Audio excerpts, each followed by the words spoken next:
Robinson. And number 78, Lucas Schell. The Netherlands are coached by Dick Kochius, assistant coach Art Hagenaars, and team manager Rob Hansen. The opponent of today, please welcome Bella Italia.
Number 28, Diego Mazzoli.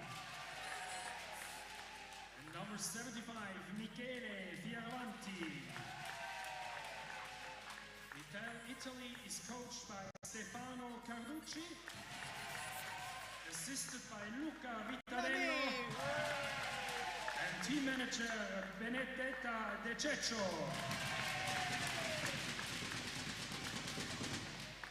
The referees for today's games, Mika Larzo, Marco Kech, and Christopher Stormar. And now, ladies and gentlemen, you may stand up and please enjoy the national anthem of the Netherlands.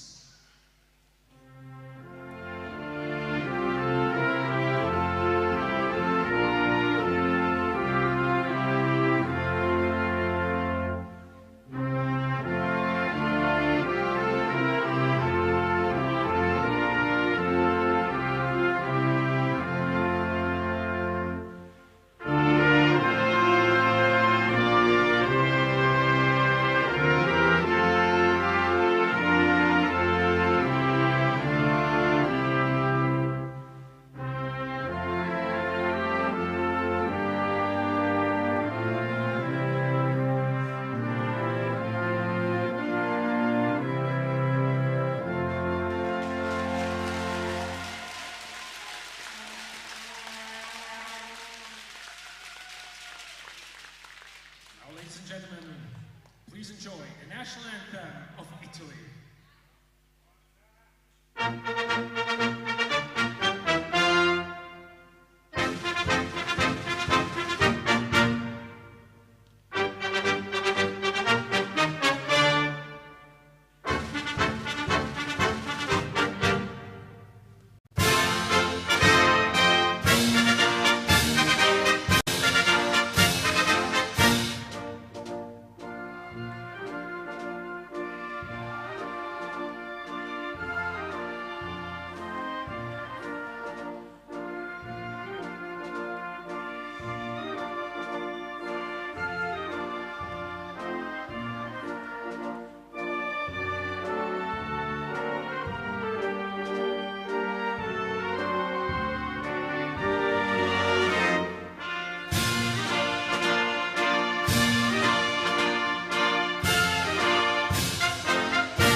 A very warm welcome here back to Stadthalle Sursee, where we are about to get ready for this incredibly important matchup of Italy versus the Netherlands. Italy, the defending world champions, find themselves with their backs against the wall after dropping the opening game of the tournament to Team Switzerland. They must win this game in order to stay alive in the tournament. The Dutch, the pre-tournament favorites, will try to finish off one of their longtime rivals before the tournament gets going for good. Alongside me here, I have Jan Oniger, former Swiss international. He will bring you analysis throughout the game. Welcome, Jan. Hello. Morning. The two teams are just finishing their pre-game rituals.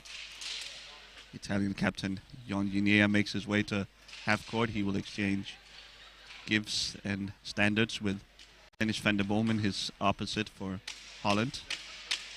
Van der Bomen in the starting lineup alongside Team Heren, Kathleen Strijbosch, the goalkeeper, Ilse van Kamenade and Daphne de Meyer. Opposite them on the Italian starting lineup, it's aforementioned Jan Ginea, it's Marco Ferrasa, it's Patrick Granzotto, it's Claudio Comino, and goalkeeper Fabio Graziano. Jan, your expectations for this game? I have to admit, I'm really not sure what we're gonna expect. I mean, I think it's a really great matchup, and let's see. That's like Holland's first real test, and let's see if they are back on the way to the finals, or I mean, 4 years ago they were in a rebuild and were not the strongest team ever, but now I think they regained their strength. So let's see how this works out. Van der Bomen gets the game going, sends it forward to Team Heren. Comino steals the ball and Italy will take over. Slight surprise to me, Jan. I don't know about you, to see Heren in the starting lineups. Yeah, also, I was also surprised. I really thought it's Jules van der Heyden. But Tim developed really strong in the last years. I mean, he's been there for a long time also already. But he developed his game in the last 3 or 4 years really strong. So Ginea taking up the position in the left-hand corner of the Italian offense. A backhand from Comino, save, blocked by Van der Bomen. Ginea fighting for it. Heren comes in to steal it. Back around the net to Van der Bomen, who will collect. A hot pass towards Heren, who couldn't catch up with it. Now he's battling Comino for it, and Ferrasa getting in there as well. The Dutch to get back to Heren. The Dutch with so much talent, it can be hard to really know what to expect from their lineup decisions. They have so many great, especially hand-stick players, that any lineup is a top-class team. So Ginea takes over, sends it back to Granzotto. We have a whistle here. There's a blocking foul on one of the Italians. The Dutch will receive the free ball. Van der Bomen, the veteran. He's looking for Harry, I guess. He finds him. Shot saved by Graziano. Great save by the Italian goalkeeper. That's a big opportunity wasted here for Holland to take an early lead. Van der Bomen and Heren right back at it. Heren. Yeah, that's a method or a tactic that we're going to see a lot today.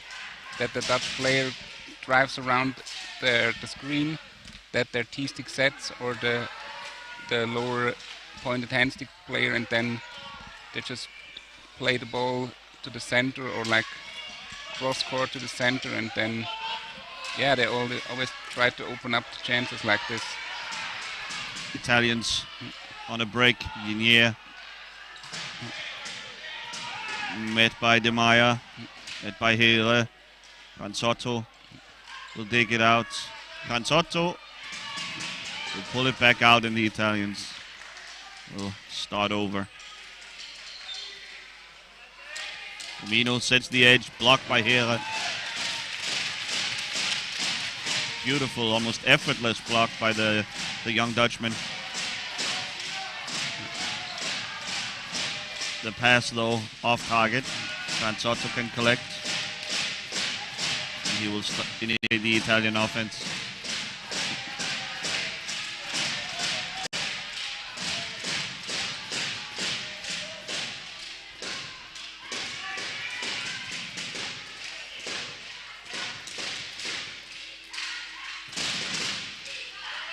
Interesting to see that Holland really plays a active defense. Like it's not really that they are standing at the crease and just waiting for their opponent. They're always try to catch the ball or close to the ball. Always one person up high.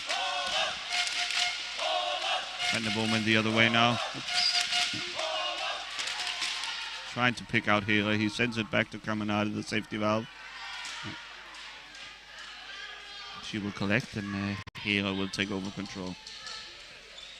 So the Italians a bit more of a defensive alignment, a little more conservative, sending up Faras at the T-stick to harass the Dutch ball handlers to just make sure that they aren't giving a complete free pass. Backhand shot blocked by Canzotto. Yeah, I mean, who can blame Italy for it, that they stand a bit more defensive than the Dutch team? So shot by Canzotto from long distance, saved by Streibusch.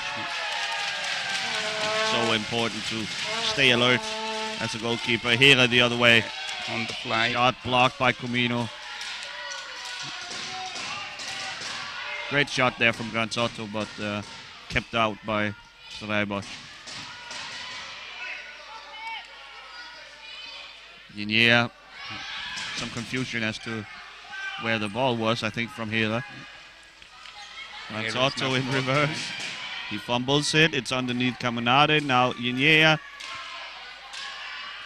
Streibusch. Trying to keep a tight seal against the post here.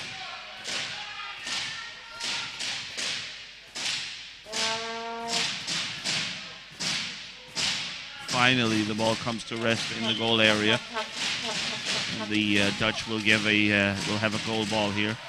You see the slow motion shot from Hele, blocked by Comino. Streibusch tips it to Van der Bowman, who will get the offense going. Hele. So the game off to a slow start. Shot, off the crossbar. A high ball will be called here. Seconds after you mentioned the slow start. The caster's curse, very much in play. The ball, of course, not allowed to travel at a height more than 20 centimeters. So any ball that touches the crossbar is definitionally a high ball. Comino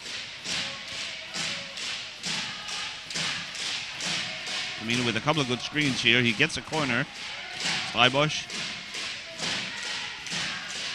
right there to stop him. Canzotto will pull it back.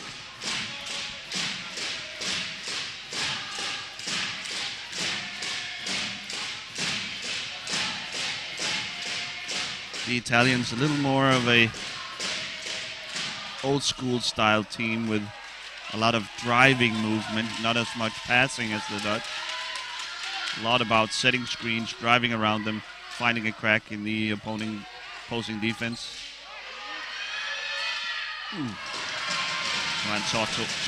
Graziano again with good goalkeeping, closing the door on the front post, the near post, I should say.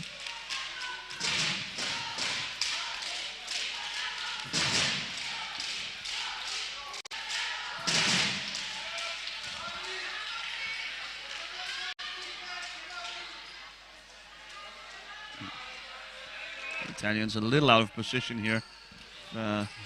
Here I could find the right pass. They could have exploited the opening. Instead, everything settles down. Ooh. Nice pass from Van der Bomen and a nice cut by Hera. Instead, the other way, Granzotto in the corner. Ooh, a lot of contact here. De Maya moving the goal, but the referee decides that it must have been Granzotto pushing De Maya into the net. Granzotto certainly disagrees. It'll be a Dutch ball once again.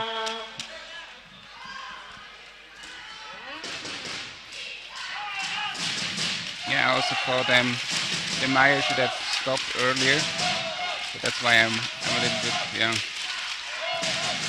Of course, the referee was right there. He had the perfect vantage point. Yeah. The woman.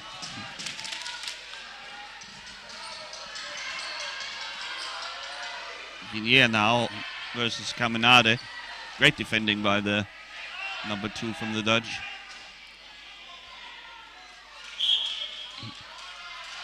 Get an Italian free ball, and the fight for position around the goal area arc is immediately.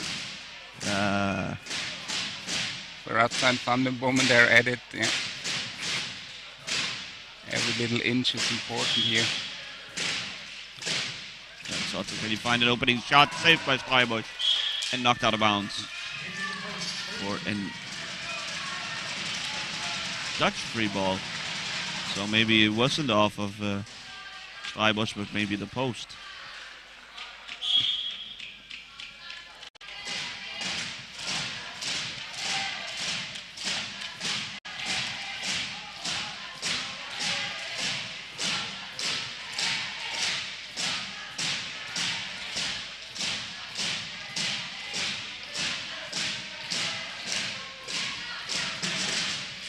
Van der Bomen.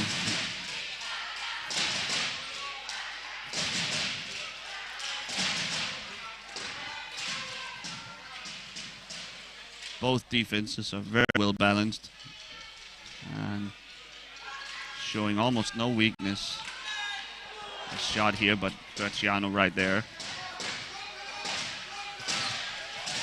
A lot of contact again between De Maya and Graziano, and I think Graziano's hand has been knocked off his stick. Oh, yeah. Someone needs to tell Comino so he can knock the ball out of bounds. He still doesn't know. Or he goes to score a goal, I don't know. Yeah. That's of course the other option. The referee helped, I guess. Yep. There it is, okay. And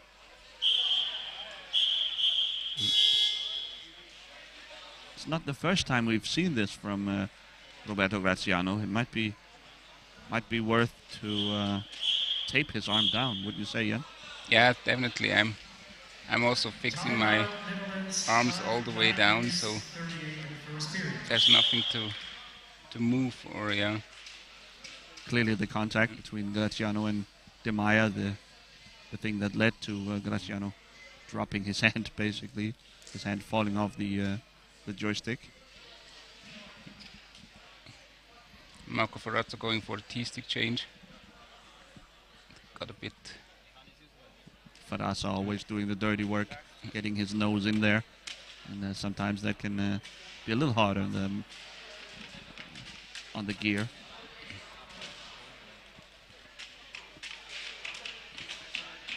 So neither team really able to seriously threaten the opposing goal, not in a consistent way anyway.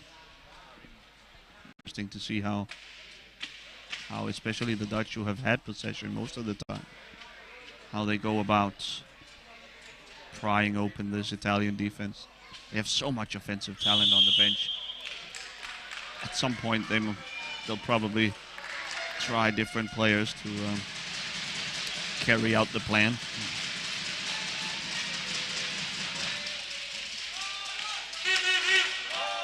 Yeah, I mean, so far there was not a surprising moment in the Dutch game. I mean, it's pretty solid, it's pretty strong, but like the Italians had always had an answer to it, like were always ready. Yeah, a nice bit of sportsmanship from the Dutch. giving possession back to the Italians. But, Comino, though, quickly turns it over, and back to the Dutch we go. Van der Bomen. It's gotten by Verasa now when looking for a gap. Can't find it, sends it back, and Tim Here will collect.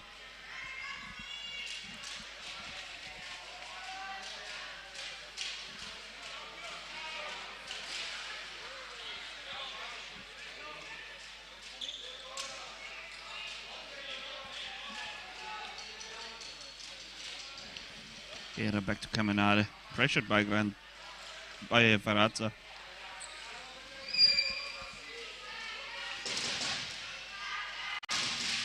Van der Bomen. Verrazza back in position. A little more urgency is needed from the Dutch, I think.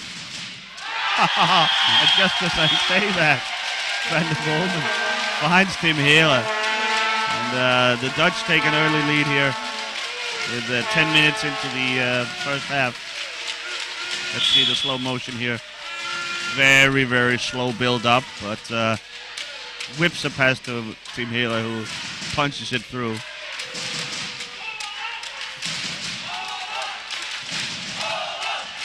Italy now. Remember, this is a must-win game for Team Italy. They Granzotto in reverse. Full speed reverse here from Granzotto. Keeps it going. Leads 1-0, time 10:45.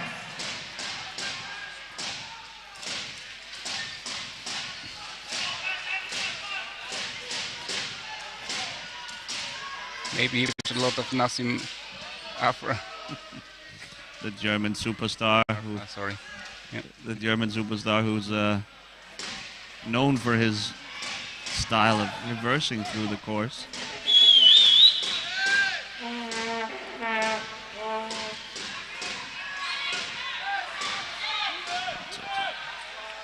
Sets the edge, shot and a score.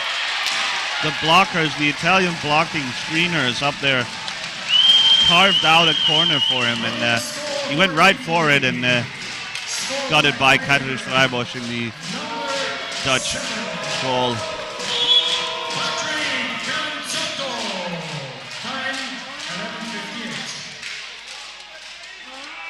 Okay, so a sign of life here from the Italians. That was an example of the Italian style of wanting to set up a driving lane more so than a passing lane. And, yeah, the Dutch bench and the Dutch also here fighting for it. It wins it, maybe. A lot of contact again for Verrazza and De Meyer. De Meyer, tough player, not afraid to get in there, mix it up. Comino now from deep position. They have Van der Bomen out of position. De Meyer as well, a long-range shot from Comino, saved by Freibosch, and the rebound collected by De Meyer. He's surrounded by Italians though. Can't you get it out? He'll try to get it out behind Verrazza. Eventually does, and Van der Bomen now can counterattack. Can he find Hele, who is streaking down the court? Hele now. And we'll have a reset. The Italians with a chance to get back in formation. Verrazza still with the high pressure. The game starts to heat up a little. Good for us.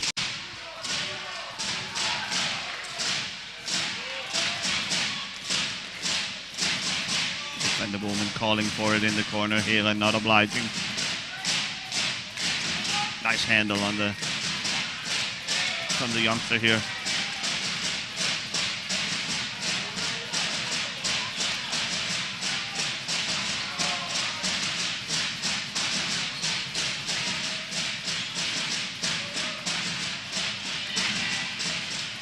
Yeah, around the net, tries to find a crease in the Italian defense. Graziano covers his near posts well though. It's very quick, Graziano on the line. Veraza wins it. A T-stick player. Beautiful stuff by the Italian veteran. Ranzotto back the other way. We'll look for Comino.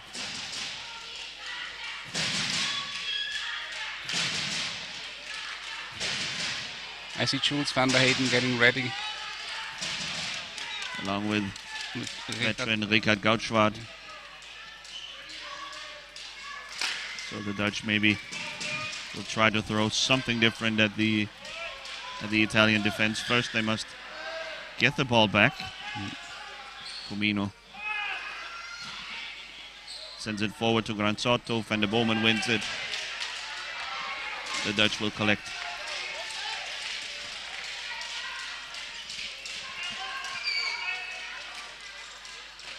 Van der Bomen met by Guinea. Granzotto, Comino covers him off. It's a team effort to stop a player like Van der Bomen. Here, Van der Bomen. Coming out ahead, do have a corner here. But instead, Van der Bomen shoots down the middle. It's blocked by the Italians. Guinea back the other way. He'll shoot first time. Saved by Schreibusch.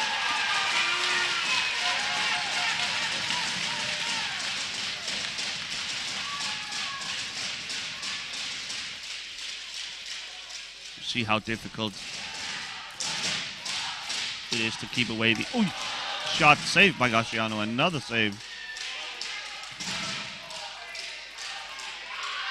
Oh, but this time Hera finds a crease on the Italian goalkeeper. He played it off Graziano and in it went. I think, Jan, I better start keeping quiet. The moment I praise a player, I speak highly of one team, something goes wrong. It goes completely the opposite direction.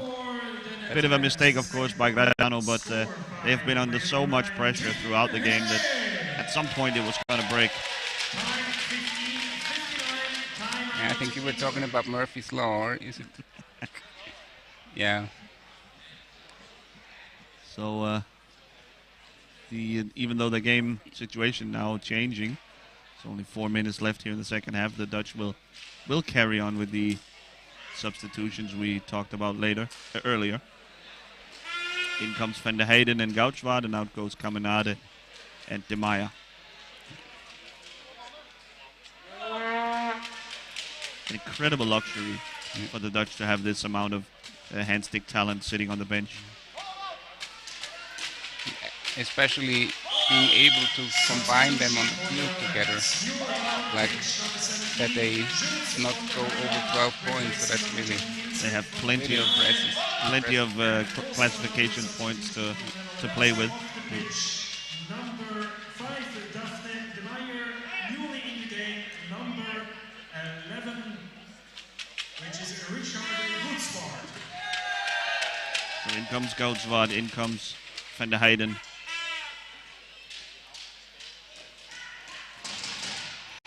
Van der Heyden, teammate of Dennis van der Bomen in GP Bulls Eindhoven.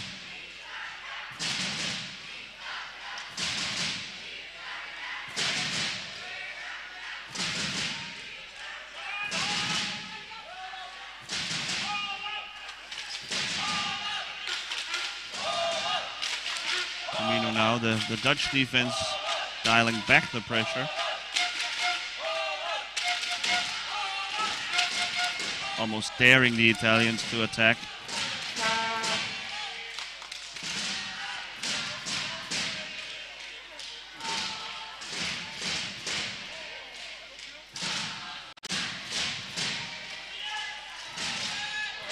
Comino tries the pass, Van der Heyden shuts him down. He'll collect. Finding Tim Hera in the opposite corner. Straight ahead to Van der Bomen, who sends it behind his back towards Van der Heyden, but Guinea all over it. He wins it back for Italy. Such a dangerous counter-attack when you have 3 skilled passers like this from the Dutch. Granzotto in reverse. Up top to Comino.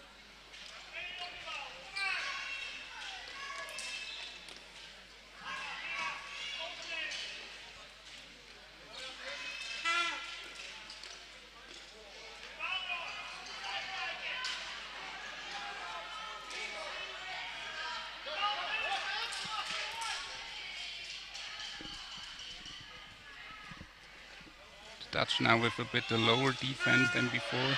Shot but saved by Schreibers. The Dutch have dialed down the pressure.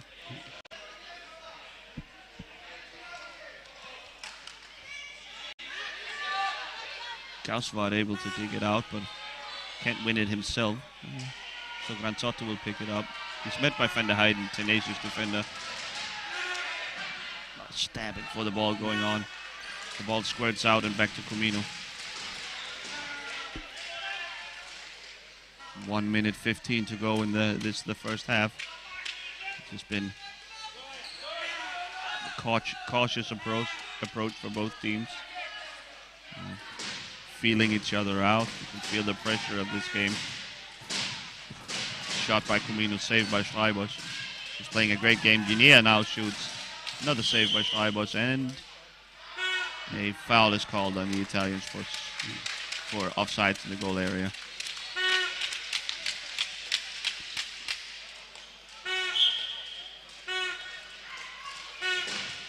High pressure game this, of course.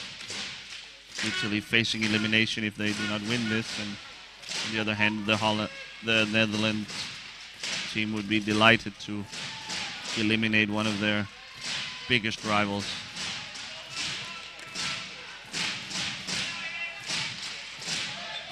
A lot of contact for Rasa and Goudswaard.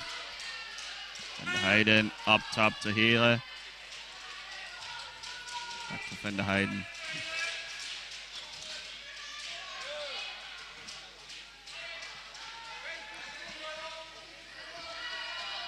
You can feel that the Italians have to move more when the Dutch playing this triangle passing offense. So it's yeah, that's gonna be interesting to see. It's break already. Time flies by, and when we are being entertained by top-class power chair hockey like this, the two teams will regroup to strategize back in the dressing rooms.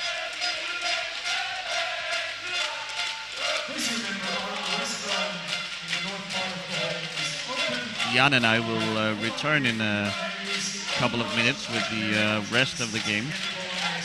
A 2-1 lead for the Netherlands, a hardly an insurmountable lead. This can change at any moment, so this game is still very much on a knife's edge. Please join us in 8 to 9 minutes when we will be back with the second half.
Welcome back here to Stadthalle in Sursee.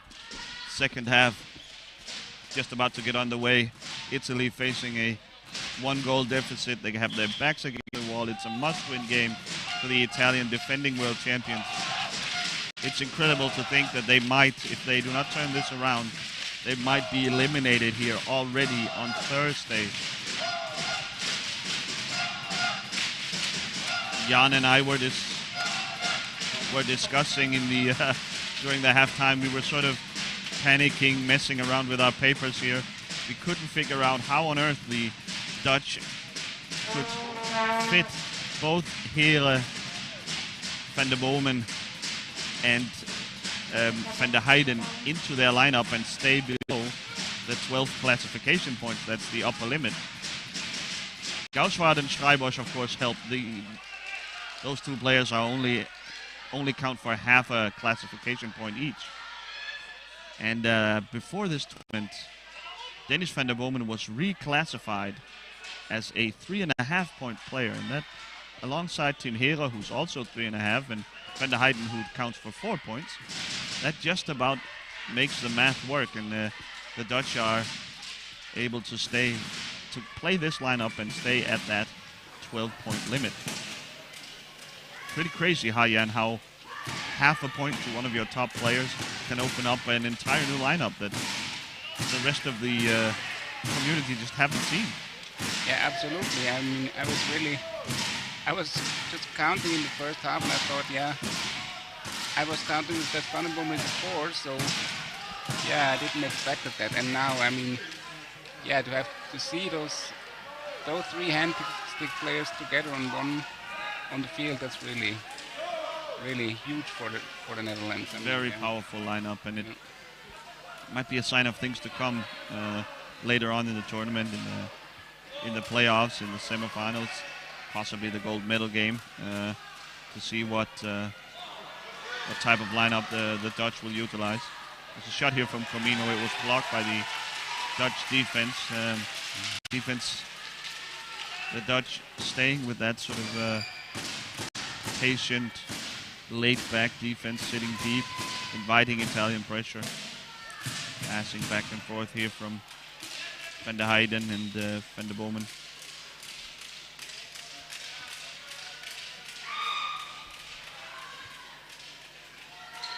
Yeah, again about the classification points, when you think about it, earlier, I mean, when there was Kamal Tartai and Dennis Van der Bomen, just imagine there would be a third guy with the same abilities, the same possibilities in the game. I mean, that would be, then they would always be crushing the team. I mean, they did it also like with 2 hand sticks and 2 key sticks, but this is really almost a little bit incredible. Like, and I mean, what I thought about Klaus in the halftime, the Dutch normally they had a really always high-pointed goalkeepers, or like always 1.5 points, or sometimes even 2 points. And I mean, yeah, with 2 0.5 players, they really have way more options. Grand spot. Getting tangled here with Heere. Great reaction by Granzotto that he didn't drove further. If Granzotto touches his stick right now, he's going to flip over. He gets help from the Italian bench, and he can play on. Might be just a referee ball here, I guess, yes. In the Dutch zone, though, so always a bit of a tense moment. Okay, so the Dutch will just pass the ball to the Italians. They were in possession after all.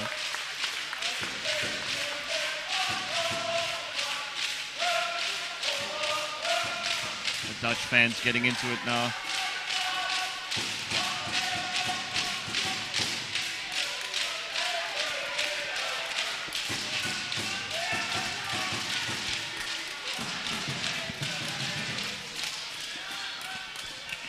Setting up shop.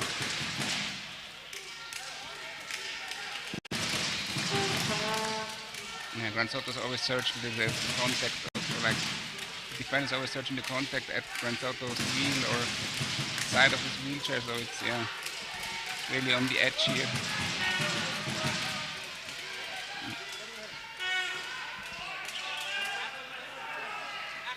Shot. Oh, wow. Behind the back, just wide. Oh, Franzotto sends it back, but Van der Bowman was there, sort of cherry picking. He passes it to Van der Heyden. Gauswart sets a sheen. Van der Heyden, met by Jinea, met by Ferrasa.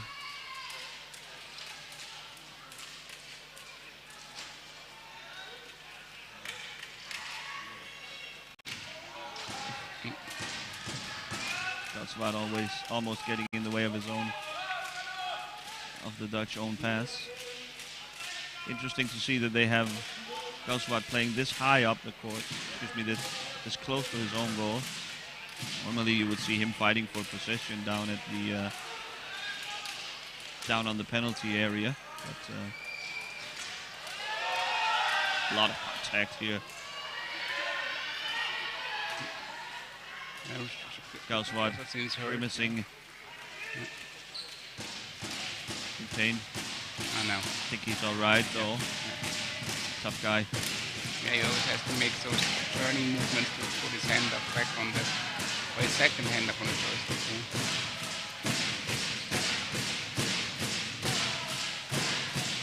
Van der Bowman.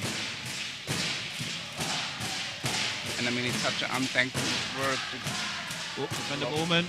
Screen Marco Ferrazza.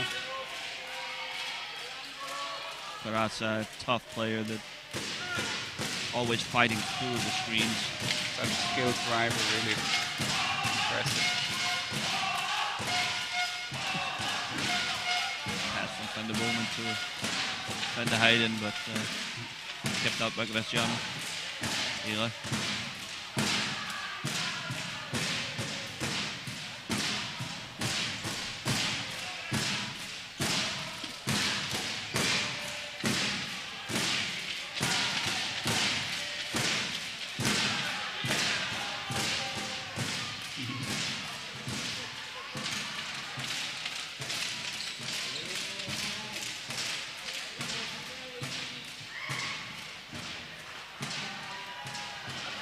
Again at it. Wow. And he's missing on defense. He gets back quickly though.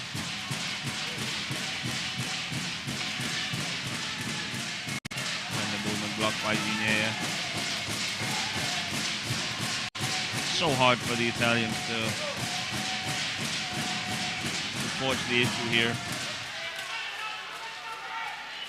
Ferrasa. Great job by the Italian number 10. Against Van der Bowman. Ginea.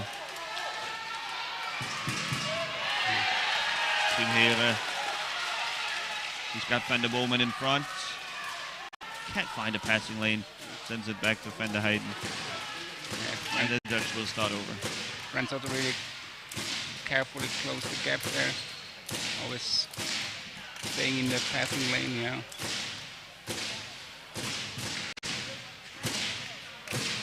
Van der Bowman can't locate the ball, Gracia. Ferrasa. Wow. Yeah, it's a tough job with the T-stick against three opponents, but there was a bit yeah, that's what I would say, yeah. Yeah. No complaining here. Charge from the Dutch. Dutch think the refs are in the wrong, but that was definitely a call they had to make. We have an official on the court. I think we're going to have a speed test now. Franzotto will have to leave and go on to the rollers to be tested for speed. Diego Massoli is occupying the substitution area along the Italian bench. Check for player number 7 from Italy. So we might see him in action soon.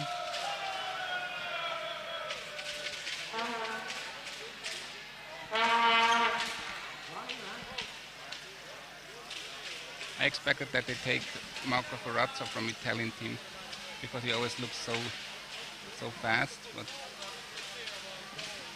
do you know how if they have a system in choosing a player, or is it just randomly that they think?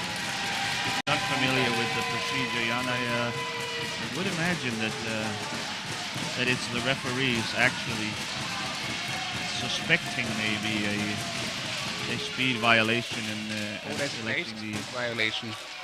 Excuse me? I think there is a speed violation because they're discussing now and then. Certainly some protests going on from the Italian bench. Barassa shaking his head. Oh, that's a red card. That's a red card for Granzotto. Granzotto has been sent off. Yeah.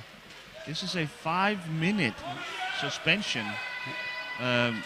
Will have to be served by one of the Italian players, and Granzotto must leave the game. He cannot come back. So he has been caught speeding, quite literally. Red card against player number 7 from Italy. Red card against player number 7, Patrick Granzotto. Huge mistake here, I think, by the Italians. There's really not that much advantage to speeding, and going over, but you have to imagine by a few tenths of a kilometer per hour. There's really no discussing. I mean, it's pretty clear. If the rollers, the official rollers, the speed measuring device shows more than 15 kilometers per hour, that's it. You've been caught cheating by definition. So, I wonder what all the fuss is about right now.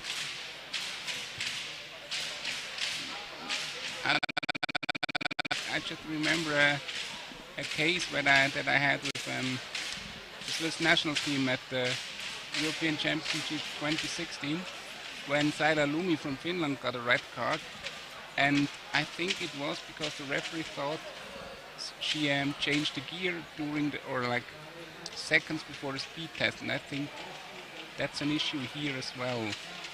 I'm not sure, but you saw just from the hand signs from the referees and the talking. Yeah. We saw very briefly that the official who came onto the field took a picture, a snapshot of the settings of Granzotto, and I mean, if you are tampering with the settings between leaving the court and going onto those rollers, that's as good as a violation. And that's true.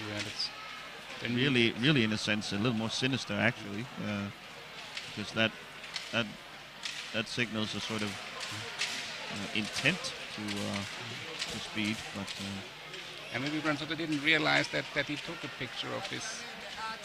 He didn't realize he wasn't allowed. There's all kinds of options here. Yeah. Well, so it's an Italian free ball, but they are down one man, and they will be for the next 5 minutes until 13-17 I have on my watch. Of course, if the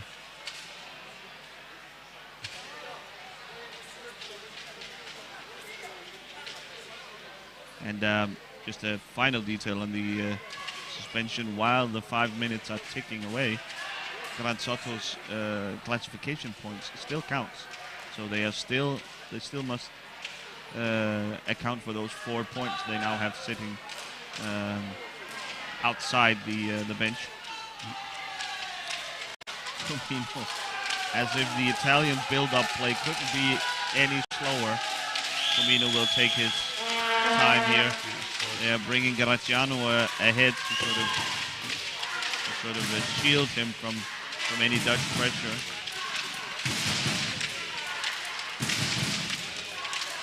I'm surprised that the Dutch are not trying to attack a little bit more. They could finish this game here. They could take the decisive lead. Maybe just 5 minutes is a long time, Jan, you know this, but maybe just start out by feeling out what's the Italian plan here. Are they going to try and score themselves? Then maybe stay back in defense. If not, well, we might force the issue. No, I think it's just really doing what he does best, Fabio Comino. carrying and shielding the ball. That's really one of his strengths. Here. Oh, Here wins the ball, steals it cleanly from Firmino, and pushing the empty net left by Graziano, obviously. That's a calculated risk you run if you are Team Italy.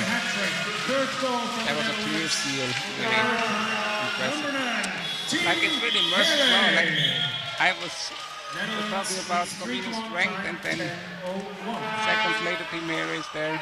Nice for me to hear that you are subject to that as well. Caster's curse. I have some sort of issue with Graziano, I think. Oh, Jules van der Hayden's foot is... Oh, he's holding his foot. Oh boy. Can see. Van der Hayden, of course, suffering from a disease that brings with him very brittle bones structures, and I didn't saw it. I didn't see any contact, and his feet and legs are well protected behind that barrier, but he may have just broken his leg, everyone. Really a grave concern here. And another substitution from the Netherlands. Number 17, Jules van der Hayden, is replaced by see from his weight, it's really hurting a lot, so it's, he has broken bones many times over in his life, but it never gets any easier. A couple of years ago, he was in Denmark playing the 2-on-2 tournament, and his team was forced to withdraw after he broke a leg at that occasion as well. Such a terrible disease. I attended that tournament as well. Yeah, I remember that. Yeah.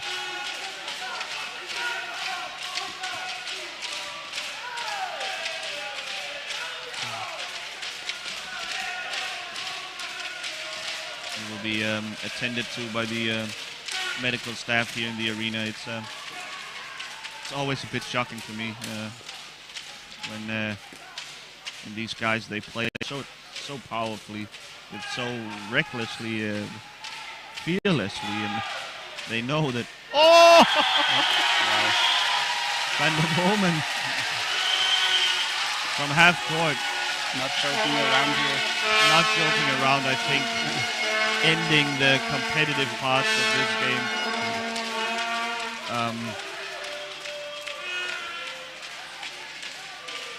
We will have yet another speed control now. Van der Bomen now has been selected for speed control. The referee reminds him not to change the gear. Yes, not to change any of the settings on the chair to sort of dull down his speed. I don't know what the referees are seeing here, Jan. I'm not particularly worried about Dennis van der Bomen speeding, but it's tough getting a 5-minute match penalty like this, because even if you concede, you're not allowed to return to full strength. The normal 2-minute suspension ends effectively when a goal is scored, as you might know from ice hockey and other sports. It's really the same in ice hockey. Also, when you have a 5-minute penalty, you cannot put in a player after 5 minutes in those 5 minutes, and you concede a goal there. So the Dutch can keep running up the score. Substitution for Italy. New in the game, Emma Doni. Comes Emma Doni and Mattia Ramina instead of Ferrazza and Guinea. And we didn't saw it, Cloud, but Anna Rossi she was below the speaker's protest, or like the announcer's protest, and she said it was because the red card was because he tried to change the gear. Wow. Like Anna Rossi just confirmed that right now. Another substitution in sign language to me. New in the game with number 3. Yeah. Nice to have a translator here beside me, picking up all the details that's going on in Swiss German. No, no, it was on a roster, so it was English, but like, yeah, it was just weird. So all of a sudden, this game has the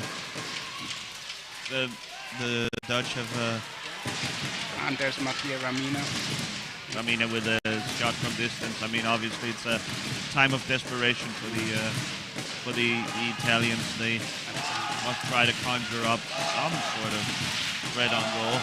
Here, and the Bowman, the Dutch changed as well. In comes Caminade and De Maya, the starting lineup. And the Bowman can basically kill time here. I don't think the Italians are interested in leaving their formation. And there's still now 1 minute, 1.5 minutes left. Still a minute and a half to go on the suspension. A little less now, but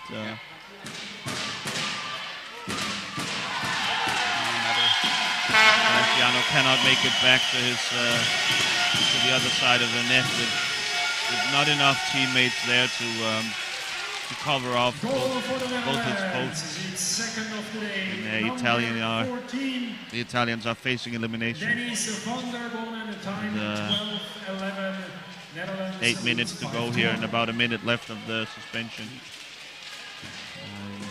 You get the sense that they won't be able to really mount a comeback before they go back to full strength. Amina though, shot just wide. Wow. Close one again. And then Timpero, wow. Miguel will pass it to Van der Bowman. Off target the pass. Back. Van der Bowman, can he find Caminada maybe on the backside? No, he will scurry around the backhand.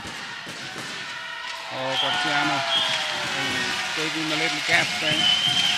It's tough to defend. Like the Bowman had maybe 40%, half of the goal area arc here. I mean, he's going to score at a very high percentage. And with his hat trick, his third goal of the day, number 14. 6-1 now, and Dennis Van der Bowman. the Dutch are on the brink of finishing off their Italian rivals. Bit of a weird game it turned out after all the speed control nonsense. It's a shame for us, the viewers, that we were sort of the score was only 2-1 at that point, and the game very much still in the balance. But Italy is complete now. Italy now. In comes Diego Mazzoli. Diego Mazzoli on the pitch for Italy.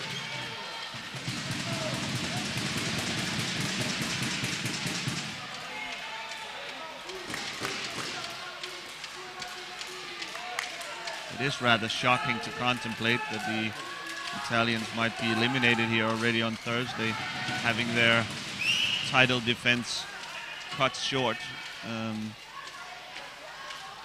Such is life when you are in the group of death here, Group A, with alongside Holland and Switzerland. And only 2 teams will advance, so when you lose both games against Switzerland and Holland, well, you are facing long odds of making it through.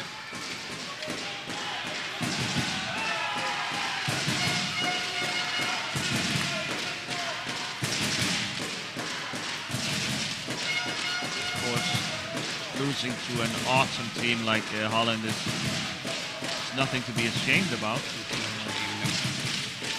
The damage was done.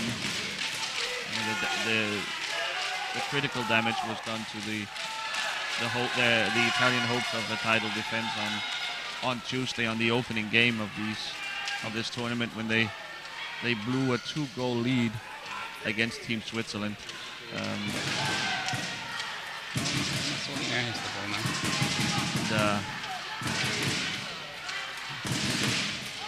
Jan Schäuble of Switzerland scoring with only seconds to go of the game, and securing that 6-5 win for the Swiss. So the last moments of desperation here from the Italians. Ramina. No, there was no gap between. I would have wished that. I would be the referee. I would listen to the other side.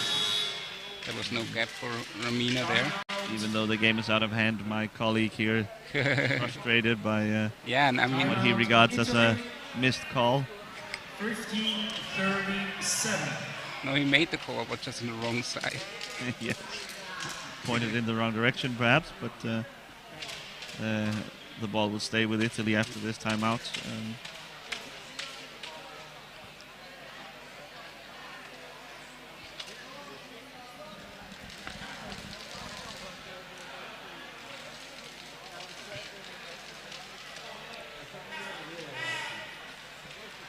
Yeah, it's really a pity with that suspension there. It really that killed the game, I'd say. Like, yeah. Also It was substitution. really interesting so Team far, and Italy, then newly in the game with number Holland 10, has to score the goals in these 5 minutes. I mean, yeah. Number 13, Emma Doni. It's the way of the game, but still, yeah. Really a little bit sad to see, but There's always a loss to a tournament when the defending champion must bow out.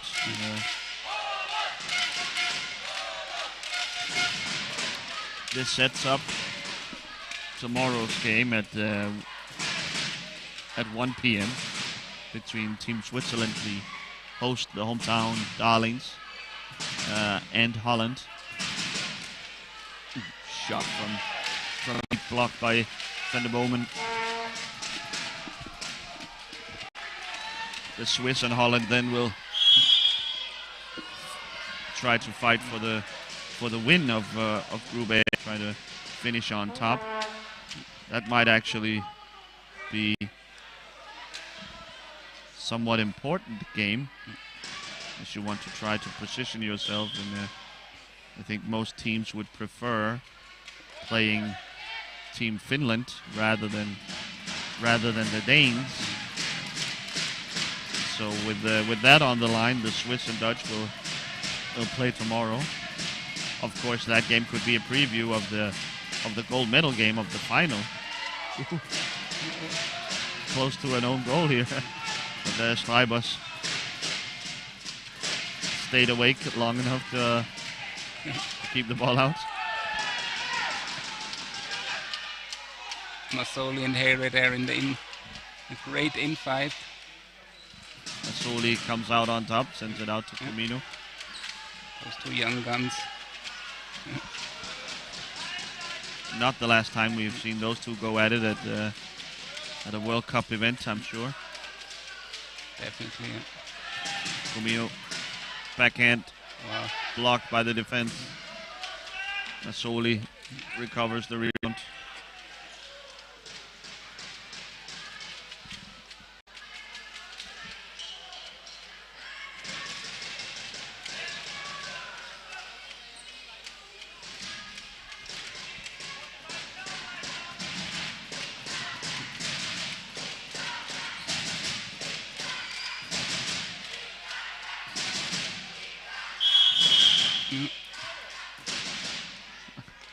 A lot of contact in front. The referee has had enough.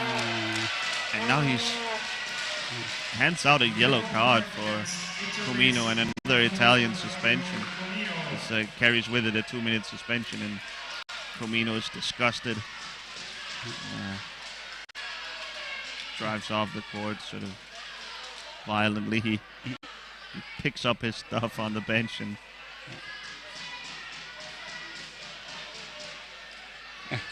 One of the Italian assistants was clapping his hand sarcastically to the referee, and then Christopher Stormark told him, yeah, not to do that.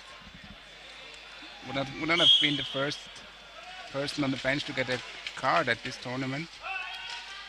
oh, Wow. that's such a great play. Hare And Bowman to Ehre, that combination lethal.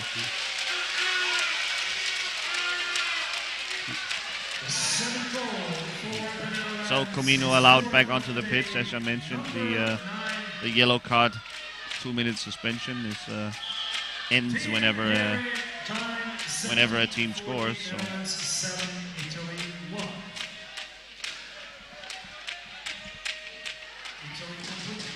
7-1, slightly flattering. I think the Dutch here. They were perhaps the better team today, but not by an amount commensurate to that margin. But no, definitely not. Obviously, the suspensions Killed it. Wow. basically put an end to the Italian title defense. Mazzoli, Caminada holds on, surrounded by Italians. And the moment in on goal, Mazzoli blocked. Great work. Great from job Mazzoli. by Mazzoli.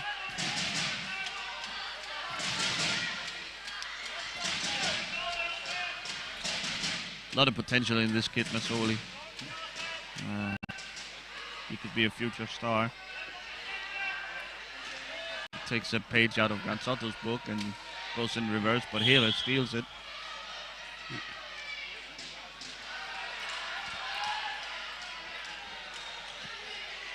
And I'm deeply sorry for all the Azzurri or the Tifosi, because I was talking about an assistant, and it's not an assistant, it's the head coach of the Italian national team, Stefano Carducci.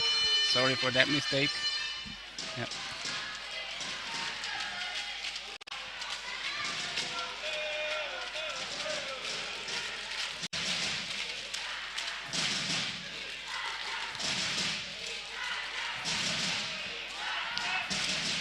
It's great to see the Italian fans still chanting for their team. Really, that's for their squadra. That's really nice. Great sportsmanship here. Wow! Wow! And the Dutch are just showing off at this point. Tim Hera behind his back, stole the ball himself. Was it the goal of the tournament so far? It's got to be up there. I mean, we've seen some brilliant scores.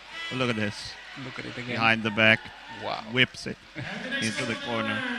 I mean, that's an incredible score. We've seen a lot of brilliant goals, particularly from long range. And this one, put a little extra on this one to end the game. So the Dutch win it 8-1, aided by Italian suspensions throughout the game. Now, sadly, this means that the Italians must leave the tournament. They still have games to go. Tomorrow they'll be playing Team Canada. And of course we will have placement games on Sunday. But this really marks the end of their title defense. Next game at 1 p.m. Australia versus Germany, Australia. Coming up here from Sursee, Switzerland, is the game between Australia and Germany. Germany find themselves in a similar spot to Italy, having been all but mathematically eliminated. And they will try to get up off the mat and against Team Australia. That game is at 1 o'clock, and I hope you'll stick around and follow along with us. So for now, though, thanks for watching, and have a nice day.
We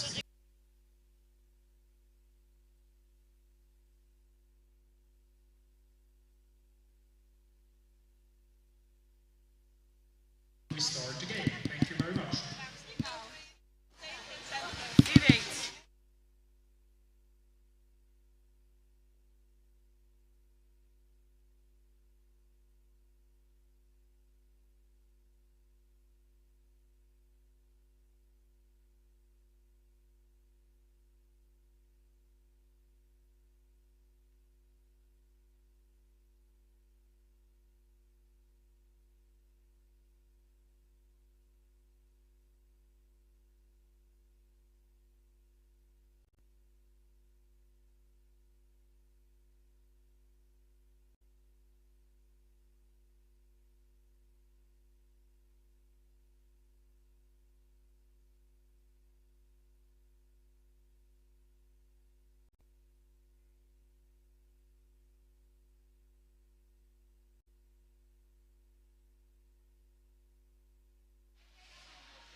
Starts in 9 minutes, and they traveled from quite far to be here.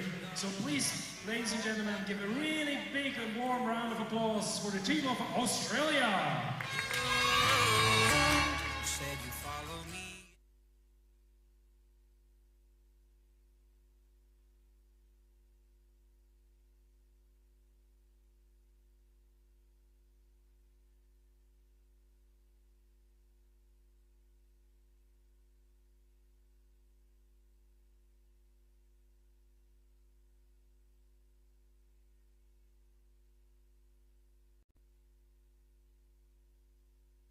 Fans here, thank you for the applause. Let me present you with the team. Number 11, Kieran Watts. Number 87, Rodney Baxter.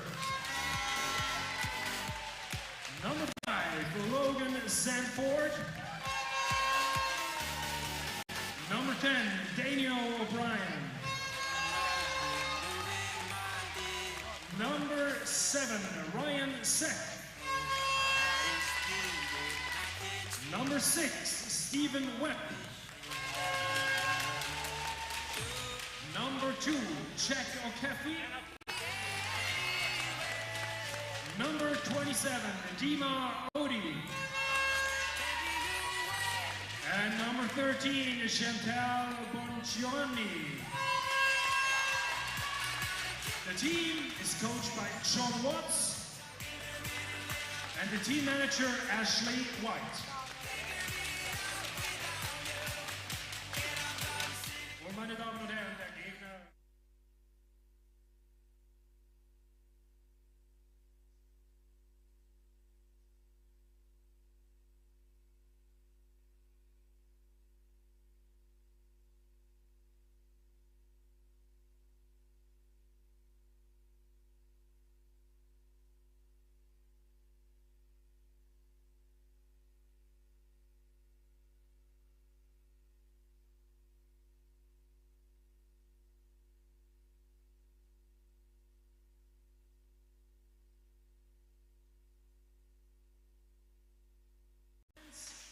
Eure Mannschaft mit der Nummer 1, Jessica Trommer.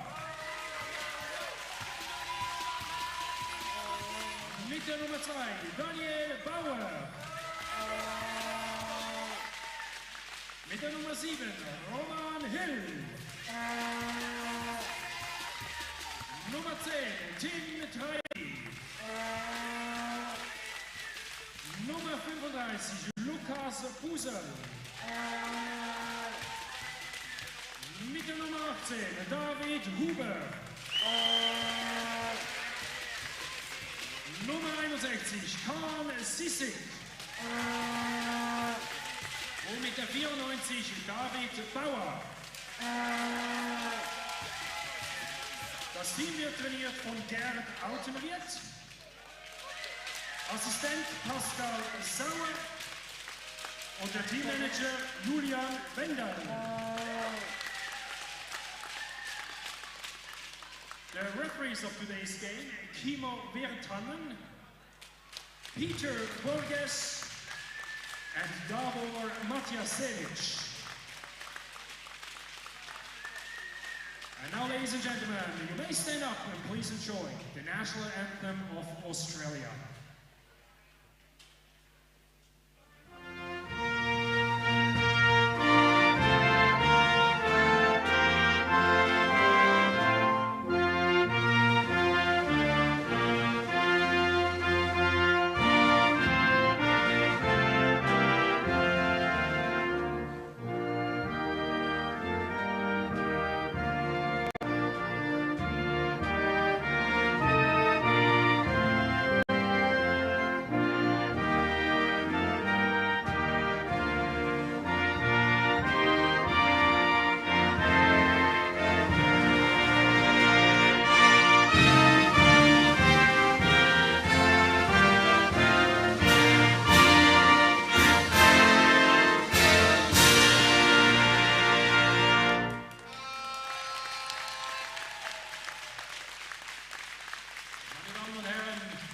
Die Nationalhymne von Deutschland.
Thank you very much for your support and have a good and fair game.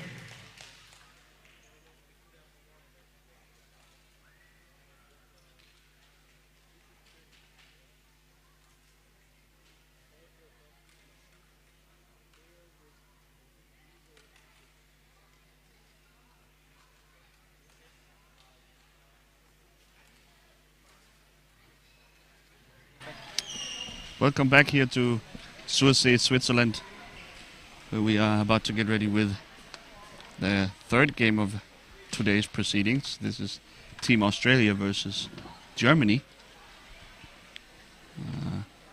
The team's just going through their pre-game rituals now, and we are about to get underway. Alongside me yet again is Jan Oniger, the former Swiss international, and who will help me guide you through the upcoming game. Welcome, Jan. Hello.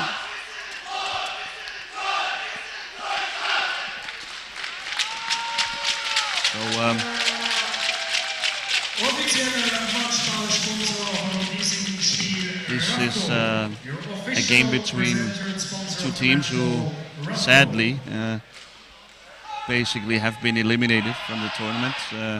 We are still in the group stages, and Australia are here as a opportunity to learn, to improve their program. We are trying to spread the game obviously to the rest of the globe, and the Australians are here showing the flag representing Oceania.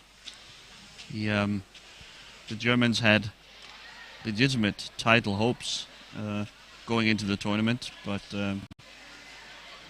they and today's captain Jessica Trommer will be disappointed to have lost both to Finland and to Denmark in the group stages, and there's only 2 teams advanced from the groups.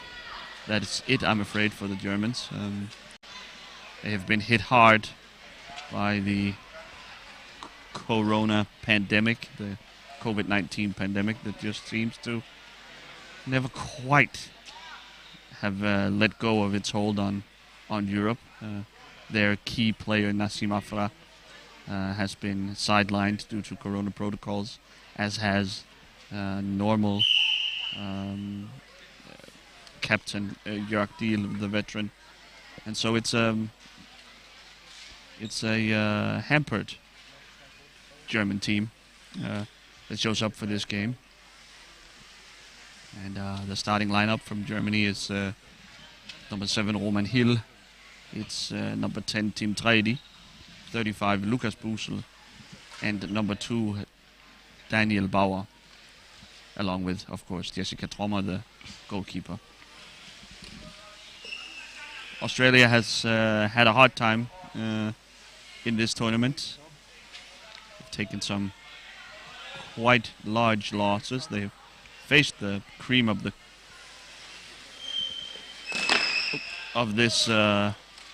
this Group B, and now they face off against these Germans.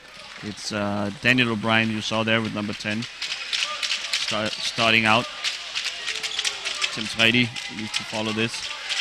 A save by Ryan Seck, the goalkeeper. Here's Kieran Watts with number 11. Defending up to Logan Sanford with number 5. And rounding out the Australian lineup is 87 Rodney Baxter. Here's a pass from Tredi to Busel, just kept out by Seg. Yeah, it's good to see Sanford back after his fall yesterday, so I think he recovered well. Or yeah, he looked like he's all fine. Looking at it again. Sanford collided with one of the Spanish opponents, and as we see Tim Tredi opening up the score of this game by going through the kitchen door, the back door, and tucking in the ball behind Ryan Seck.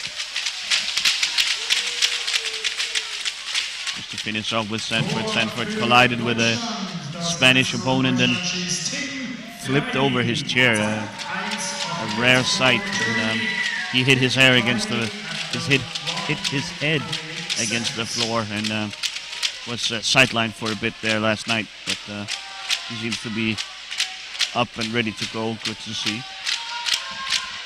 An early lead for the Germans here, and they are heavy favorites for this game, despite going for a slightly alternative starting lineup.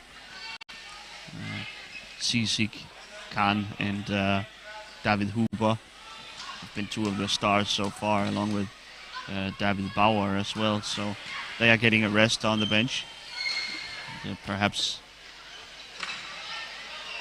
allowing Australia a bit of a break. So Tredi, Germany back in possession. Tredi here will initiate the offense. Daniel Bauer in his hand stick configuration. It's also sometimes used as a T-stick, but it's gone for the hand stick option this time.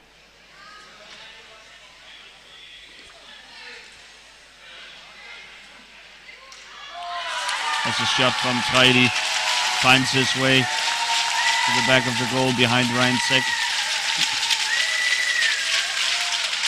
What happened here?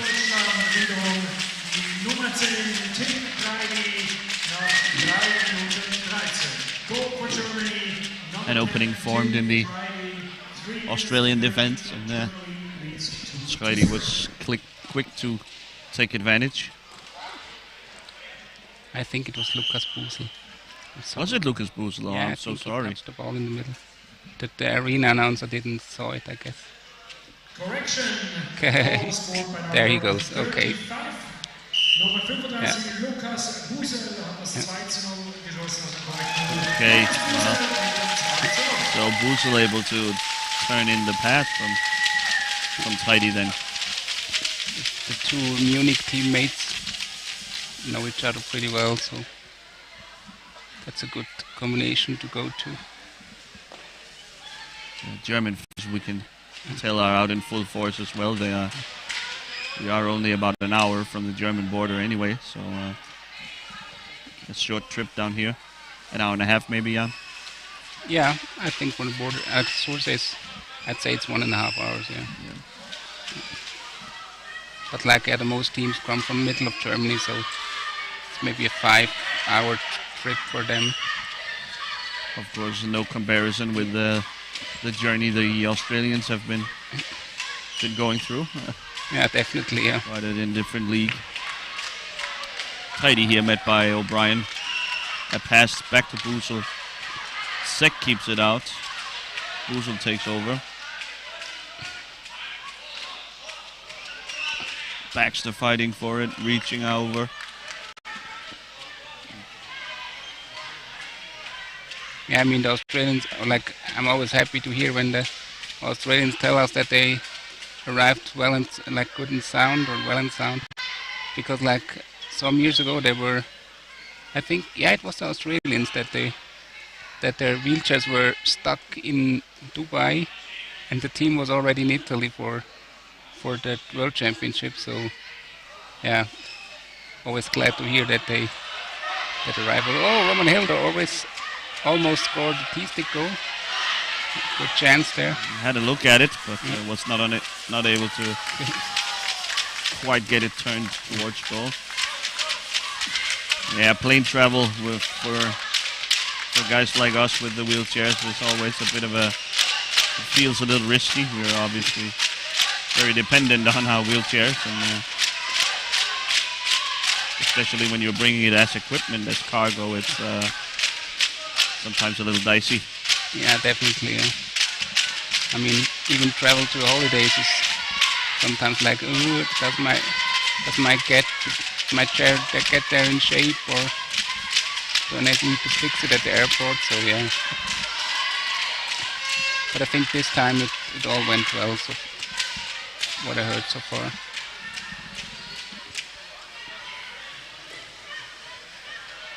Just be happy that you don't have to land in New York JFK. What I heard about there sometimes they have about 120 wheelchair incidents, technical incidents per day on highest rate. So what I heard, so I'm glad they landed in Zurich and not over there. The Swiss, of course, known for their Grundigkeit. Yeah. We have Treidi building up play. Finding Busel again, the backhand. Nice. Saved by Sek.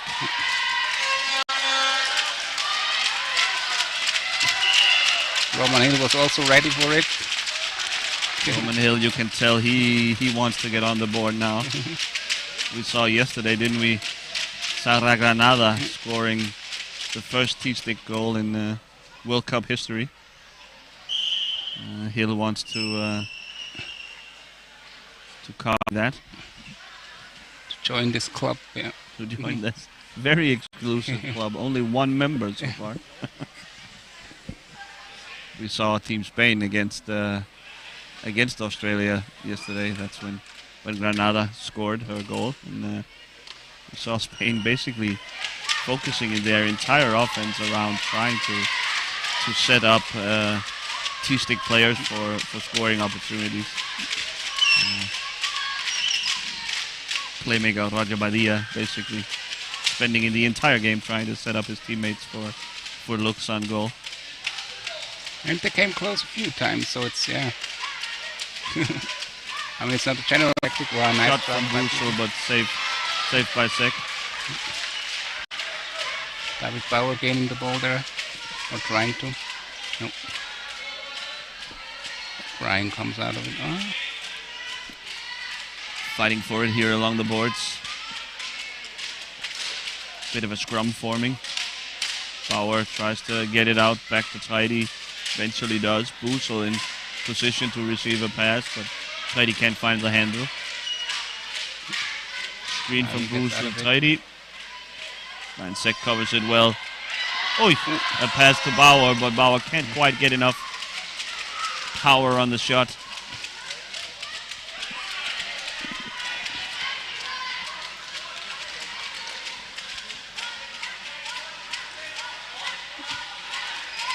Shot saved by Sek. Sek is off to a good start so far. Had a couple of good saves. But of course the Australians not creating much on the other end. So far they are still looking to score their first goal of the tournament. Hill. Oh.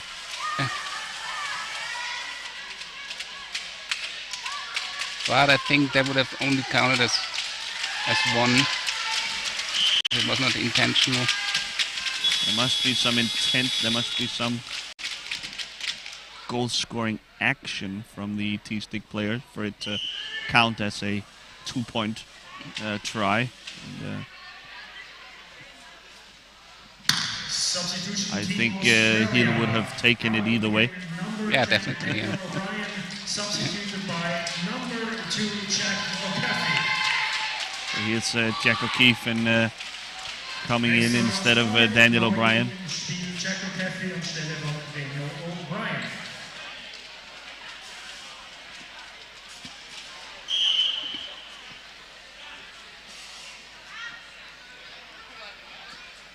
And Klaus, what I wondered yesterday, I just can ask you on the live stream, but we always announced the number 6 from Australia as Stephen Webb, but as I can see in the program, he's writing his name with P and H, so it's maybe Stefan. Yeah, that's... we have to ask him. We must ask him then, I guess. Yeah. I think I'm going to stick with Stephen, though. Mention it now, like, oops. Stephen Webb so far starting the game on the bench. It's always a challenge with all these new names. I must admit, I'm not 100%. Wow, nice steal by Bubu. Stealing it from. Sorry from to interrupt you. I'm doing the best I can, folks. Tidy. In on goal. Shot saved by Sek. It's underneath him, and we'll have an Australian goal ball. Not a bad effort so far from Ryan Sek. He's been, well, to be quite frank, he's been shot to pieces by Australians' opponents so far. Their defense leaves a lot to be desired. They're still learning, of course, and that's the primary reason why they're here. We are trying to spread this great game across the globe, and Australia is a big part of that. And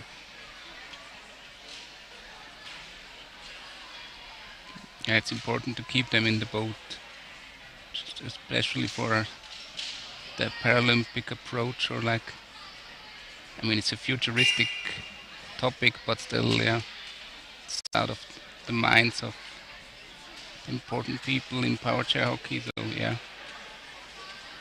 Of course, that would be the ultimate reward for putting on these great, well-organized tournaments over and over again, and really having a well-organized sport internationally is always with an eye towards acceptance as an Olympic sport. Of course, it's an issue with these motorized wheelchairs, but there has been made exceptions before, and I'm sure the PCH organizers would love to become an Olympic sport with all that attention and other good stuff that comes with that.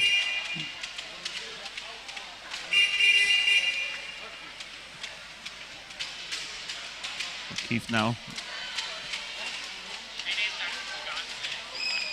Met by Busel. And Hill sends it ahead to Rodney Baxter, but Tim Trady collects.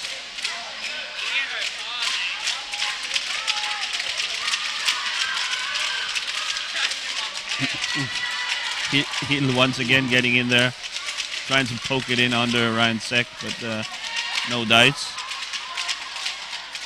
Seck collects, and we'll have a goal ball once again.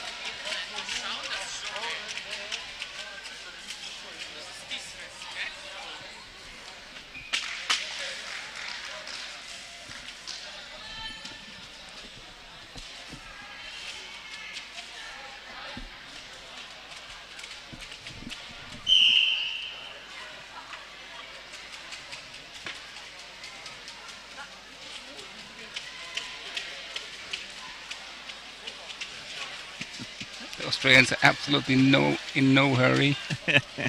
Very slow approach. So Trying to set just the right screen before O'Keefe picks up pace.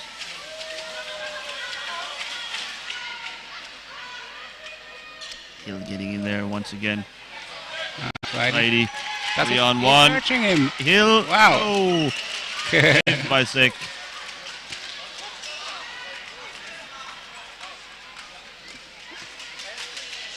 I really think Brady's going to shoot himself. Nice that he searched his T-stick teammate. Those T-stick players, such a thankless job they're doing. They're playing defense, setting screens, often with a lot of physicality involved, a lot of bumps and scrapes and bruises. It'd be nice to reward the hard work with a chance of goal scoring glory. Here's Bauer. Gets by O'Keefe.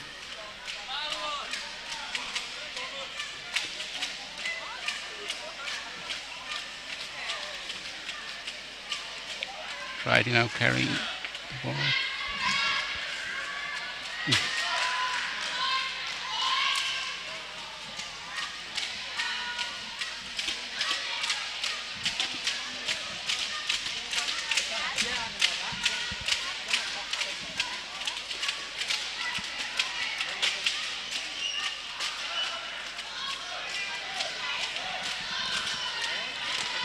O'Keefe with a shot towards the German goal, but Buschel there to turn him away.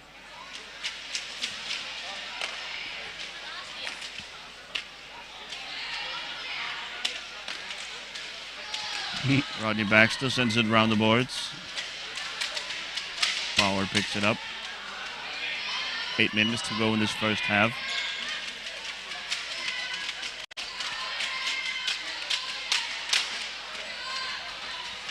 Bauer swings it to Trady. Third time they get past Baxter. Oh. Trady to Hill. The pass a little imprecise, and that leads to a scramble for the ball and a lot of contact. We're gonna have a German free ball now.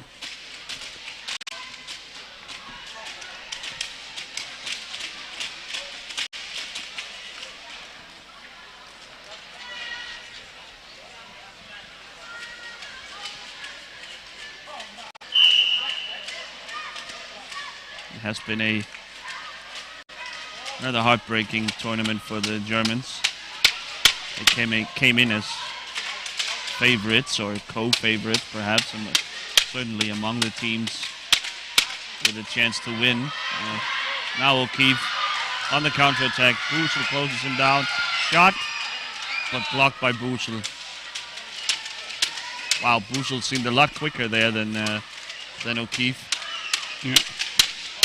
Yeah, because he had some meters to take. Seemed like O'Keefe had a head start, but Buschel closed him down. The Germans, of course, considered one of the favorites, as I was saying, and yesterday morning we were told that O'Keefe now 2-on-1. He has Watts with him to the backhand. Nope. Saved by Tolma.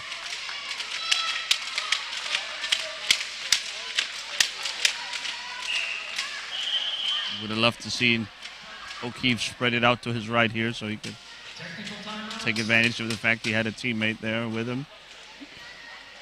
Have a technical timeout here. Daniel Bauer with some sort of issue. And it would have been a T-stick player again, I guess. Yeah, it was Watts. It was Watts, yes. Yeah, who would have been on the other side.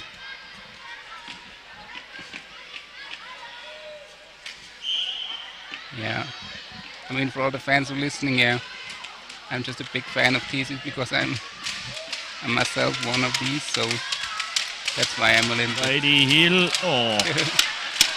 I mean, he is getting pretty good looks still. He hasn't converted on any yet. But there will be some more, I guess.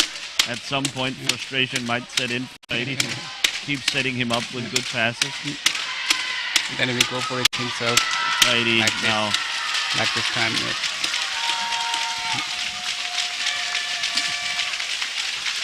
Sometimes you have That's enough of that. Righty says he does it himself and puts the Germans ahead 3-0.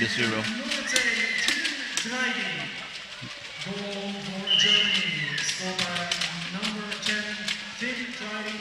Time 15-14. Germany leads 3-0. But yesterday we were told that the key player for Germany, the one who really all their strategy and tactics are centered around, superstar Nassim Afra, was down with COVID. He's actually very ill and bedridden. That eliminated all hope that he was going to come back in the tournament, rejoin his teammates, and so even if the Germans were able to stay alive, to stay competitive, make the semifinals, it wasn't a given that Afra would be able to rejoin them.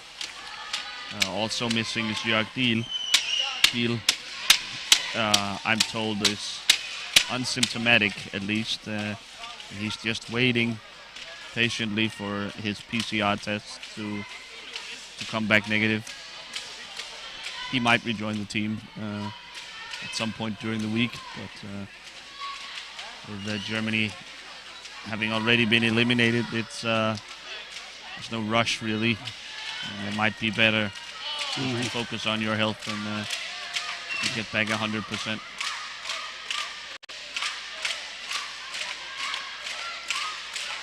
Usually in reverse. Germany in total control of this game. No biggie so far. Tomer, as if bored, wants to help out in the screening game. Loses back to Bauer.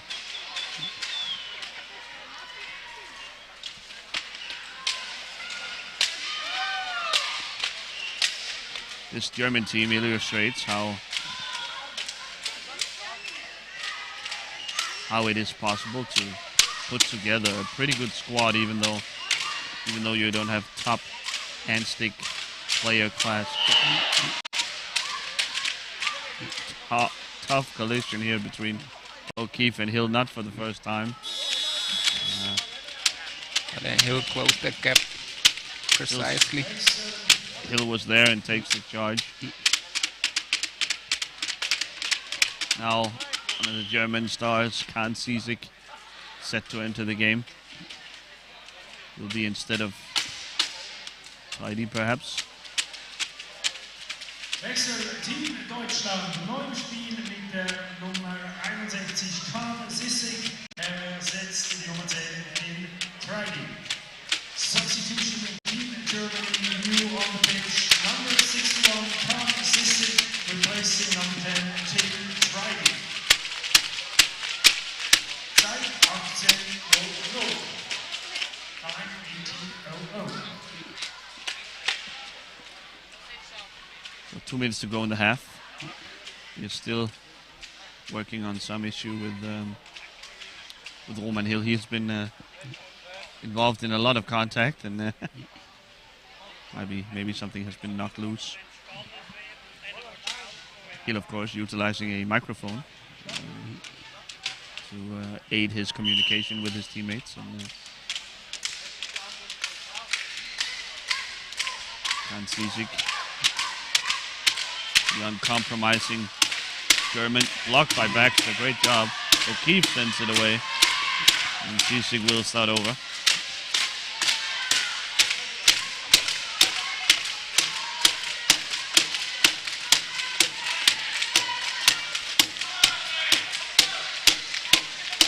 Yeah, Sisik bringing here a bit more speed and dynamics into this game. Very intense player. We saw him get into it with the Danish last night. Very intense player, high energy, always working at the limit. I don't think he will hold anything back. Won't do Australians any favor.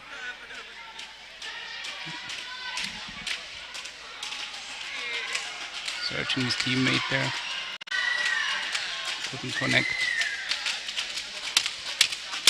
Oh, now.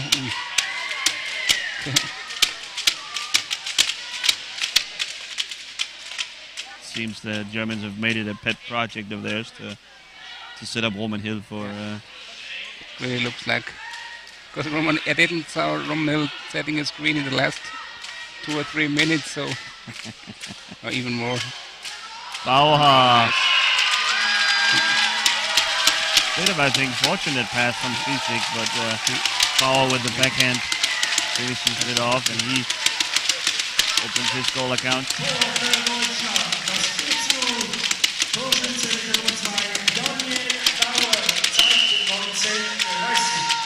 Goal for Germany by player number 2, Daniel Bauer, time 19:30.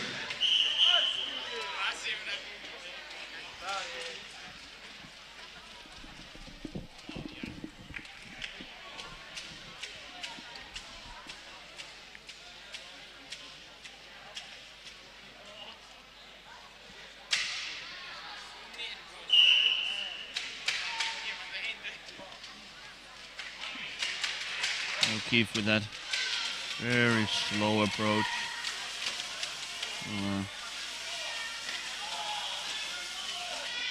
Sit back. It's almost as if he's inviting Busel and Hill to come and pressure him. He gets by Busel now. Time runs out in this first half. Safe 4-0 lead for the Germans. The Australians still looking for their first score of the tournament. Will Roman Hill get on the boards? Will Australia find their first goal?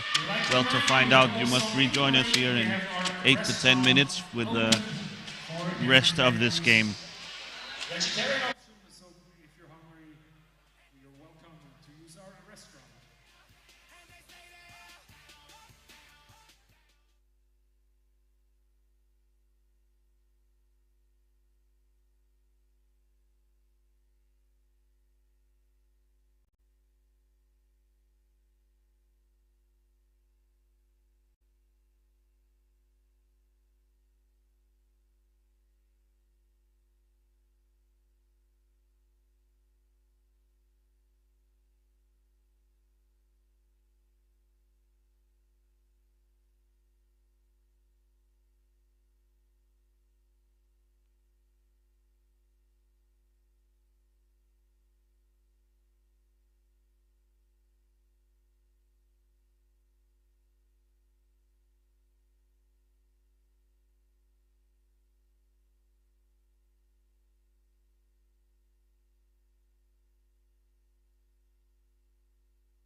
Dima Oni anstelle von Nummer 87 Rodney Baxter. We'll come back here to the second half of Germany versus Australia. Germany sitting pretty on a 4-0 lead. We have some housekeeping to do. We have 2 substitutions by the Australians. In comes Dima Audi and Chantel Bongiovanni instead of Logan Sanford and Rodney Baxter.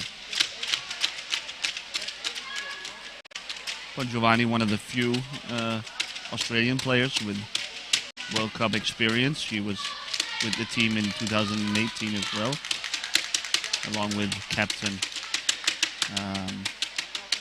Watts, Kieran Watts.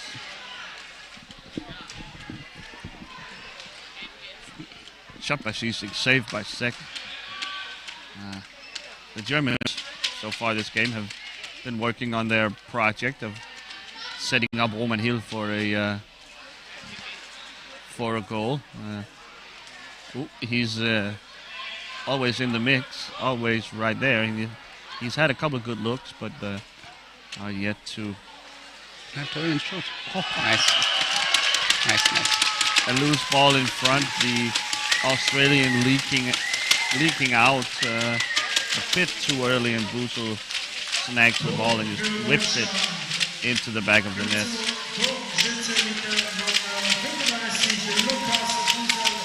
Kieran Watts, Dima O'Day a little quick to go for the counter-attack.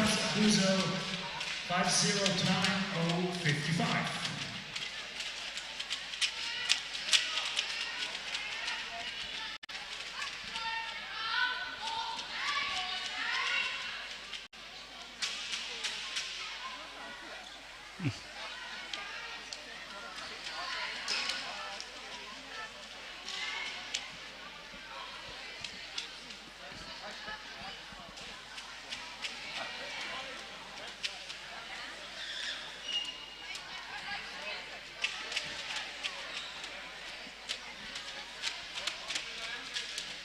The German defense is sitting back, waiting, maybe trying to draw the Australians away from the goal and counter-attack.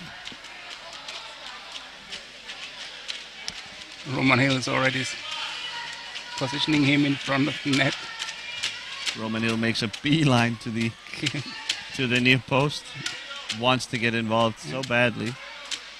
And the Australians with bringing a little pressure here. Sisik.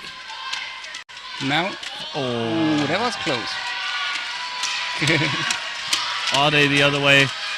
Shot just wide.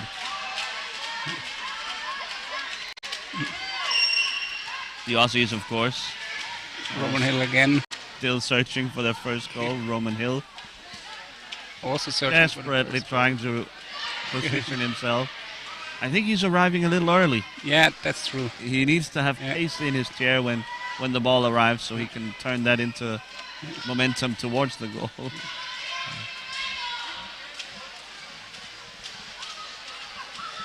Sisik. Hill wide open on the backside. Ade closes the gap. The Australians searching for their first goal of the tournament. It might be a player like Dima O'Day who can. I think Sek saved it with his front wheel there, one of the small front wheels. Hill would have been ready there. I think Hill is he's born ready. He was ready this morning. He wants a goal so badly.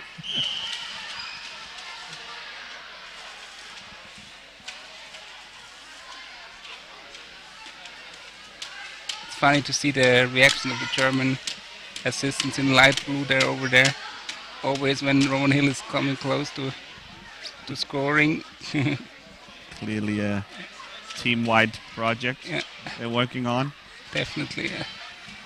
Everyone is involved there. That might be part of the reason why they are letting the Australians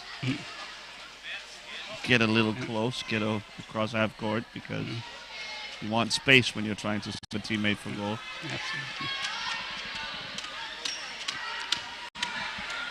Yeah, you're thankful for every. Now they have a gap here on the on the rear side. That's fine.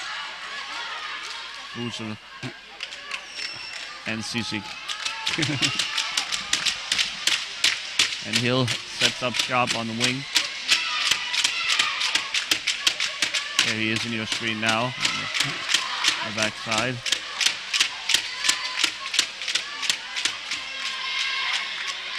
Oh no.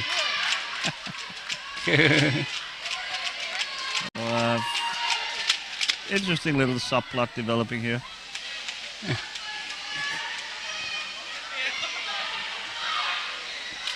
Yeah, and I mean the Germans, they don't have to score more if they don't want.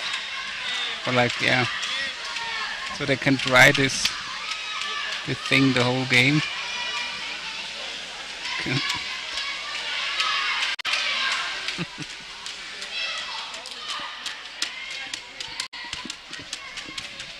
But yeah, sometimes it's like if you want the thing so bad, then it's even harder to get it. So Trying him a little too hard, perhaps. yeah, maybe put a little bit of. There's a pass. There it Hill. Oh, The German bench is going crazy. They can't believe it. That was a really nice look for Hill. Nice pass from Sisik. Hill right on the blade. Oh. That would have been a two-point try, I'm pretty confident. yeah, definitely. Sisik. I mean, he was at the short post, but it would have gone for a long post. Sisik. Oh. Hill. Nah. Nope. O'Keefe gets rid of it. Busel shoots. The ball trickling harmlessly wide. Sisik. Well, how did he recover that ball? Yeah. Yeah. Sisik a wizard. And Hill this time. No, O'Keefe blocks it. Shot. And a score. In behind Ryan Seck. Or maybe not. I think we haven't had the official signal yet. Let's to discuss it. Referees discussing.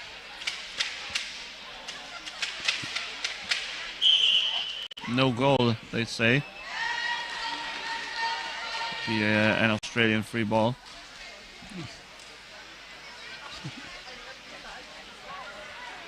Oh, a referee's ball. Huh. A little unclear as to what happened there. The ball maybe getting stuck.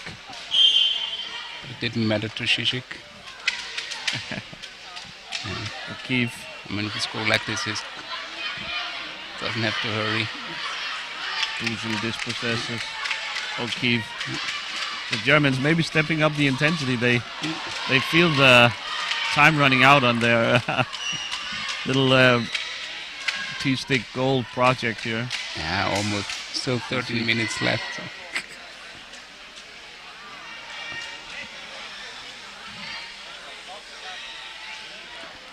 Sisik. Yeah.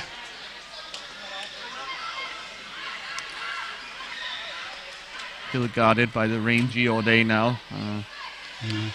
Might be too much to ask. Yeah. They want the Australians to come out and meet them. Yeah. But, that was a bit of a risky pass. Yeah.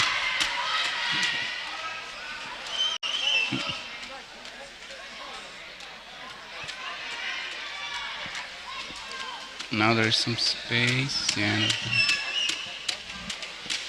Sisik shot. Oh, off the post. Was that off Hill? Probably not. I think. Really, everyone just trying to pass the ball to Roman Hill. Head coach out the right. He cannot believe it. You gotta love this from the Germans. I mean, they've had an absolutely terrible time at this tournament. Been so unlucky again and again and again. Yet still keeping. Yet Geert Oudenreit, head coach, finding ways to keep his players engaged and high spirits. Hill wins the ball himself. Oh, no.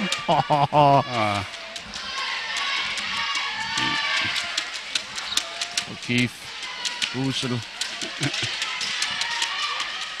Yeah, the Australians don't like the German plan, so.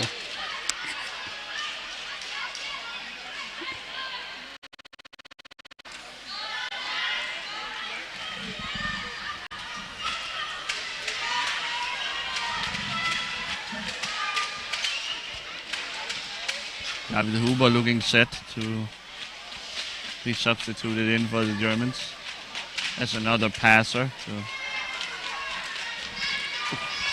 work on the Hill project.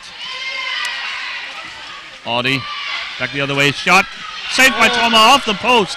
Woo! And the game what? Yay! There it is. Team Australia, I think it's Jack O'Keefe who was able to punch it in. Or might it have been what? Really? No. No way. No, really no way. Yeah, Check the it. referee is signaling 2 points.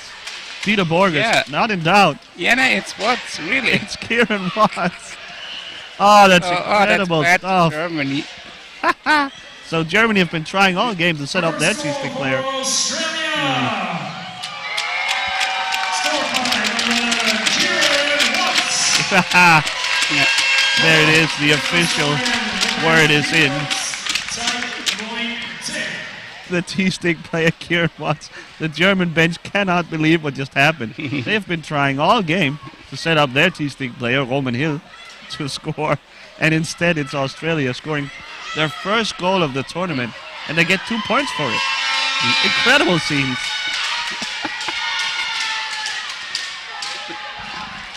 Really, the German assistants all in disbelief there. So that's right. A substitution for both teams here. Out goes Sisik and in comes David Huber. And out for Australian goes Dima Ode and in comes Stephen Webb. What a turn of events.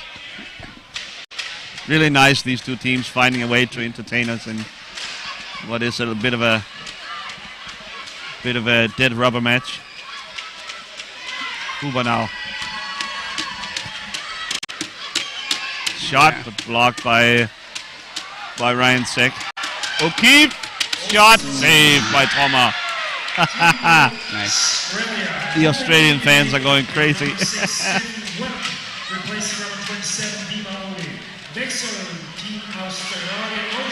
Stephen Webb now. Blocked by Bauer. Huber back the other way.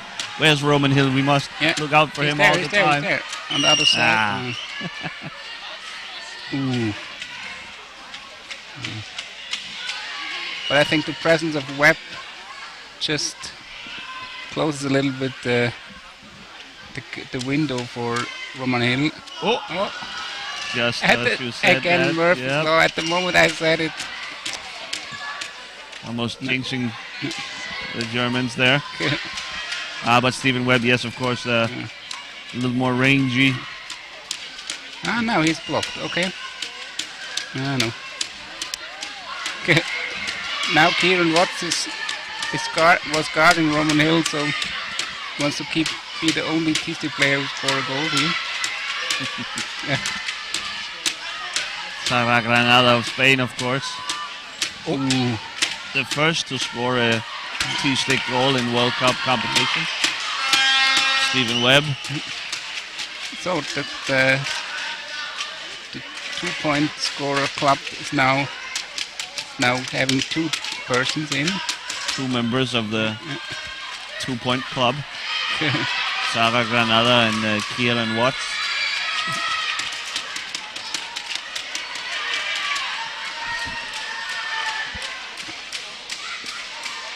I think even the German fans were rooting for the Australians to score.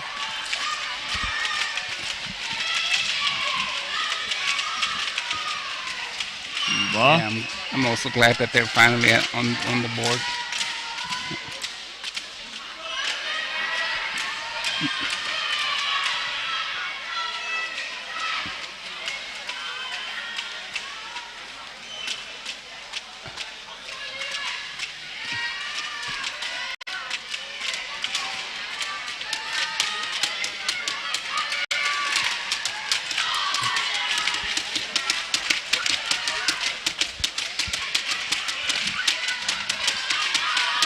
Huber sends it ahead, trying to pick out Hill.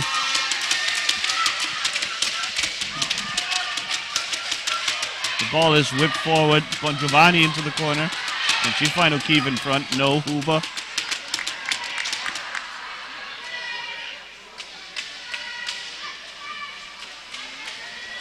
Huber back the other way. Hill has his back turned. Here we go.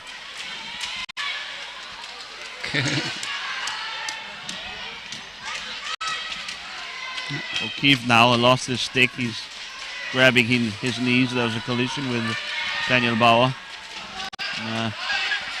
Rubbing his knee. Playing now without a stick. He's gets it now from referee Kimmo Virtanen. And the Germans resume their attack.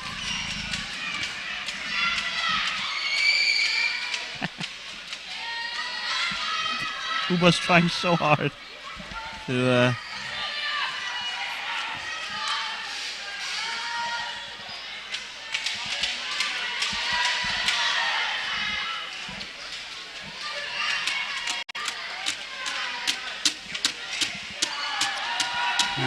Stephen Webb snuffs out the German attack. He'll go back the other way. Oh, runs into his own player.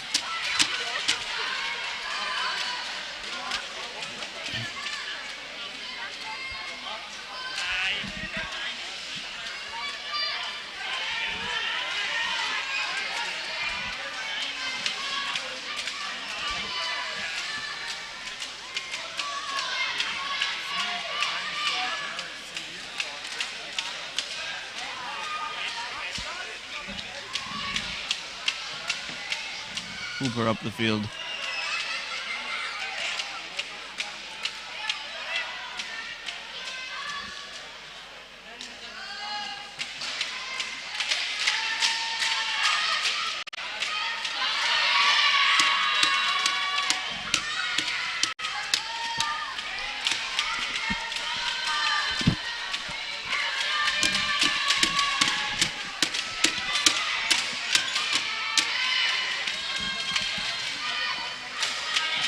Huber shot, score.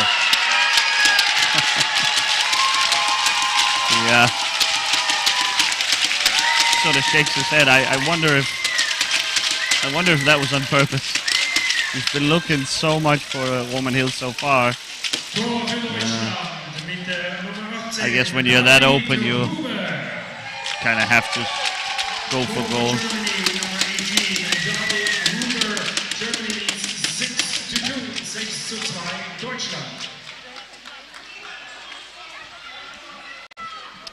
Ryan O'Keefe getting a little talking to from referee Peter Borges. All good. 5 minutes 10 for Germany to Huber yelling for his team to apply some pressure. They need the ball now. Webb though, that's little trip he takes. Ooh. Ball almost trickles toward goal. Huber back the other way. He's got Hill with him. Oh, but Bongiovanni just able to turn Hill away. There it is! No! Oh, no! Oh, man. So close. Wide open. Ryan Seck was nowhere near him. He had a wide open net. Come on! Look at Huber, always animated, grabbing his head. The German bench can't believe it. Oh, he was wide open. Huber can't believe it. Substitution, Team Germany. New on the pitch, number 10, Team Trinity, substituting for number 18. Oh. Out goes Huber now, and in comes Tim Treidi, the Germans, back to their initial starting lineup for this game. Webb with a shot, but blocked easily by a combination of Bauer and Trommer. Treidi.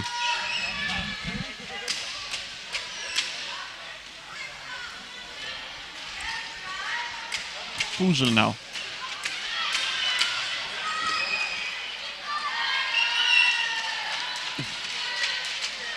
Traffic in front of goal. A goal by Lucas Busel, I guess. Yeah. They did call a goal by Busel. Excuse me for falling asleep. I didn't see it. Yeah, good that you're... So Busel makes it 6-2. 7-2, I guess, right? Yeah. 7-2, it should be the... Are we both wrong? Tor No. Deutschland, sein drittes Tor am heutigen Spieltag mit Nummer 35, Lukas Busel. Germany, Steven next goal. would like to Leading now 7-2, and his third grab goal one of more his goal career. for Australia. Lukas Busel.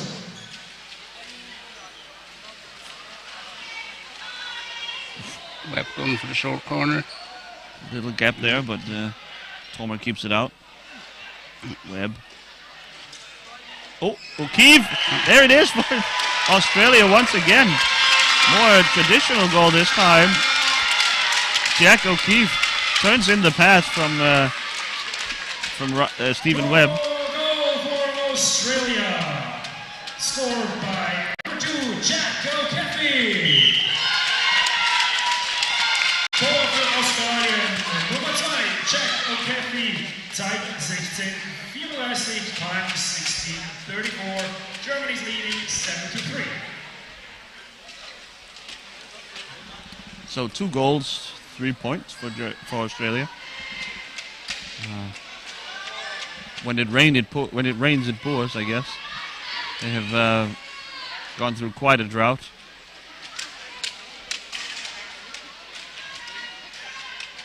Now they are flying, it seems. Oh, here's Hill. Oh, here again. Webb just... Spoils the fun. Yeah. Once again, Treidi gets to the edge. Webb dispossesses him. Hill now doing what he does best, using his chair's physical play. Treidi sends it out to Bauer. Hill was just helping Brady to Pressured by get the O'Keefe ball back. with new confidence and enthusiasm, the Australians. Here's Treidi. To Hill. No, Ryan Seck with another save.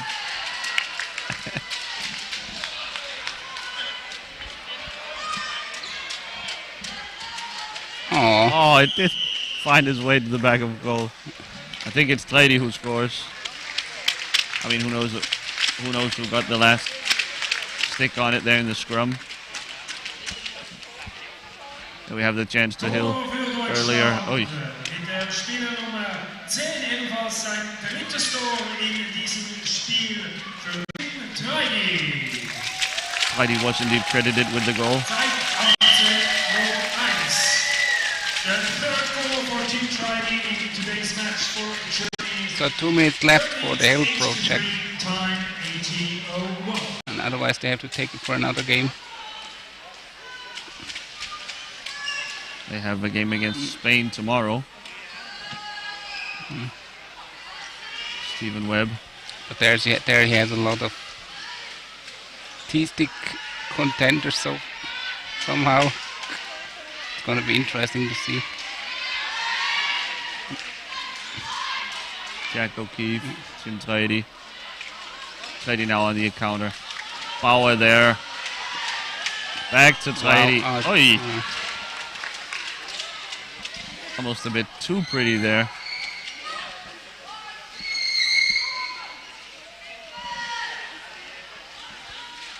About a minute to go in the game.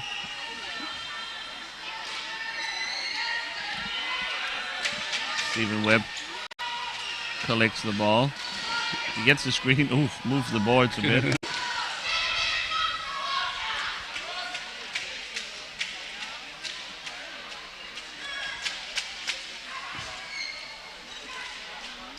Oh. Tomer takes care of it. For a German free ball. We have 30 seconds to go. time running out on the Roman Hill projects. He quickly hurries up the court to get in position. I'd say one last chance. The Aussies are pressuring high up now. Watts with another shot.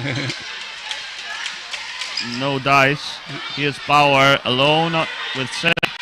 Oh, yeah. Sort of fumbled the ball, but still manages to sneak it in. That lip smirk on his face. Right on the buzzer. This ends the game. Pretty alternative shot here from Daniel Bauer, but scores nonetheless to make it 9-3 at the buzzer. Big headline here is Australia finally on the board. Twice, indeed. Once by Jack O'Keefe and incredibly Kieran Watts scored and was awarded a 2-point try. 2 more seconds in the game. Just as I was about to wind down, 2 seconds left. Put back on the clock. So the goal from Bauer. Goal from Bauer, not quite the last bit of the game.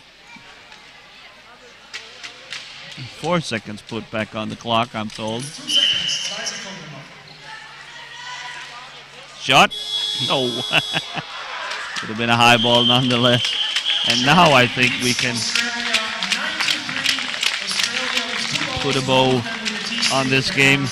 Surprisingly entertaining game with a lot of fun little subplots.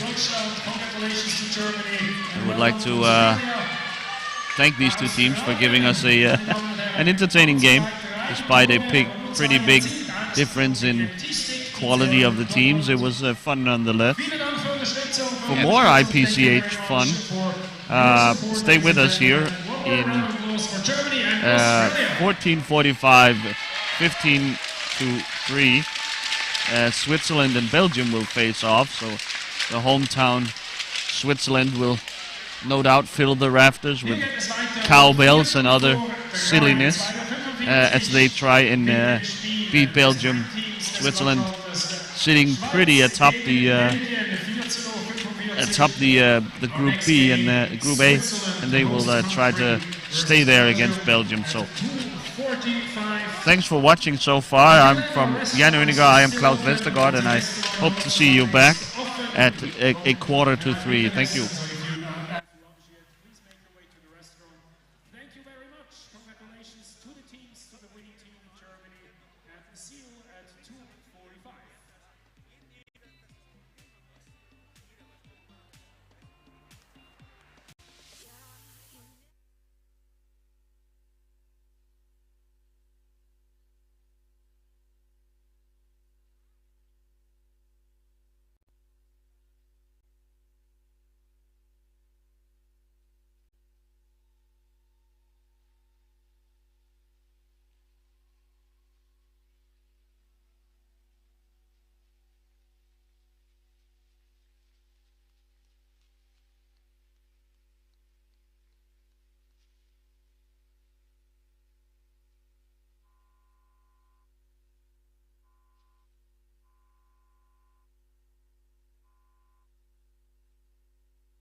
and gentlemen, welcome to the next game. Herzlich willkommen zum nächsten Spiel. Und jetzt muss es laut werden hier in Susee, wenn die Heimmannschaft auftritt. Wir heißen herzlich willkommen das Team Schweiz. Please welcome Team Switzerland.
Nummer 8 natürlich. Und noch mit der Nummer 1, der Raphael Bachmann.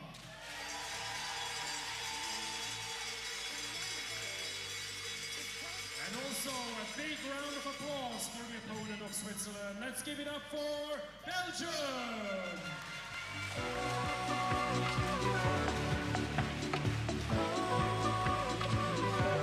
I wanna be with you. Just pick up the phone and I'm with you.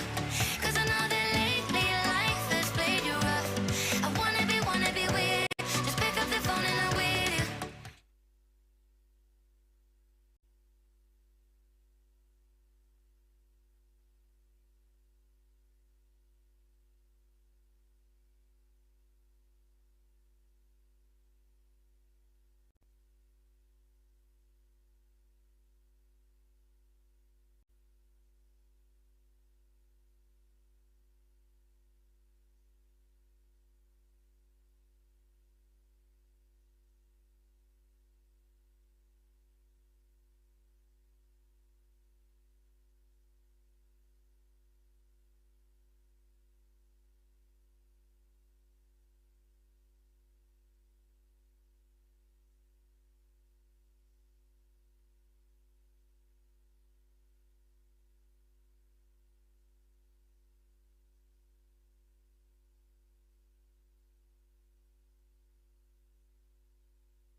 Ladies and gentlemen, meine Damen und Herren, falls möglich, dann stehen Sie auf und genießen Sie, please enjoy the Swiss National Anthem.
story, the national anthem of Belgium.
Thank you very much for your support. Have a fair game.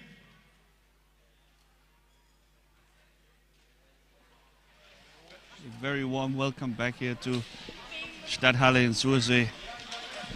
Good afternoon, everyone. This is Team Belgium, just about to line up facing the hosts of the IPCH World Championships of 2022, Team Switzerland. We are in Sursee, Switzerland, in the Lucerne region. We are just about to get underway here.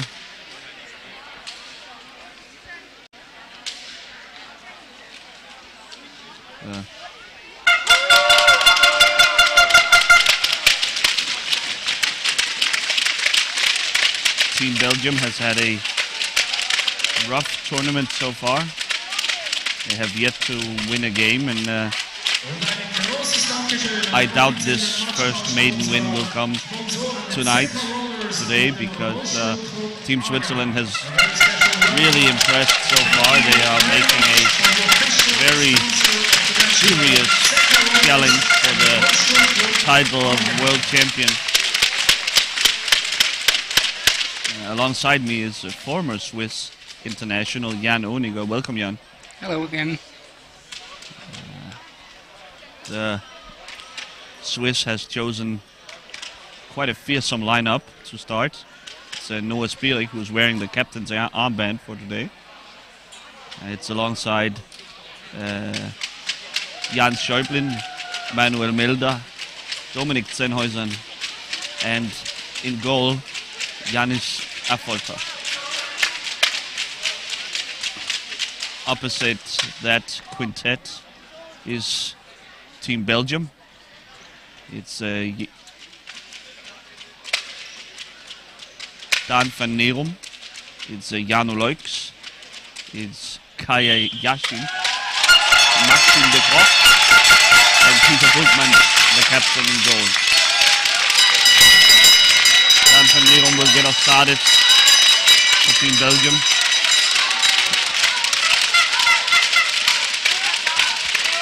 A shot from Sendren from a weird angle.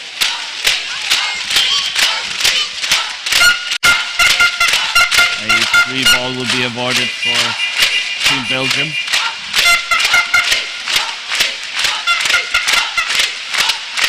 Jan and I will have to speak up a bit, I believe, as the chants of Hop Swiss is bellowing out behind us. First goal here, Jan Schäublin off to a quick start.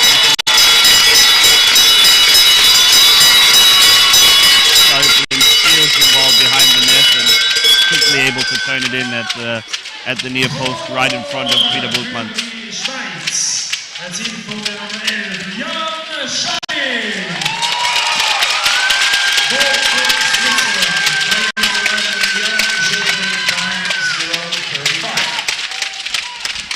The Swiss quickly back in position. Yeah, Switzerland really at full throttle here at the beginning. Showing the first three young guns. We're already circling around the net. Sennhäuser There he is finds again. Schäublin. Oh, shoots wide. Missed it. That's a miss from Schäublin, a rare one. Sennhäuser fumbles the ball. Van Neerum steals it. The clock maybe. Surrounded by the Swiss, swarming Swiss. Nice pass from Schäublin up to Milder, but Jano Leuk's there to... Here comes Kaya Yasin.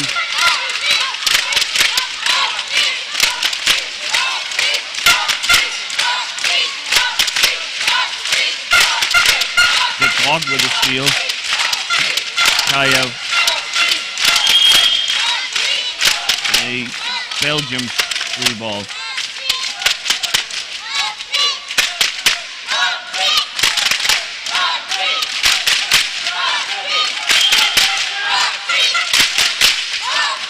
And Van Neerum will try and negotiate the high pressure from the Swiss.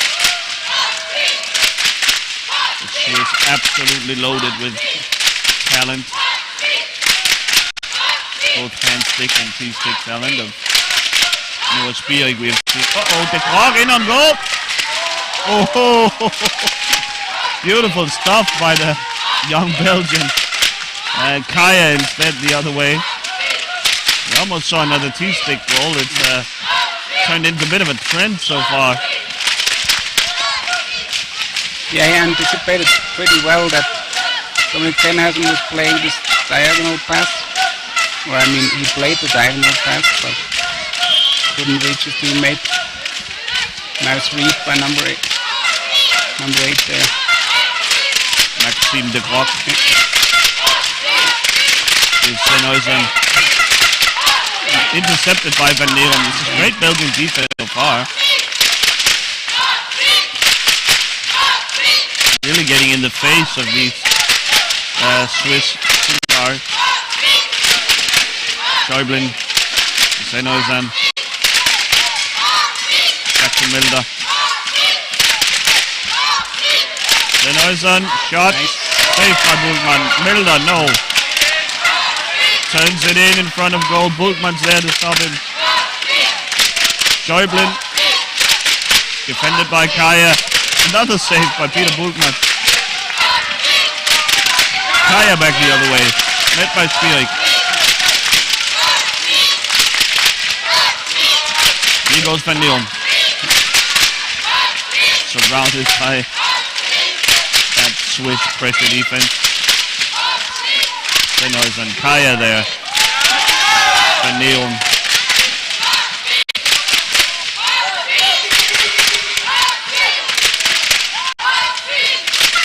Back to Milder. The Belgians have struggled so far this tournament. It's a very young team. They are here to learn, to gather experience. And head coach and Van Oysten will be happy with what we've seen so far. Tenacious defending. The clock now is to cover Sennhäuser. Schäublin, shot wide. Again, right. Sennhäuser tries again. Bultmann. Oh wow, what a shot by Sennhäuser. About that if you see Bultmann is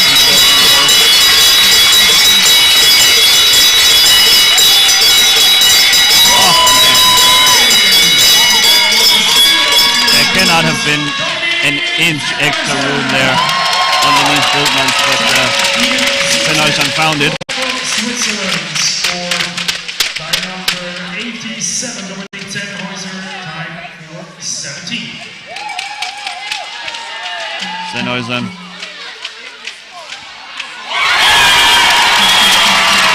Turns around Bultmann again. The Belgian team not covering the post well enough. I expect that was Bultmann to carry Jano Leuk at the moment. When you give Sennhäuser that much space, you're in trouble. Yeah, definitely. Always in the practices, really not fun when you have it given that space, that much space. Yeah. Nice goal again there. Milder.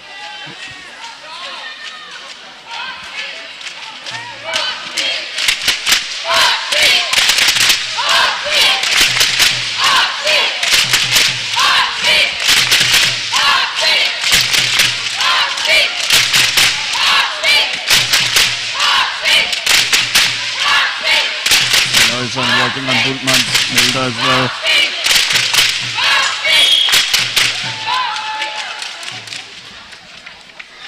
And it's a Belgian goal ball.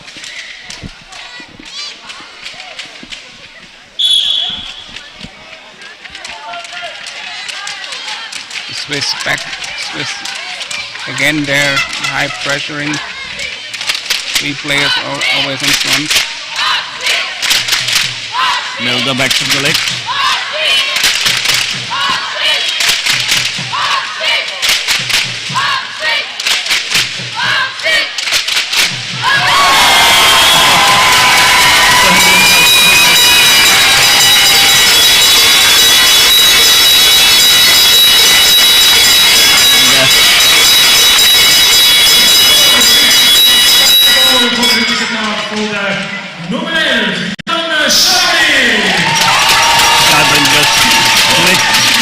Backhand towards the goal. It's unbelievable the amount of power he gets on that backhand shot. It's incredible.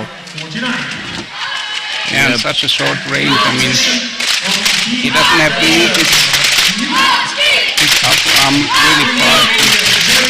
It's all such power. There it is again.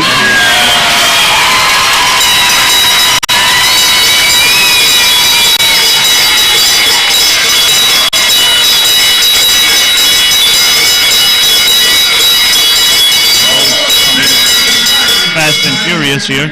Absolutely. So fast that I haven't been able to get to the substitution from the Belgians. Out goes Jano Leuks and in comes Gerrit de Moor. And Kaya here. De Groot, now Sennhäuser. He's got Milder with him.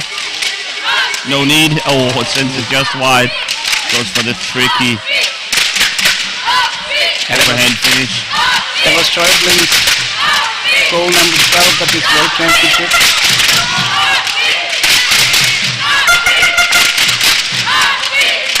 Schäublin shot wide.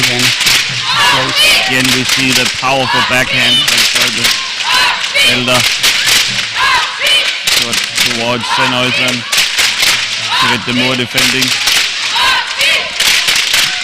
Despite having lost his stick.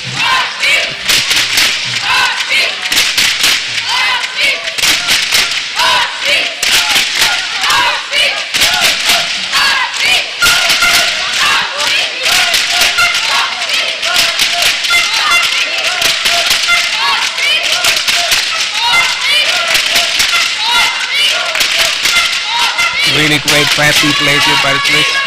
Oh wow. Oh, Sennhäuser. I think Schäublin surprised him as well with this great pass again. And Dan van Neom just able to throw some gravel into the Swiss passing machine here.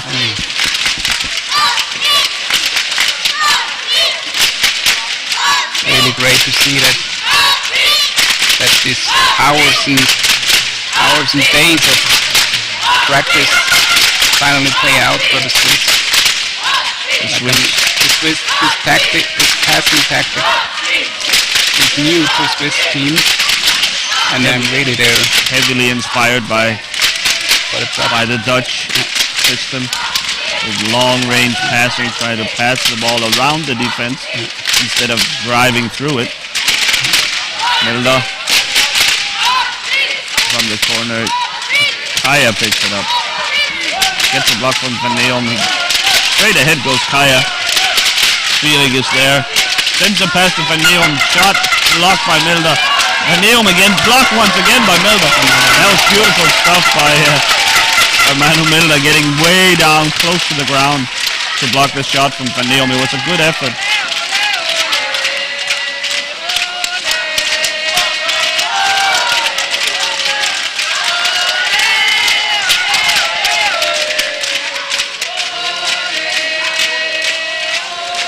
Oh, nice shot by Sennhäuser there. Melder in the middle. Moore almost sent it toward his own goal. Kaya and Neon working Sennhäusern. Milder comes to help Kaya though. Escapes. Yeah. Free ball is called for Belgium. We'll have a substitution for Switzerland. In comes Nilsson Braillard. Out goes brilliant Ian Schäublin. Mit der Nummer 7. Jessen Breiter anstelle von der Nummer 11 Ian Schäublin. Das ist Team Switzerland. Nur in the game Nummer 7. Also by our out of the game Ian Schäublin.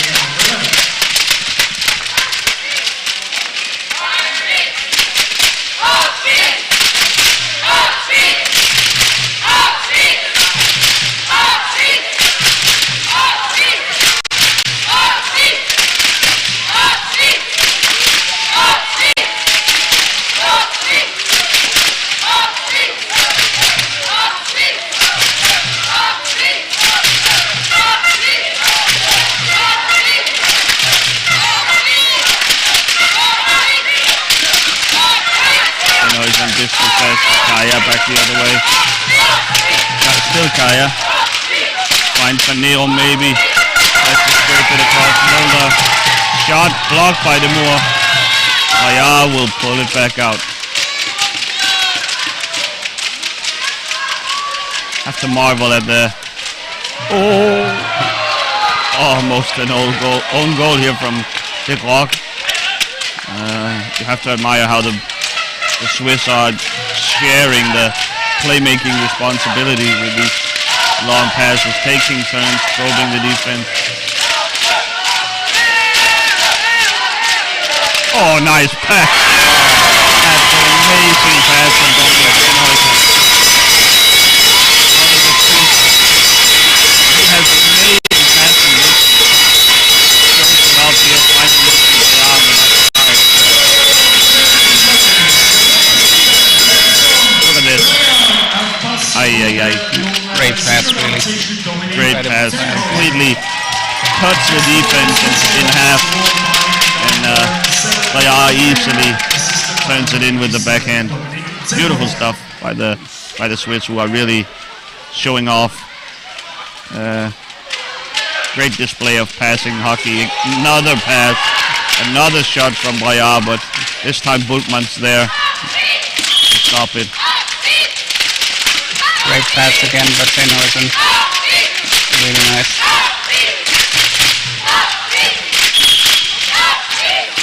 One of the best setup players there are around.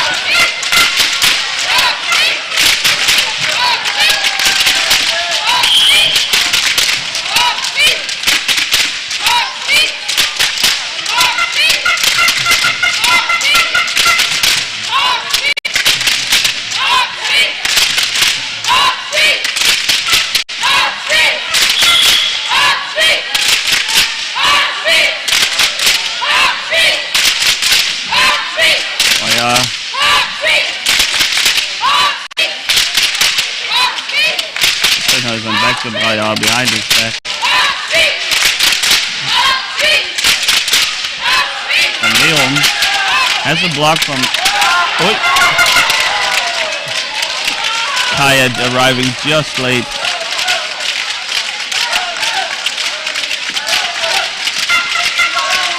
Kaya still in the corner. Breyer now. Milder in there as well.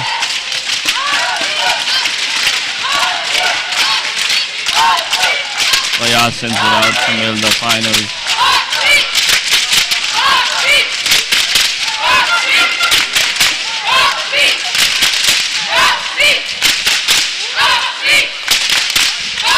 Kaya intercepts the pass from Bayard.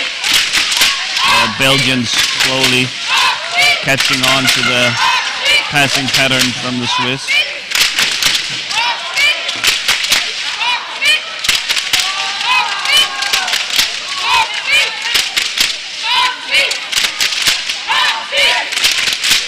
Neusen. Intercepted by Van Nerum. Van Nerum shot blocked by Boyar. He sends it back to the Moor. Kaya will collect. Swiss have to be careful with those Screen from Bultmann. obvious passes Yeah, the sometimes. Belgians are onto them. Can't get sloppy. Definitely not, yeah. Boyar. Oh, back to Sennhausen, but it skips out of bounds. That slipped over stick.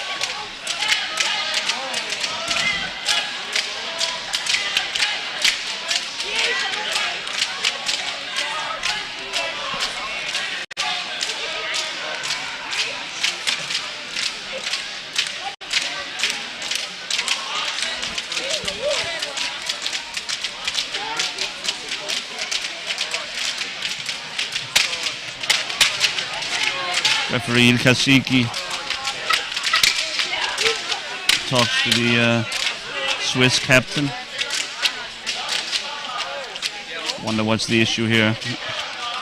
Either way, we're about ready to get going. Didn't get it or didn't Van throw it. Nerum forward to Rock, Kaya.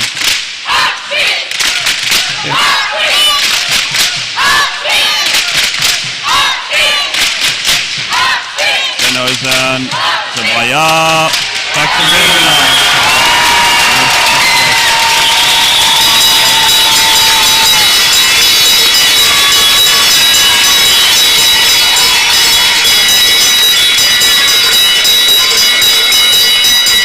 Doesn't get much more beautiful power chair hockey than this. I mean, all three handstick players heavily involved in every. It's beautiful stuff. Manuel Milder is substituted now, though. In comes Veronika Conceição. The next goal for Switzerland was scored.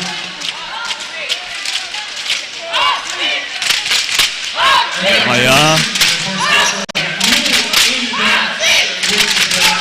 Number 8, Veronika Conceição, is in for number 24, Next to that, She'll take a shot. Blocked by the Moor. Sennhausen.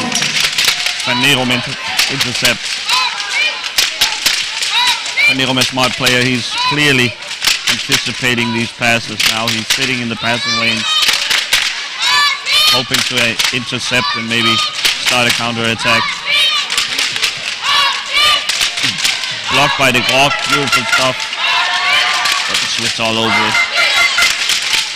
Quick to get back.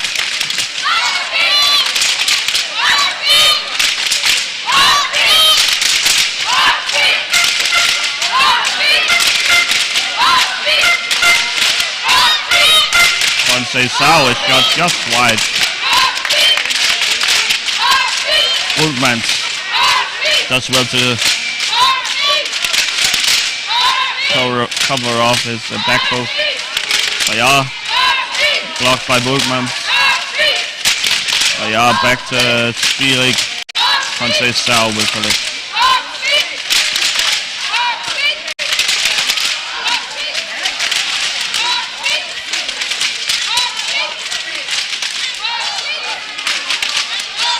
Boyar. Van Nerum. Kaya. The Grog.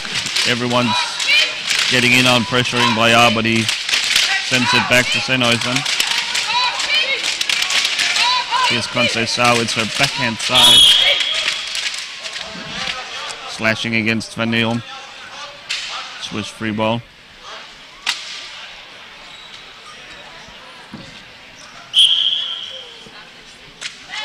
Sennhausen finds Boyar.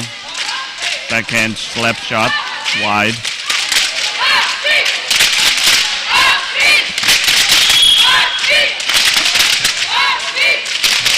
A charge is called against the Swiss.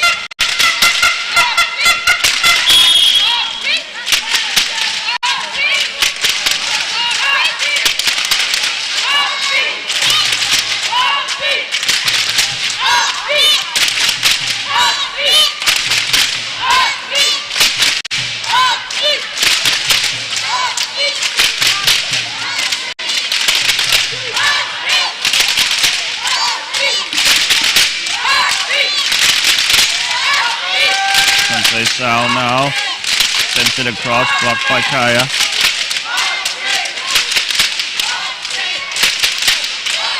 Sennhuisen digging for it. It's underneath Van Neerum.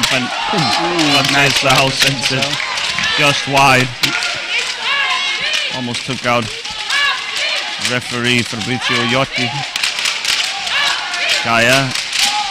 Van Neerum. Surrounded by Swiss.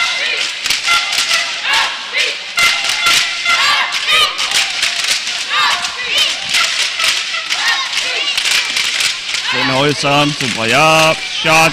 Oh, just wide. Sao couldn't connect. The Moore covers well.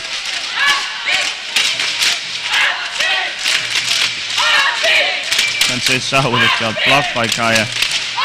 Oh man, Kaya is working really, really hard in defense. They're firing from all angles.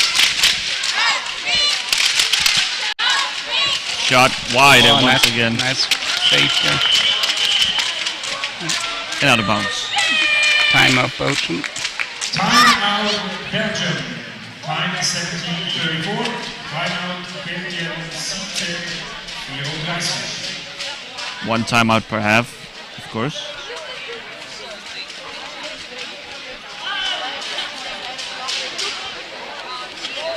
So Anne van Oosten, former top player herself, and, called for a timeout, make some adjustments.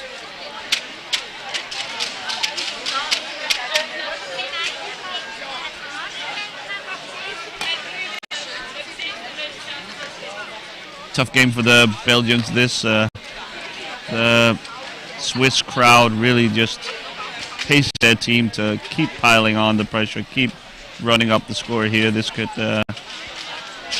get out of hand if the Belgians aren't careful. I think we can see already that the Belgians have improved during their stay here at the USA. I feel the defense is a lot more tenacious, a lot harder working, and ultimately more successful than it has been so far. They are simply just up against the incredible, powerful lineups of Team Swiss.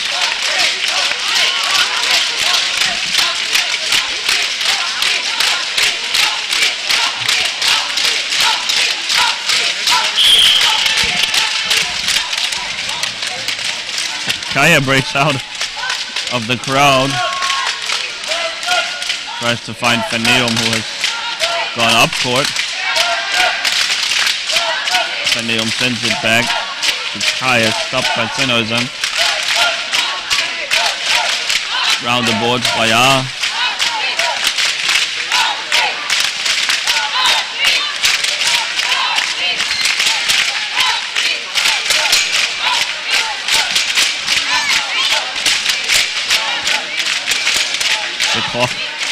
Tries to go for the steal against Sao.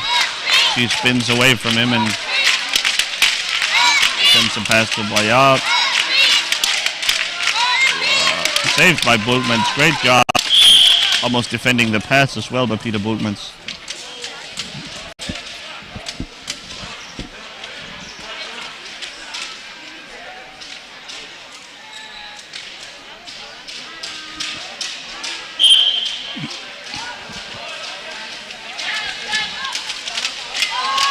Kaya will try once again. Thread the ball through to Van Neerum. No dive this time. Bayard. Long pass to Sennhuisen. What can he do with it? Van Neerum pressures well. Kaya takes over. The Belgians were ready for that one.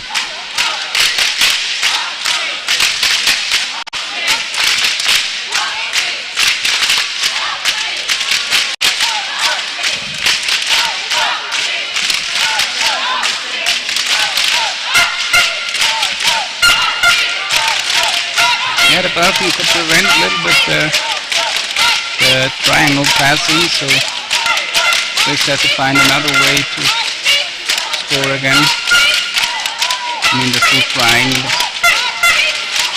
The Belgians are a bit more ready for it, yeah. About 30 seconds left in the half.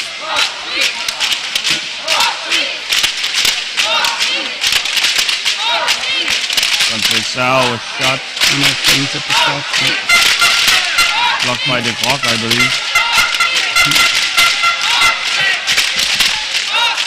Van Neron. Raya takes over.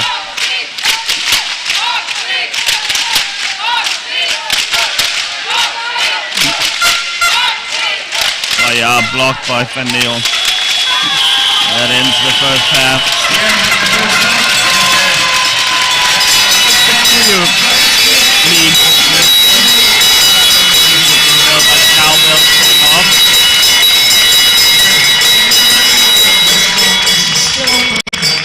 Not without its bright spots for Belgium. I think they'll be reasonably happy. They are taking the fight to the Swiss at times. Not a completely hopeless performance so far. We will rest our voices, Jan and I, and we will be back with the second half in just a moment.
afraid.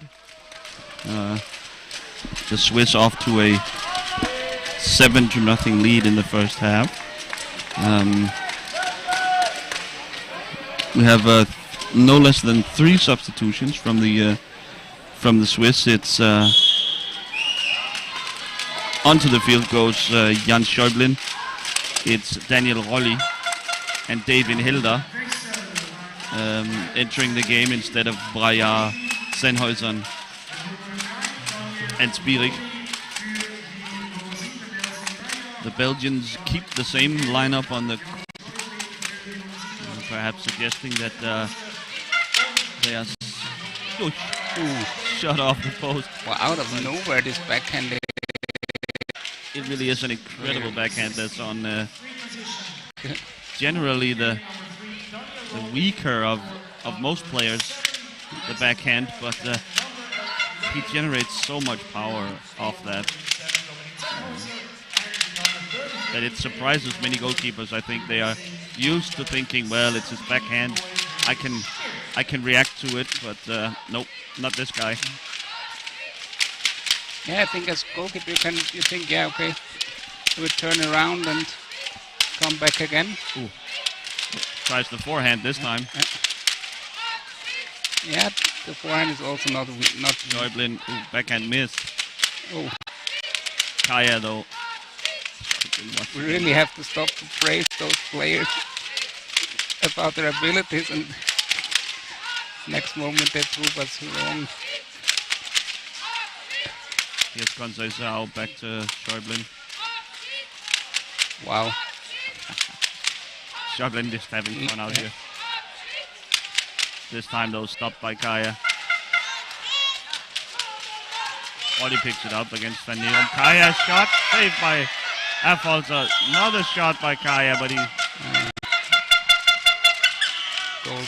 somebody committed a charging violation of blocks.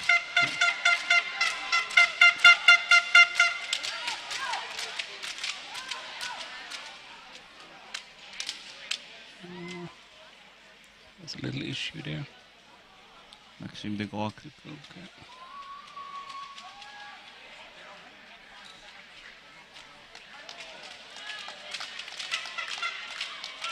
But he smiles, so I think he seems fine. Got his arm taped, I guess. Yeah. Daniel Rolli will get us going. Over to Schäublin. Pass meant for Conceição, but intercepted by Van Nieren. He'll just try and pour the ball towards the Swiss net, but it's blocked by Ollie. Ollie again. The clock this time. Very high up the court. Does well, but is ultimately surrounded by the Swiss. Schäublin to Conceição. Van Nieren, main on goal. Shot saved by Affolter. David Elder was close at it, so Van Nieren didn't have the 100% control of the ball. Schäublin.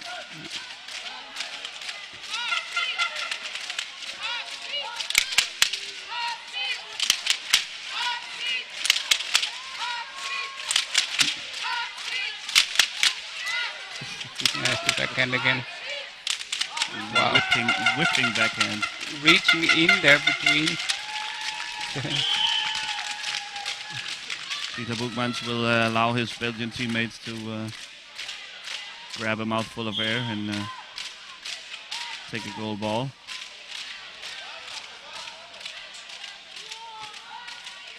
Kaya, nice and easy. In Hilda, a lot of contact with de Groc.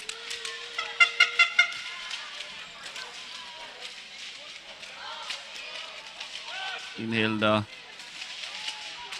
Goes for the ball. Almost gets it. It's below him. Underneath his wheelchair. Now he has it.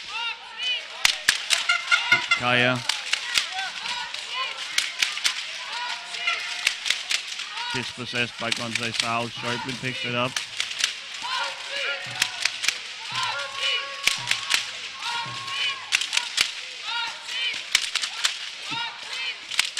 Zhao with an attempt. Oi, in Hilda in reverse.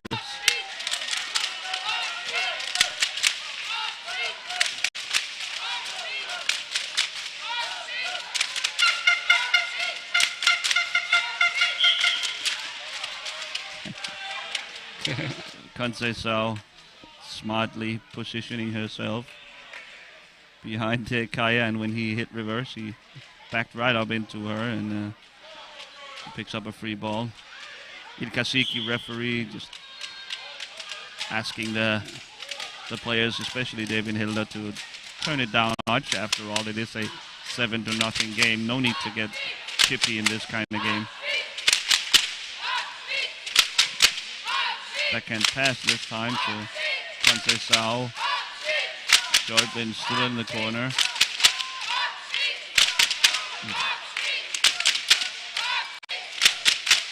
It's Van Neerum attacking Kansai Zhao there. He will pick up a free ball. Not bad from not a bad job from Belgium. Van Neerum here. And Green card to Kansai Zhao. Kansai Zhao booked for maybe out of frustration after losing that ball.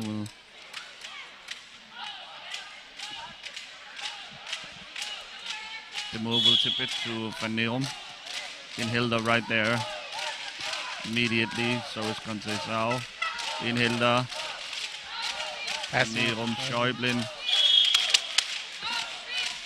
It's a very chippy game. I mean, considering this is a lopsided game, 7-0, it's getting pretty chippy out there now. Schäublin, a shot blocked by Bultmans. Kaya passes it out well. In Hilda again, physical. Yeah. Schäublin. But that was Van Neerum not looking at it for Inhelder. Schäublin. Pass to Kansai Zhao. It's in the corner now. Kaya. The Belgian free ball. A lot of little infights and little fouls there, yeah. Yeah, very chippy. Yeah. Van Neerum taking up position wide. Okay. Wants a pass from Kaya, gets it, but Kansai Zhao is there.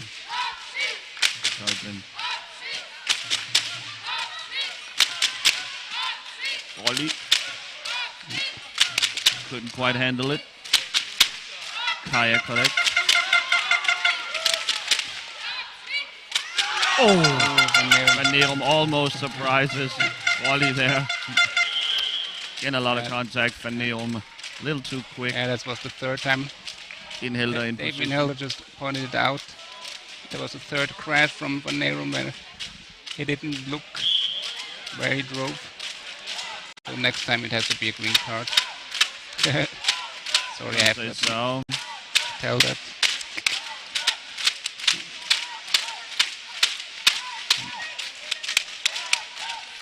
shot off the post, I think, or maybe off the chair of Kansai Zhao. I mean, the power on those passes from Schäublin, it's so much that his teammates almost are surprised when the ball gets there at such speed. Schäublin graciously helping Kaya retrieve his lost stick. Schäublin, don't be surprised if he shoots directly here. He doesn't, he takes it to Kansai Zhao. Back to Schäublin. Van Neerum there, Schäublin dribbling. Oh, Kansai Zhao couldn't handle the pass once again.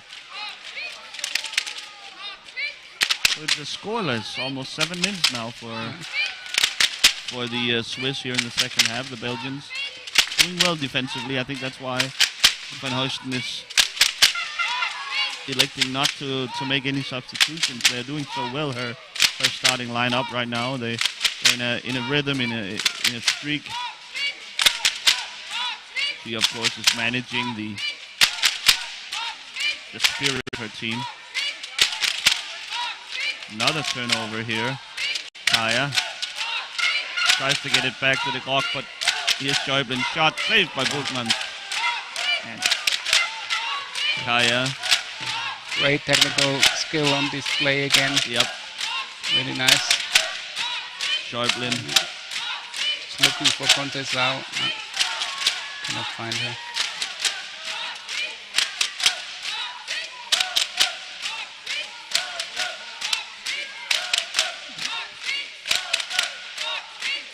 Oh, Nice.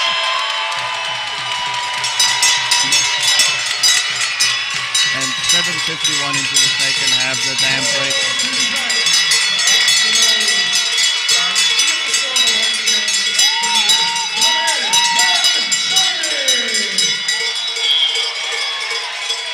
Schäublin with the backhand once again.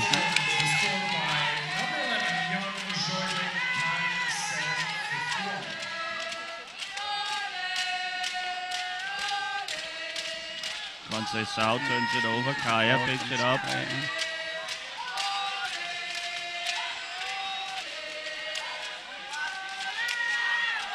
Kaya tries to find Van Neon. Conceição slaps it away. Boekmans takes the gold ball.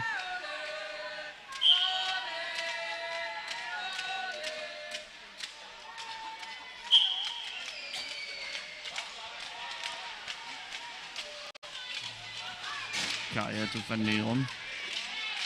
Led by Schäublin. Some little movement on the Swiss bench there. Dominik Zennhausen is coming in again. No, there's a technical.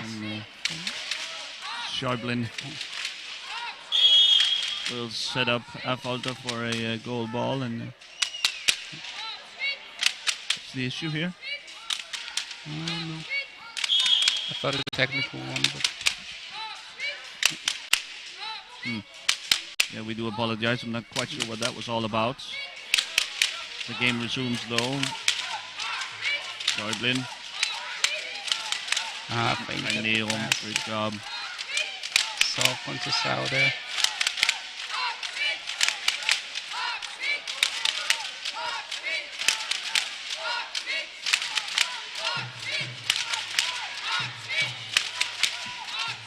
Saved by Boekmans. Schäublin, guarded by De Moor. Oh, spins around.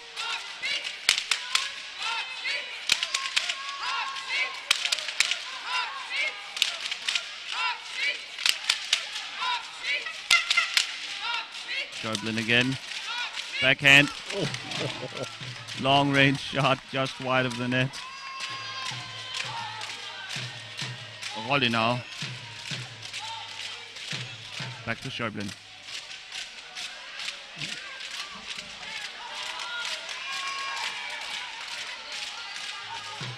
Schäublin will score here. Yep, idiot move.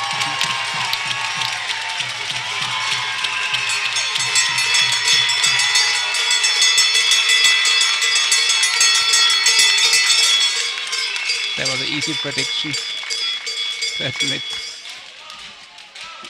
He knew, and I think Peter Boekmans knew as well, that it was going to be a race to the far post, to the near post there, but the backhand once again wins it for Schäublin.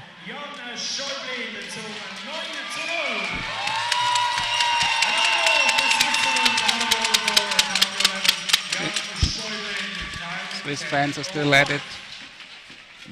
Still celebrate all the goals like it's the first one. So the substitution, Zennhausen for Conceição. Kaya with a decent opportunity there, but sends it wide. I don't think this will make things any easier for the Belgians. Zennhausen has really impressed in this game with some slick passing, creative passing. And also a really nice goal in the first half. Yeah, with the backhand there, or sort of spin shot. Close on goal. Kaya fighting for it, but Rolli wins it.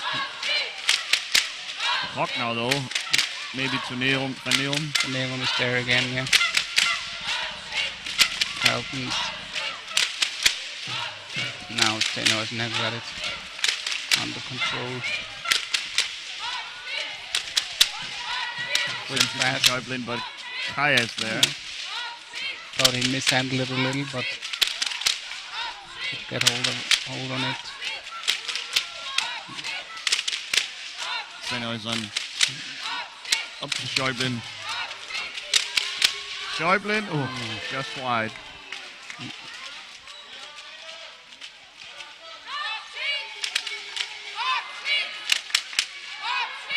Sennhuysen to Schäuble. Oh. Great pass from Sennhuysen, but intercepted by Kaya. Again.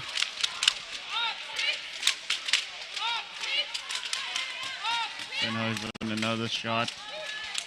Saved by Burgmans. And Neom back the other way. Oh. Schäuble takes over. Sennhuysen, Schäuble is with him.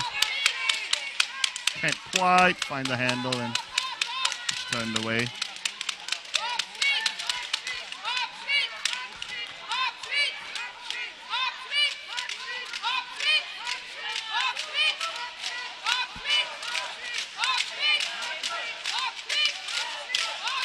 Sennhuysen, Schäuble.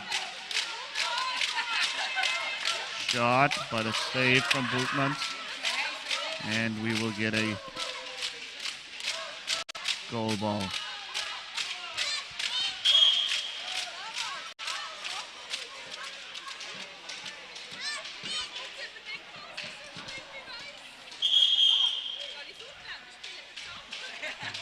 A timeout called now.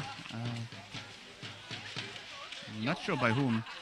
Timeout Schweiz. Timeout Switzerland. Time 12:44. The Swiss wanting a timeout here. Just giving a little advice to Jan Schäuble there. And then Rafael Mattes also.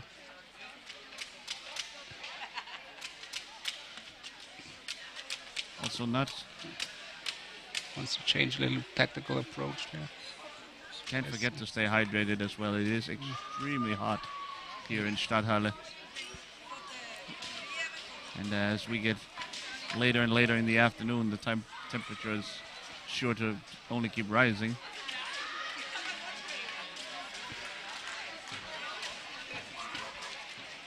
Little boiling pot here.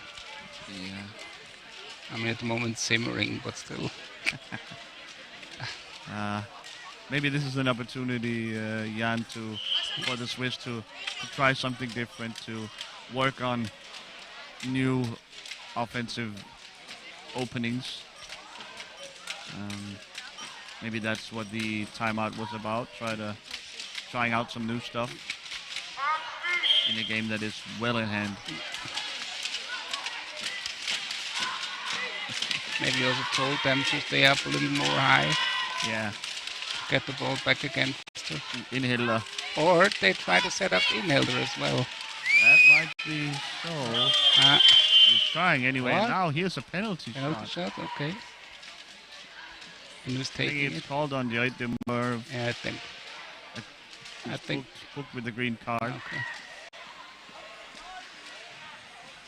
Inhilder may have had the edge there, and And Inhilder goes for the penalty shot. Wow. I think so. Might be a little much for my liking, but What is it? I didn't hear you. Okay. incredibly rare to see you. Definitely. But you can do it at that score. Let's see if you can convert. Inhilder taking his time. Against Burgmans. Gets by him. A shot. No good.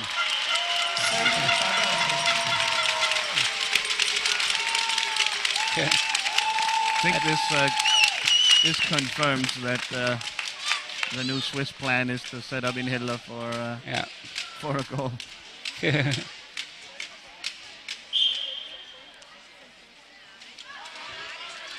Wow, that was a Up gap. to Van Neom. Shot just wide. Kaya. Surrounded by Inhilder, by Sennhuysen.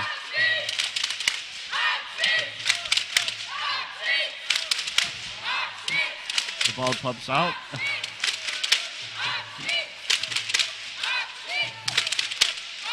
Sennhäusern and Schäublin. In Hilda. Oh, nice pass from Sennhäusern, but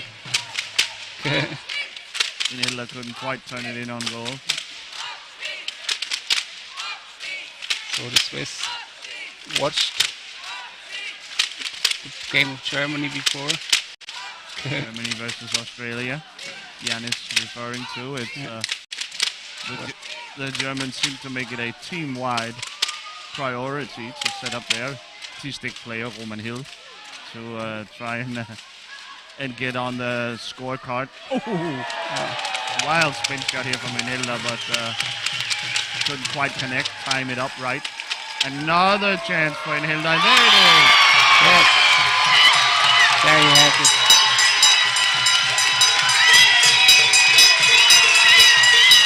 Nice.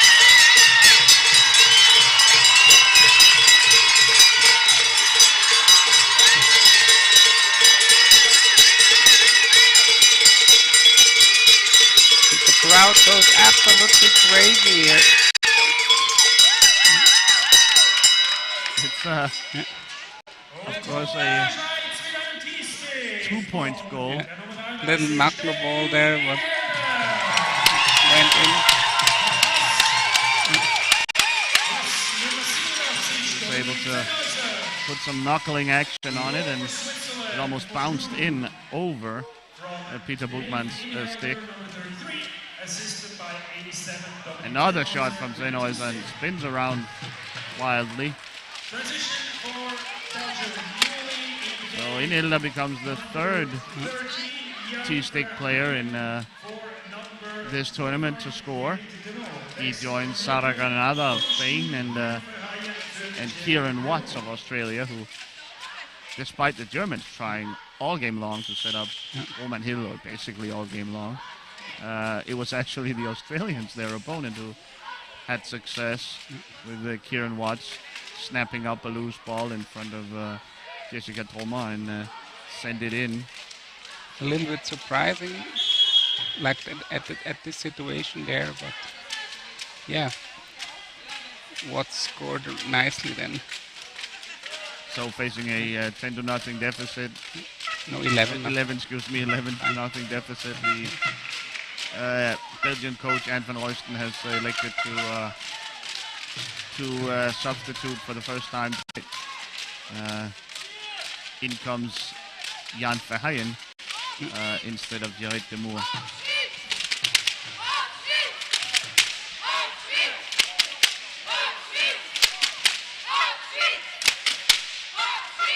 Taking some time to recover maybe. Jared de Moor was booked, of course, earlier as well, so the effect in Hilda. They're not done, the Swiss. A lot of contact here from Inhilda and Kaya. The assistants on the bench always jumping up when Inhilda's there, close to score.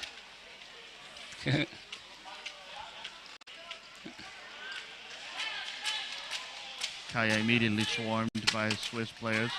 Schäublin, Verheyen, it's Sennhäusern now. Schäublin, shot blocked by Kaya. Verneerung, backhand, saved by Janis Affolter. Sennhäusern, still in the corner now, out of bounds. Belgian ball.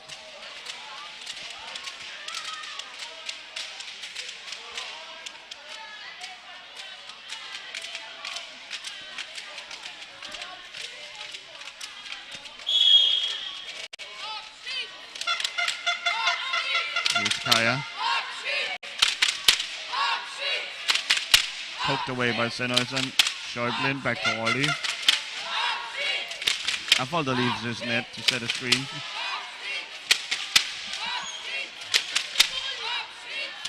Sennhäusern takes over. Rolly had quite the low afternoon here. Not a lot to do in the second half there. Not a lot to do in the role of safety valve there.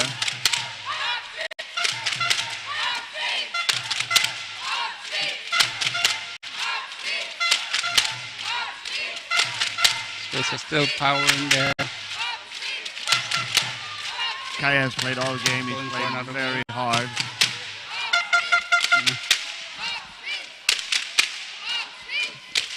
Impressive that he still has the energy to keep going. Sennhuisen a little lackadaisical. Sloppy with the ball. Van Neum almost caught him. Sennhuisen looking for Hilda. No. Jan Verheyen there to turn Hilda away. All the Swiss popped up. assistants turning around there. It's fun to see the reactions over there. Kaya back the other way. I wouldn't mind a Belgian goal here. I think they've fought really hard in this game and given it a nice crack. And they even created a handful of decent shots. But Affolter unbeaten so far. Kaya. Stolen by Schäublin.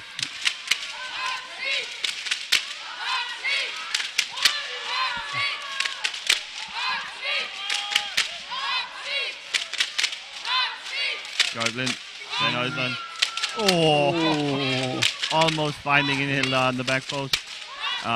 Those passing moves from the Swiss, they are so impressive. Goal clear. Yeah.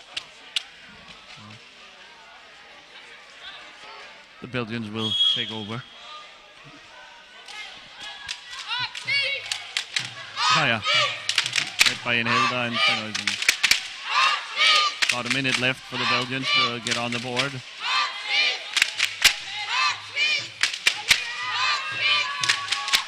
Up. Oi! Hilda. There's another shot on goal. Hilda wants to be the only one that scores twice. Does he need to Here's Schäublin. organize Sennhuisen. his own club then? Schäublin to Hilda. Oi! Little too quick the pass.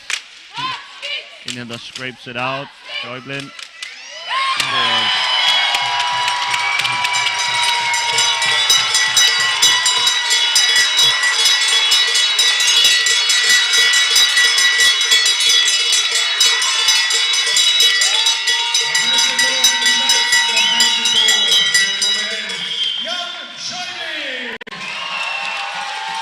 Initially saved by Boegmans, but turned in off the rebound for Schäublin and the Swiss. Van Neum got last attempt here in the 9 seconds. He gets a free ball here. He has lost his stick. I think he'll need help from Kasiki picking it up.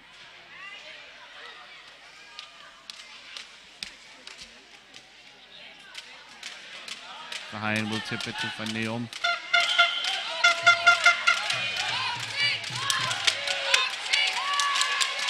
Hilda back the other way, moves the board.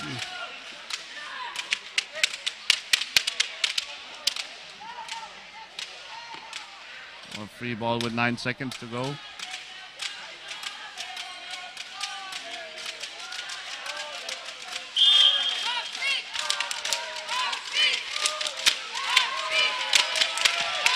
Hilda In there powering again. through. Okay, Kasik is giving Come on. Hilda reminds him to stay put there. Okay. 1 second left on the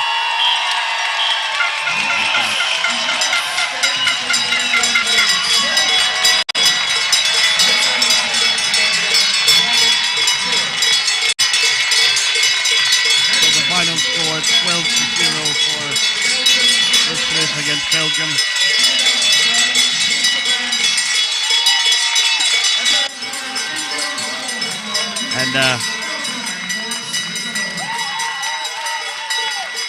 following this game, we have a break of about half an hour.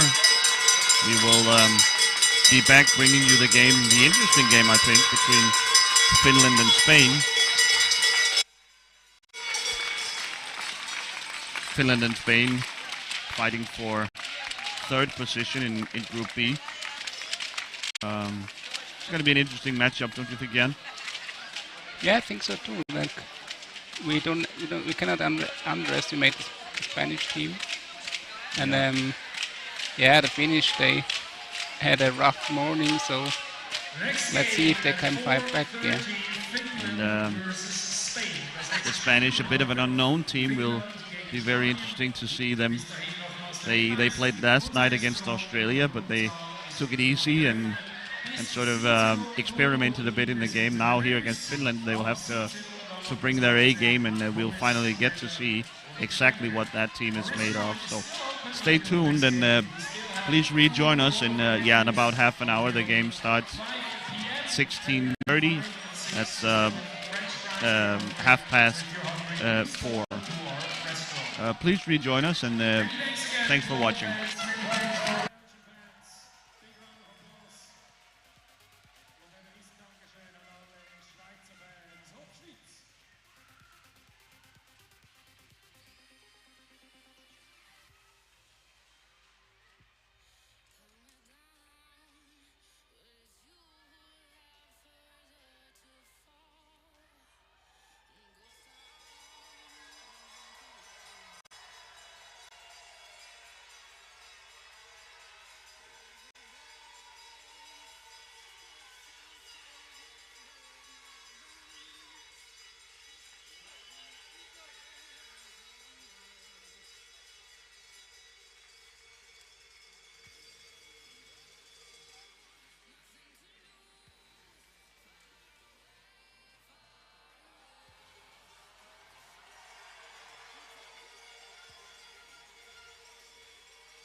A very warm welcome back inside Stadthalle in Sursee, Switzerland. We are ready to bring you Game 5 of today. Spain versus Finland.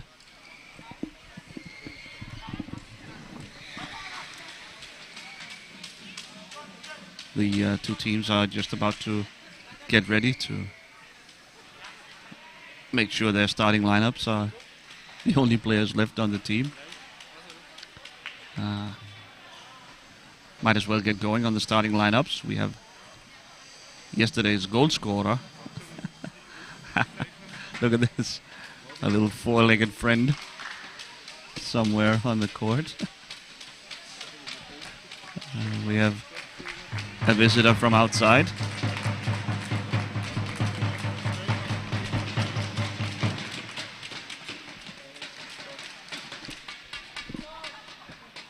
The starting lineups from Spain is Sara Granada. It is Asier Sanchez, Antonio Rodriguez, and Miquel Villanueva, the goalkeeper. And who is that? Is that Jordi Valle, I believe? Yes, Jordi Valle.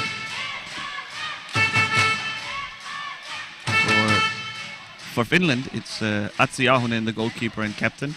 It's Kasper Voirunen, it's Jesse Mursu, Saila Lumi, or Anni Kirolainen.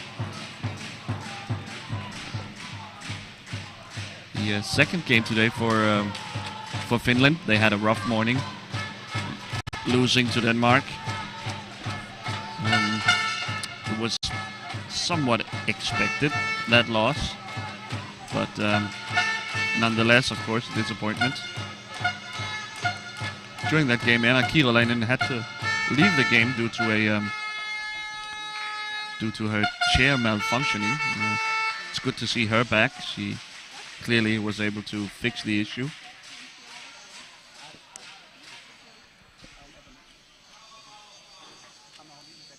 It's a dedicated workshop here for players to fix minor malfunctions on their chairs, to make sure that they are spick and span in perfect working condition.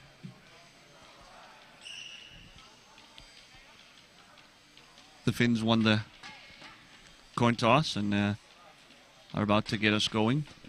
I think we're just waiting for us to completely reach game time here at 4:30.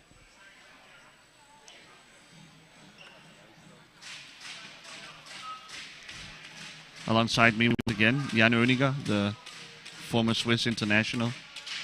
Hi again. And he and I both ready to guide you through this game. The Finns are in great position to, despite their early morning loss today, are in great position to make the semifinals. The Spanish have only played one game so far, beating Australia yesterday. So they are still alive as well, and a win here would be very big for them. Sara Granada and Rodriguez against Voirunen. Asier Sanchez, long arm, great reach. Team Spain, a bit of an unknown. They did not compete, neither did the Finns actually. Neither team competed in the 2018 World Cup because of all the COVID restrictions. Not a lot of international tournaments have been played since then. So a bit of an unknown team, the Spanish, and they experimented a lot against Australia yesterday, and I think now we finally get to see what they are really made of. First moments didn't look so bad, so Well, pass from Mursu hits his own T-stick player, Anni Kirolainen. Sanchez yeah, a little bit. intercepted by Lumi. Here's Voirunen. Mursu. Notes more appropriate than this one, Finland versus Spain, for me to apologize if I'm getting any of these names wrong. I neither Spanish nor Finnish is my native tongue, and I'm struggling a bit, I must admit, but I'm doing the best I can. Jasper Voironen gets by Granada. Jesse Mursu. It's that Mursu-Voironen connection I think the Finns are trying to set up.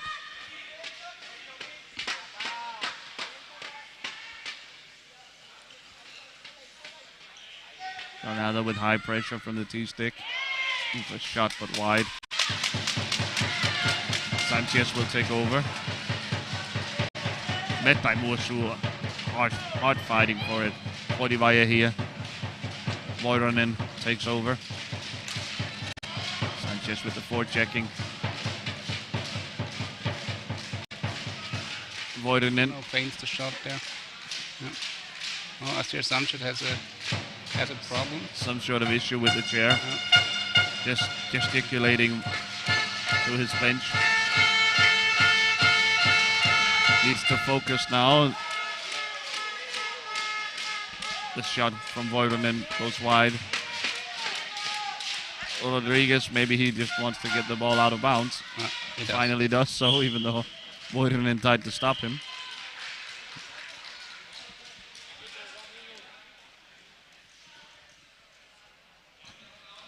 And now referee Christopher Stormark will investigate what's going on.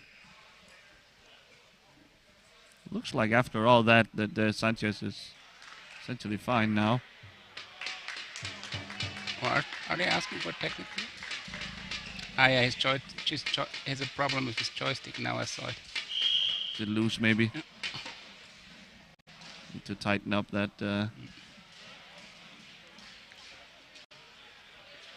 Yeah, sometimes you need to stick that top part to it. I think it works. Okay, we can get back to the game now. Finnish free ball.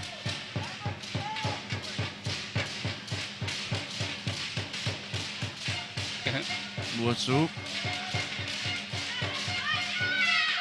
I expected them to play the ball to the Spanish, to be honest. But I don't think you could say that the Spanish were in possession. yeah, Rodriguez was surrounded by Finns when he kicked it out of bounds. I think it's quite all right for the Finns to keep going. Here's Voironen, a save from Villanueva. Rodriguez dispossessed by Voironen. Back to Mursu, and the Finns will start over. Asir Sanchez there putting on the pressure on Mursu. He scurries back to his... Ooh, a shot from Voironen. What a shot. A lot of power, but wide of the net. Rodriguez tries to find Sanchez, but can't make the connection. Didn't look up before he passed. Mursu. Seemed like it was a small opening for the forehand shot. Again, Mursu.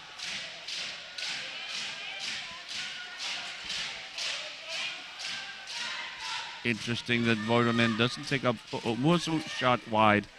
Misfire from Jesse there.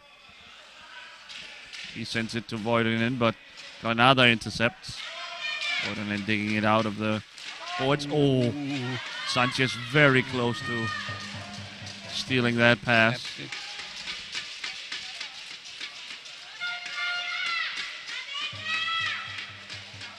Voironen.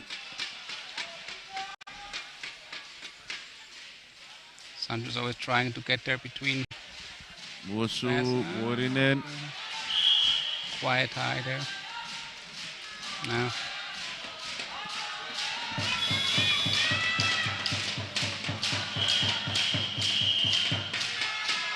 We'll have a Spanish timeout now, I believe. Yeah, they're still working on Sanchez's chair with now bringing in some tape. It's I think the joystick itself is loose. Yeah, please shut the chair off.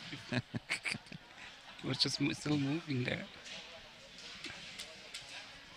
So what's at stake in this game? Well, the Finns have already bagged a very important win against the Germans. Spain, of course, is have won their only game so far. They are a bit behind scheduling-wise. So they have 2 games tomorrow, which will be the ultimate test of them going up against Germany and Denmark. It's not completely outside the realm of possibility that the Spanish could put up a fight against the Germans, but definitely Finland remains the favorites to go through. If the Spanish win this, though, they will be right back in. They'll be right in there with the Finns in contention for that final semi-final spot. So still tied 5 minutes into the game, scoreless. We'll have our first Spanish substitution. Out goes Rodi Valle, and in comes Gabriel Calvo.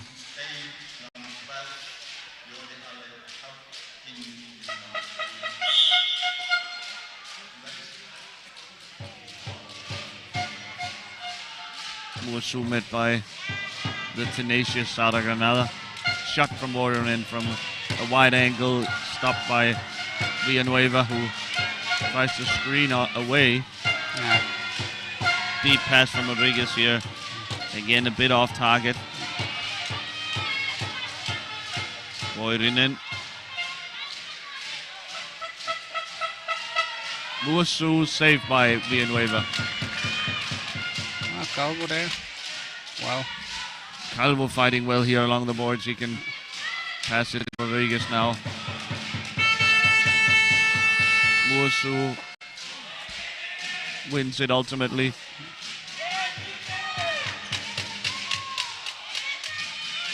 There's a small gap in the corner, but the Spanish able to take it away. Voirinen.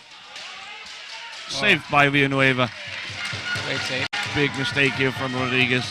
Turning the ball over right in front of his own net. Shot by Voirinen. Great save again there. Another save from nice. Villanueva. Great job by Calvo to stop the wraparound from Voirinen. Here's Musu. Paints the ball there. Loses it. Lumi picks it up, gets it to Musu.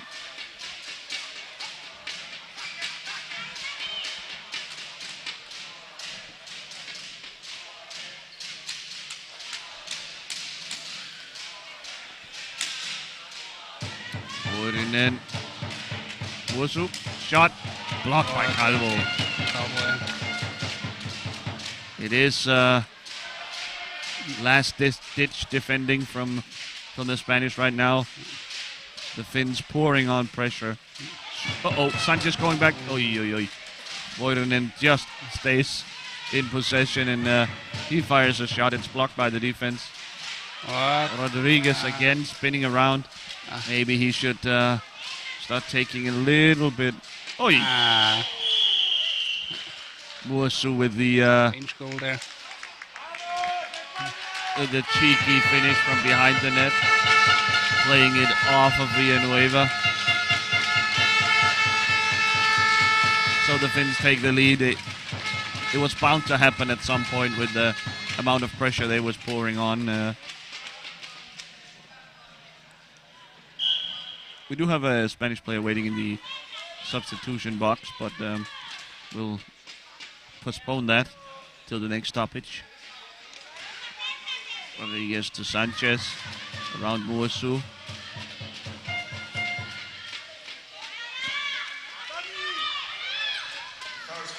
Rodriguez to Sanchez. Has to pull it back out.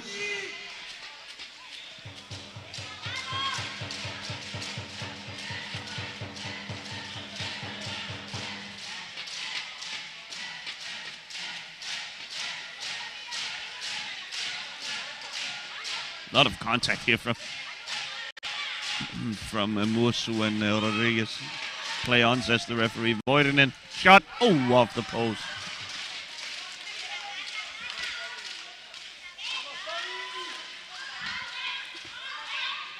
Here's Sanchez going back the other way. He gets screens from Calvo. He likes to shoot. I think he should have kept it for a few more yards. Here's Muasu.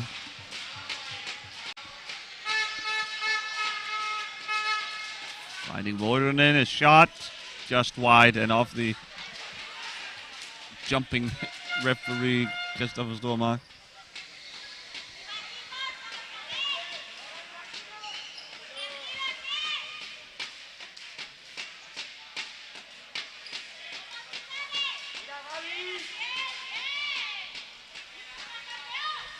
Sanchez.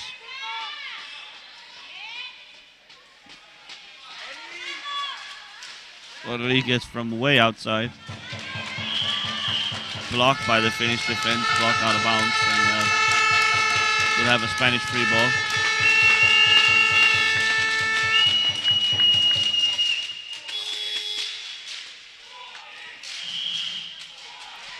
And we'll get the substitution. It's Roger Badia subbing in for Sanchez or Rodriguez. It will be Sanchez. Maybe the issue with his joystick is still hampering him. So Badia makes it onto the court. Yeah, it's really still an issue there. They're fixing it now. Still working on Asier Sanchez's chair. Sanchez, the star of the Spanish team. Badia, though, showed flashes last night. The Finns are working on Petri Metikainen. Pumping his wheels there. Upping his tire pressure. Great steal by Rodriguez there. Rodriguez. Didn't hesitate.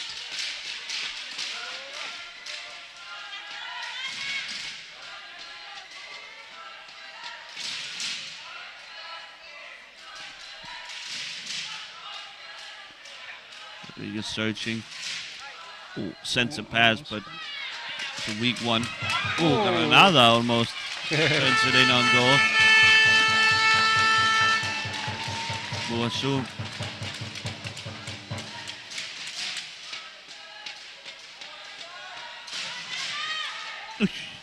Searching for Voironen and a high ball out of bounds anyway. Pretty good pass there from Muasu and pretty good scoring opportunity for the Finns. Free ball Spain.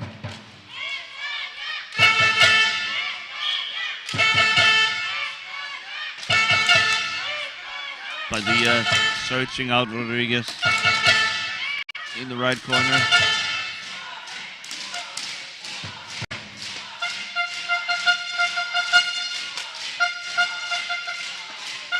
Oh, Badia! That's a goal! Yeah. Wow! So Badia ties it up.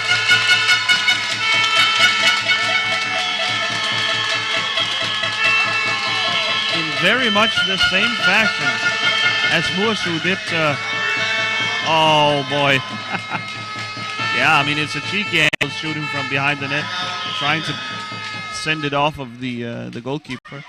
Essentially the same thing Muasu did to Villanueva on the other end. So it's 1-1.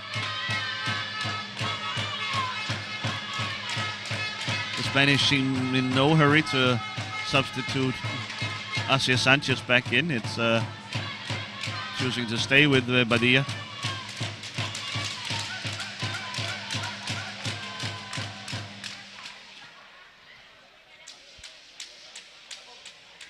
Yeah, I think Mats Ahonen there tried to be safe that he covers the further corner or like the corner that's on the other side and anticipated a little bit too quick. I mean, there was not a lot of space between him and the post. So it's questionable decision, but the playing with his left hand, he would have been a backhand out on the other side of the goal, and generally you need a little more time to finish that off.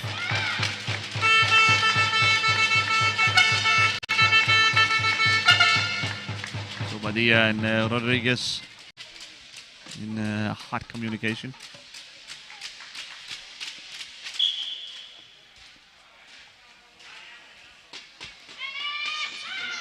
Musu. A Finnish substitution during that timeout. In comes Sami Ojala. Out goes Kasper Voironen.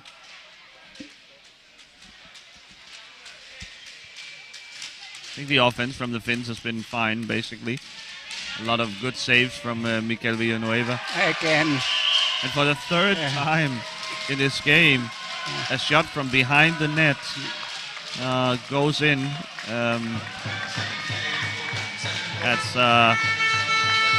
what do you think, Jan? Should they start putting people on the posts?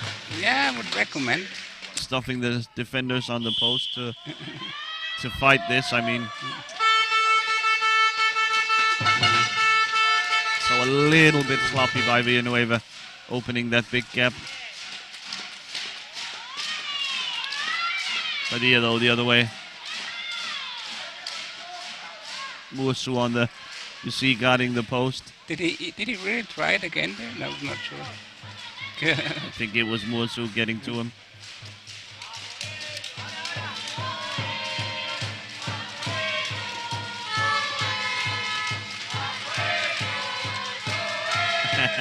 Kirolainen, Ojala, Badia.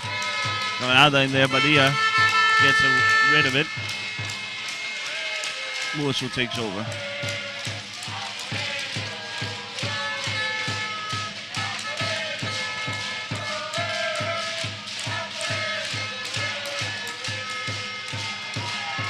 One more time, the Spanish aren't covering those. What? But he was standing there. Okay, yeah. Call goes against the Whatever. Yeah. Agree and disagree here. For the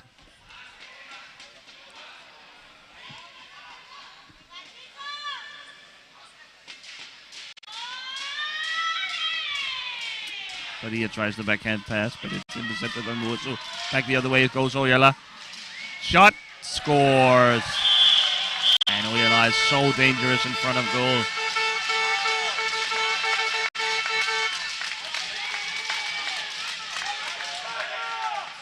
Now the Finns take a 2-goal lead.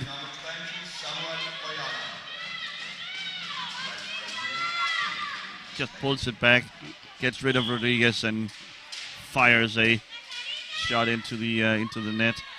Yeah, really nice that he, with this stick movement, that he let Rodriguez just slip past him. So Just sailing by. yeah, really Did Rodriguez. put him on skates. Padilla, surprising referee score mark. Here's Ojala. Ojala might just take it himself here. Calvo covering.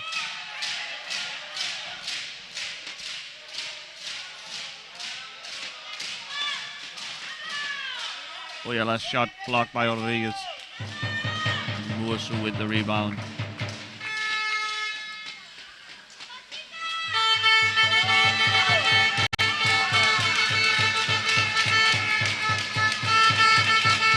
Ojala can't quite corral it. Villanueva has no idea where the ball is, I think. Now, though, might be able to find it. Well, is he stuck? Here's Musu.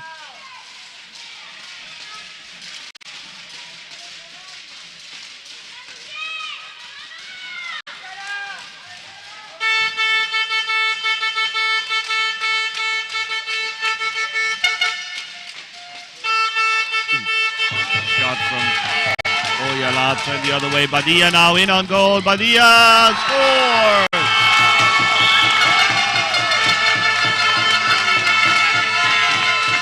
Roger Badia pulls one back on the Finns.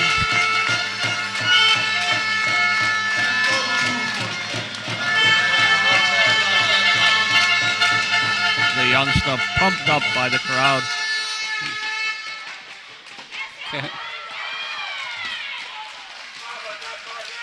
Always it is loud vamos after he scores a goal.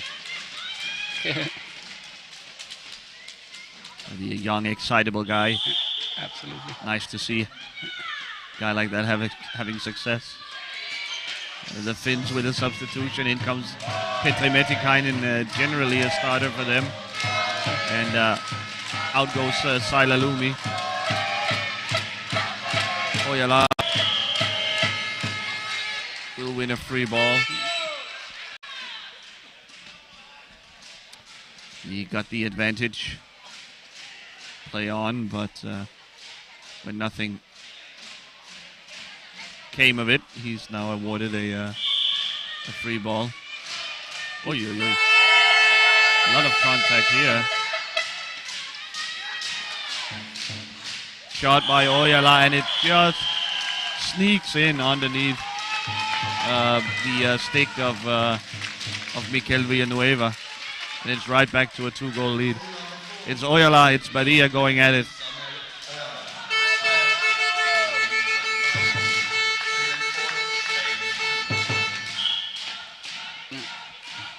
Oh, just threaded the needle. Rodriguez met by Ojala. Rodriguez wins that little duel, but loses track of the ball. Ojala back the other way.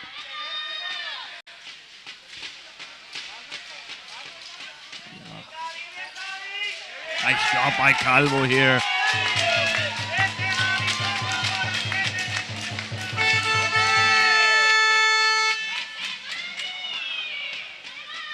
Spanish defense a tiny bit unorganized. There's a lot of yelling and pointing and gesticulating to each other.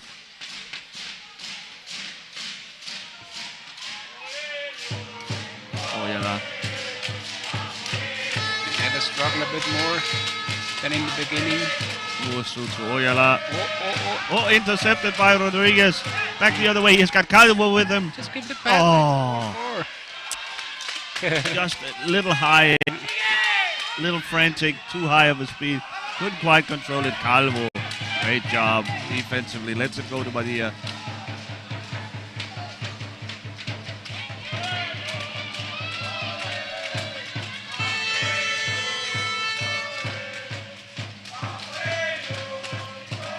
Back to Rodriguez, but he can't control it. Ojala wins it over Granada in the end. Oh, oy. Rodriguez just gets in there to disrupt the shot from Ojala. It's underneath Ojala. Calvo wins it. Back to Ojala.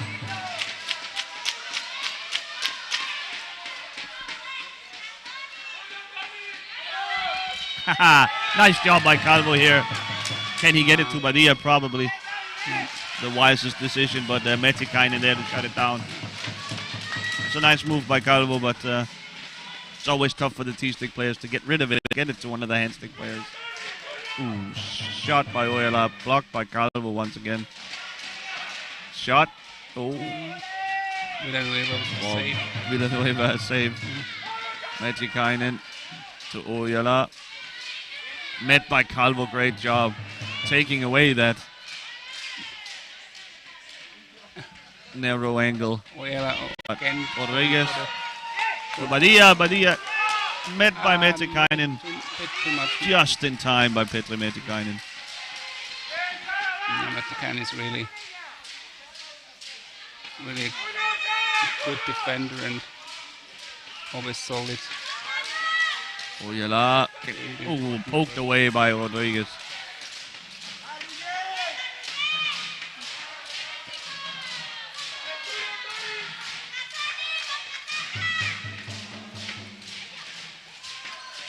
Badia wins Nice the ball. steal. Oh. Okay. Late call there. It's called for moving his opponent's stick with his own. We get a substitution. Out goes Jesse Mursu and into Elrica Isometsa.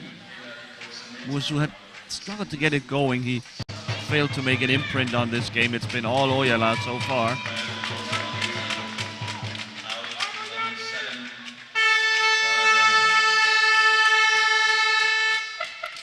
Isometsa, similar player type.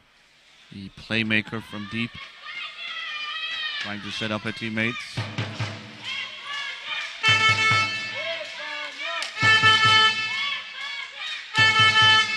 Isometsa on a long trip around the net. Still double back. Valle has entered the game for Spain instead of Granada. Zumeta sends it back. Valle had stars in his eyes but couldn't get there. Here comes Metikainen. Probably should pass it to Isometa. Carl was trying to keep Atsu Ahonen out of the net. Finally, Atsu outsmarts him. Isometa could have gone for goal herself, but passes it to Oyala's shot. A save. Isometa. Oh, Villanueva leaves his goal. Ooh. Nice play there by Villanueva, but the Finns are able to retain possession. That's a surprise. Isometa surely has made a mental note of that is something Villanueva has in his game. Shot and a save. Padilla takes it away. Sends it up for it, but That's a great pass. Isometa, he went for the home run there, didn't he? All the way down. Oyala, Isometa, but Padilla now may have an angle here. No, Oyala turns him away. The Spanish retain position.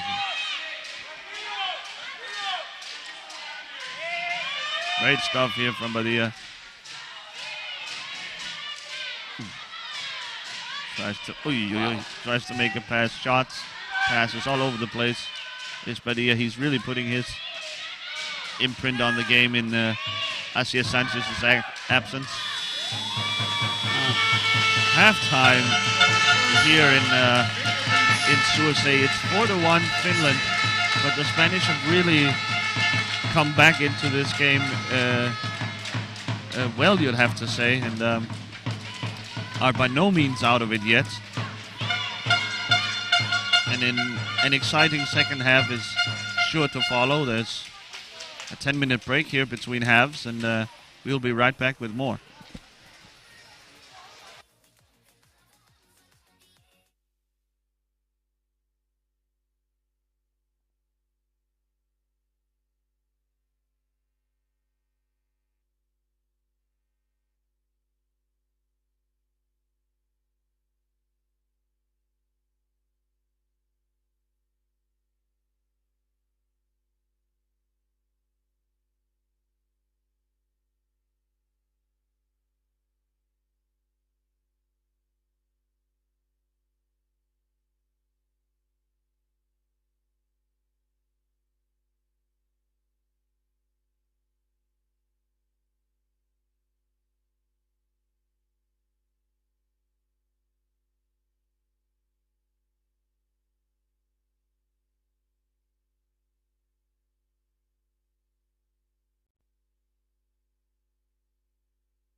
Welcome back to Stadthalle in Sursee. The Spanish horns and drums have quieted down just long enough for me to welcome you back. We are in the middle of a fairly exciting, or at least very interesting game between Finland and Spain. Finland has a 4-2 lead. They are the favorites coming into the game, but the Spanish are putting up quite a fight. They are making a substitution, one that Jan and I were discussing during halftime that we would like to see. It's the Sanchez and Padilla lineup, the two handstick players. They're here alongside Jordi Valle and Gabriel Calvo, and of course goalkeeper Mikel Villanueva. The Finns seemed unchanged. It's still Ojala, it's Elrike Itsometsa, it's Petri Metikainen, Anni Kyryläinen, and goalkeeper Atsi Ahonen.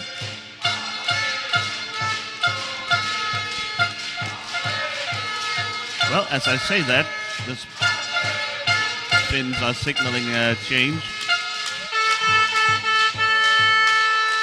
Juha Palonen will make his entry instead of Ojala. We last saw Palonen crash out of the game against Denmark. His chair got flipped backwards, and we feared he might have hit his head on the floor, but he seems all right to play now, and surely that's good to see.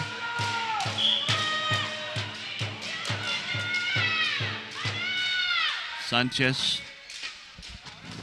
will take the playmaking responsibilities. So the young line of Padilla and Sanchez. Padilla with the shot, whips the shot wide. Juha Palonen get his chance with the ball.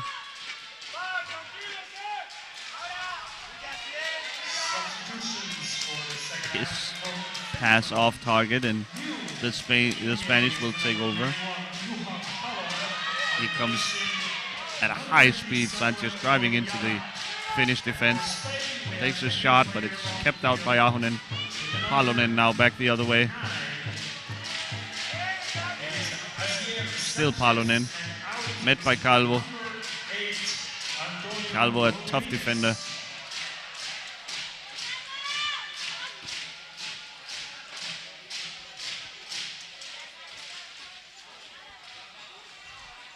Palonen dribbling, blocked by Padilla. He sends it ahead to Calvo. Not sure what Calvo was supposed to do with it. Itsometsa picks his pocket. Shot blocked by Mikel Villanueva.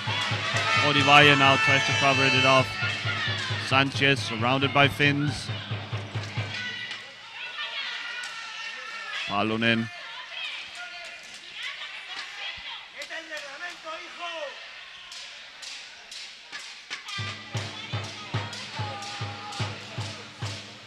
Palonen in on goal.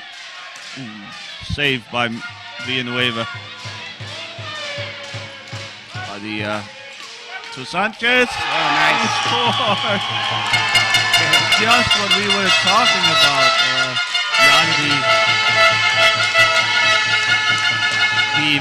The Padilla-Sanchez lineup offers a lot of creativity, a lot of ball handling. And they, in the span of 2 minutes, have pulled one back on the Finns. Only 1 goal deficit now, and I think the Finns are slightly surprised that they are having such a hard time shaking these Spanish.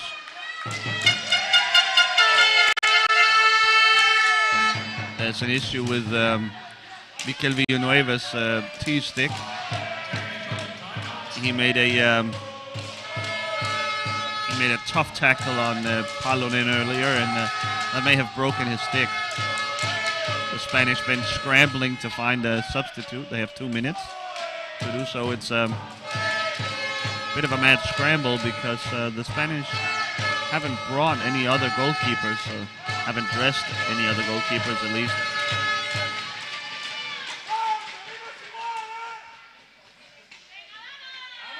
Blue stick attached, and He's ready to get back in action.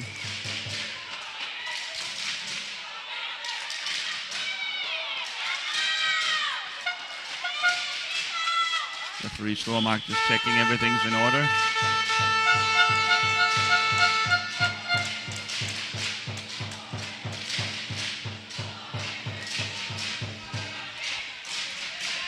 Sumetsa finds Palonen wide open. A shot but saved by that new stick of Villanueva. That was a bit too easy. The Spanish defense gave up that open of a shot.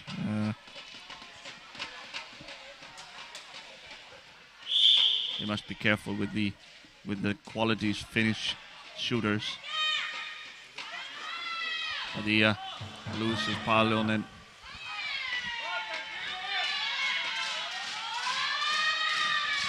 Padilla looking for Sanchez. Finds him off the board. Can he find a shot? No, Metikainen denies him. Sanchez. Backhand. Blocked by Isometsa. Sanchez though recovers.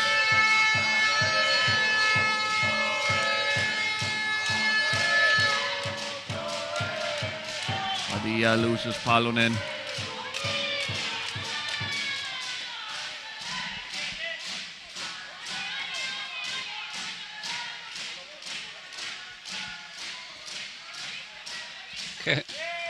Almost.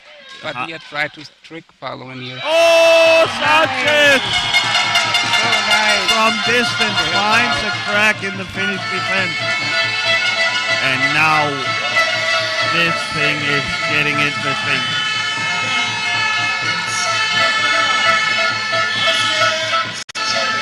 Sanchez around Palonen and just shoots it from way outside in between multiple Finns. Finds a crack in the defense and ties this game up at 4. Now it's interesting, the Finns. Do they have any tricks up their sleeve? Was interesting the way Padilla tried to hide the ball on that play. Almost confusing Palonen. Not sure he bought it, but He bought it enough to just enough to spring Sanchez free for a shot on goal. Palonen then will seek to get his revenge. Still Palonen, a block from Metikainen. Oh, turns it over. Padilla collects. Ooh, he sends it ahead to Sanchez. A bit early. Sanchez rams right through the stick of Metikainen. Isometsa picks it up. She's met by Calvo. Sanchez on the other side. Sanchez now lagging. A screening violation from Kiirolainen here on Sanchez, and a book with a green card. And now the Spanish are bringing up Mikel Villanueva, their goalkeeper, to set screens here in the beginning. That's an interesting play. Timeout now, Team Finland. They have plenty to discuss. The Spanish just showed that little wrinkle of bringing up Villanueva to compete for that free ball. Still working on Badia's stick. Excuse me, on Villanueva's stick.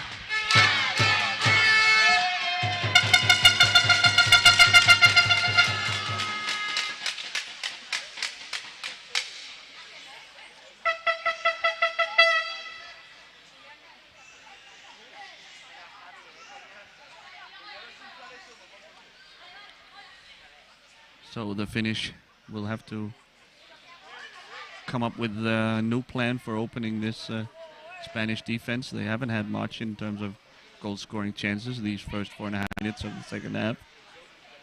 Only really one nice offer from Palonen. He was very open, but saved by Mikel Villanueva. As we zoom in on the Spanish mascot. It's a squid of some sort, an octopus maybe. I'd like to know the Spanish word for it. Well, I can't help you there. What's going on here with the referee? Maybe someone can leave it in the comments for us too, so we can check and learn some Spanish.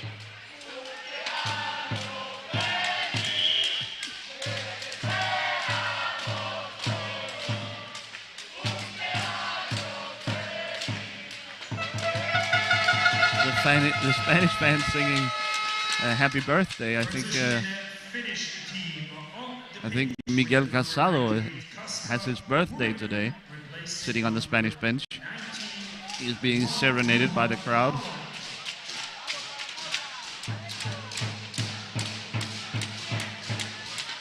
Padilla ready to get us going. Send it back to Sanchez. Kasper Voironen has entered the game for the Finns instead of Juha Palonen.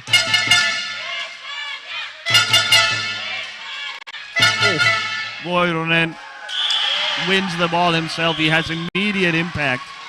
He's been in the game for 10 seconds this time around. He dispossesses Sanchez and scores easily on Villanueva, who saves the first try, but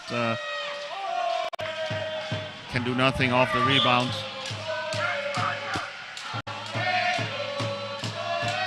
Almost too easy for Voironen there. Quality defense from the Finnish player. Padilla. Now Voironen again going back the other way. Sanchez. A lot of physicality. I really like Kasper. Kasper Voironen is really, it's a nice player. I've never seen him before, but certainly impressed me as well. Very strong on the ball. And great shot as well. yeah, definitely. Yeah. Active defender. Long reach. Always his stick is in there. Getting in the mix. It'll be a Finnish ball here off the out of bounds play. So the Finns right back in the lead. It has been with a small Finnish advantage throughout the game. And the Spanish will have to climb another hill.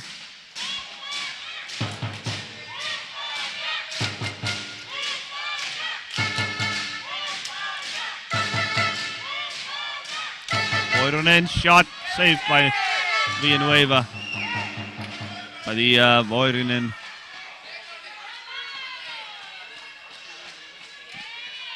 Vallagrau here with the ball, but Isometsa shot scores. The Spanish defense a little bit out of balance, and Isometsa makes them pay from distance. That was a good timeout, definitely. Goal for Finland, scored by number 88, Elina Isometsa. Around the screen from Petr Metikainen, able to turn in the ball. So now the Spanish have dug themselves a hole again, down 6-4. They'll have to see if they can climb out of it.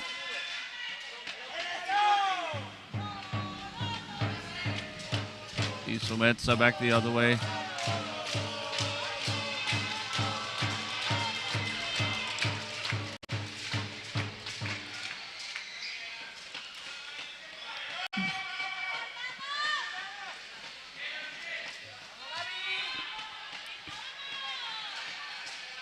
Isometsa is blocked by Valle.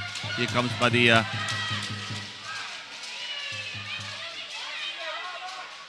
Padilla, Sanchez calling for it. Can the two playmakers agree? Isometsa and Voironen in there. And they win the duel for the ball. Isometsa working on Sanchez. Sanchez with a little contact. Metikainen, the safety valve. Just down there to cover. Waiting for his playmaker to pick it up. Spanish must be aware at all times of the whereabouts of Voironen.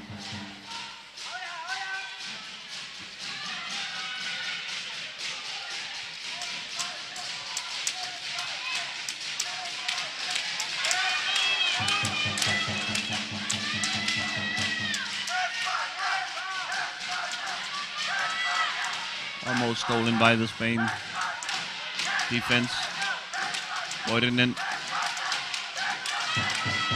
A lot of fighting going on here. I think Badia will win this. Just behind the goal.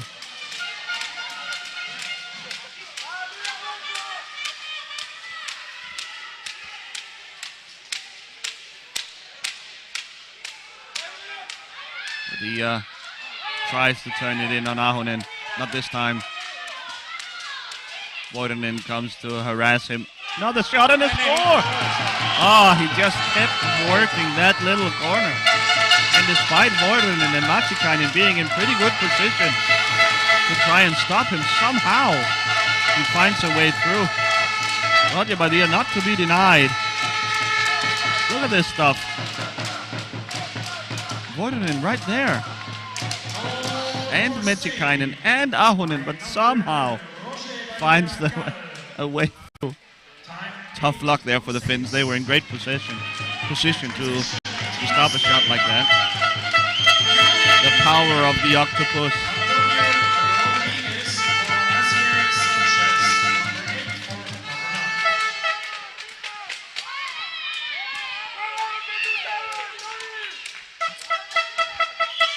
A 1-goal deficit now, 12 minutes to go.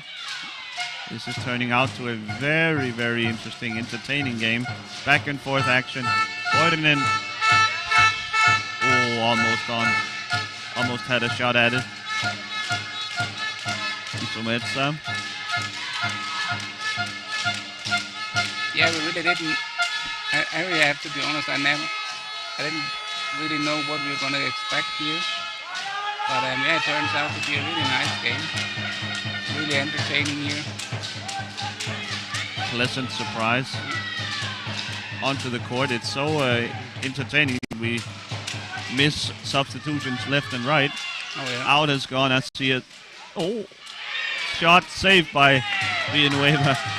Spanish substitution. Out goes Asier Sanchez, and in comes Rodrigo Fernandez. He was searching Calvo there. Excuse me, Antonio Rodriguez has come in for Spain, number 8. Isomets are attacking. Sends it back to Matikainen. Rodriguez chases after it. Voironen in possession now. Yeah. Voironen against Badia, gets around him and scores. Beautiful stuff from Voironen. Really, he is shining bright right now. So Badia maybe a little easy to get around him here. Yeah. You would wish you get more reaches for the ball. Mistake, he probably should have stopped Voironen's progress instead. So tempting to reach for the ball there. It seems like it's loose for a split second, but Voironen pulls it back and scores easily. And there was also a bit of struggle that Spanish forecheck for not really a good chance of the ball. And then 3 players were behind Voironen. Tony Rodriguez being caught way high up the court. So that left Badia in a tough spot. Trying to defend the Voironen one-on-one. Oh. Power meets power. Rodriguez versus Voironen there. Badia picks it up. These are the shot but high. These are the mistakes that a young team, inexperienced team like Spain makes, over pursuing a loose ball. This is something veteran teams can't afford to do. We are about to get Juan Fernandez substituted in for the Spanish. Well, not yet, maybe. They will wait for the next time.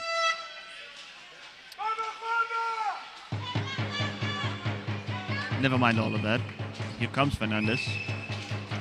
Juan Fernandez instead of Calvo, Gabriel Calvo.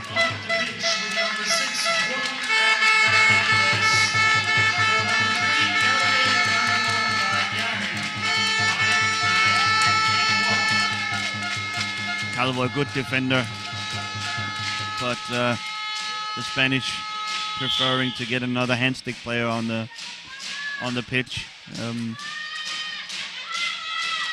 They are down 2 goals, and you need all the shooting, all the passing you can get. And Calvo being a T-stick player, there's just a limit to how much he can help in that part of the game. Voironen shot. Oh, saved by Villanueva, but the ball bounces away from him and into the net. So it's 8-5 Finland, and that might be the decisive goal from Voironen here.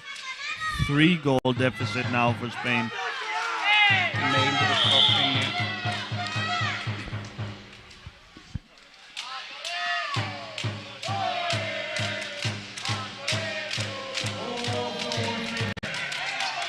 Here's Padilla. Be careful with him in the corners. Passes it. Tries to find Fernandez or Rodriguez, one of the two. Padilla harassed by both Isometsa and Voironen. Rodriguez now with a chance. Voironen defends well. The ball sent back to Padilla. Met by 2 Finns, and Tony Rodriguez just makes it back in time. Oh no. Oh man. Yeah, the Spanish are seem to be a little bit tired and unfocused. Falling apart here. Yeah, a little bit, yeah. Oh, what a pity.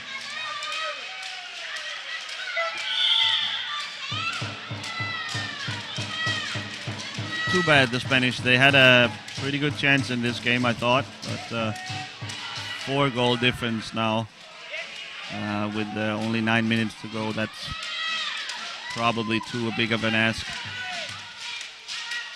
Voironen passes it back to Itsumetsa. Let's see if the Spanish can right the ship here.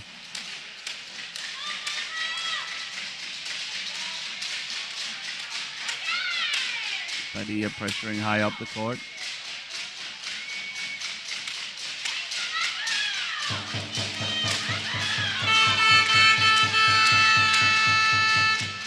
Itsumetsa to Voironen. Metikainen. Oh, sent away by Padilla.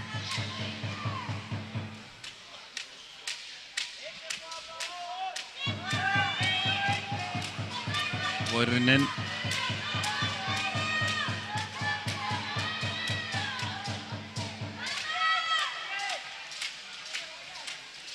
Yeah, Finland definitely the driver's seat now. Isometsa wraps it around for the 10th Finnish goal of the game. Outplaying their experience, I'd say. Goal for Finland. A Spanish timeout here, I think. A chance for the Spanish coach to settle down his troops. The game is out of hand now, but it's important to stay engaged, to not let this get completely out of hand. I think the score here is a bit misleading. I don't think the Finns were 5 goals better than the Spanish so far. Yeah, definitely. No, in my eyes as well, yeah. So if this were to go to 11 or 12 or 15 even, that would be a bit of a shame, as the Spanish really have put on a great show for us so far. They were tied at 4. Have lost the last 10 minutes or so by 6-1.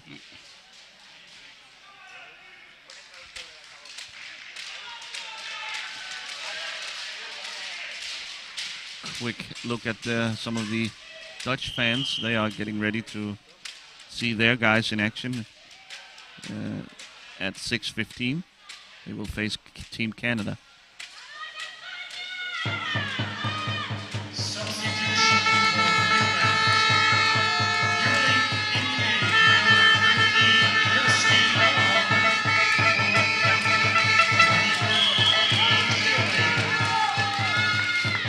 last yet to play has entered the game, Jasmi Ahonen.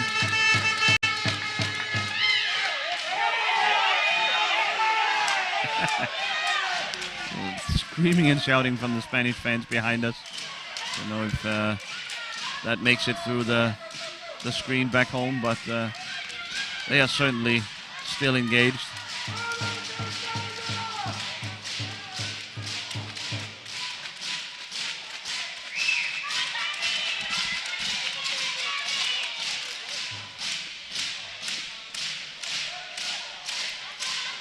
Itsumetsa to Voirinen. No, that, Oi, oi, oi. oh, he didn't saw Matikainen on the other side. Matikainen called for it, but Yeah, really.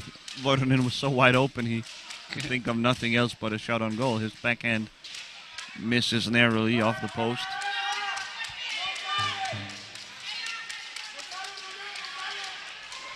Now, Voirinen again, Matikainen. Shot saved by Villanueva.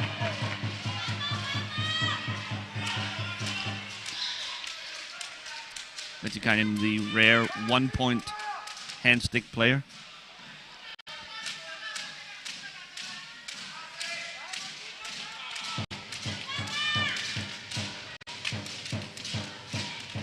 So that's around Hodivaye. He's caught very high up now.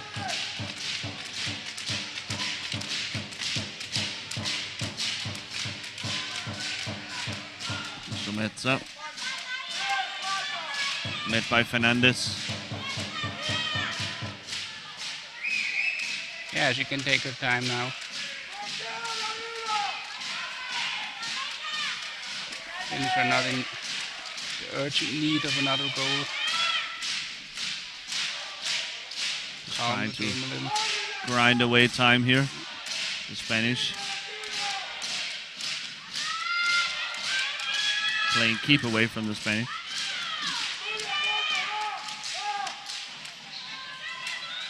Here's the attack, a block from Jasmi Ahonen, a shot from a narrow angle. Saved by Villanueva. For now, I think the ball will be in the goal area. And so it was. A goal ball for Team Spain.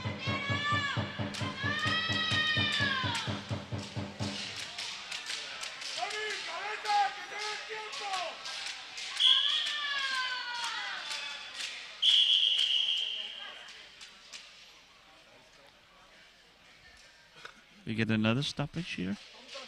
Some of the officials trying to make their way onto the court. I wonder what's going on here. Is it another speed control, maybe?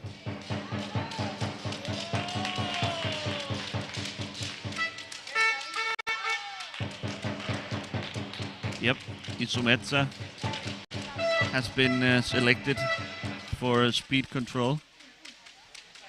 So we will wait for that. Check of player number 88, Elarika Zamitsa.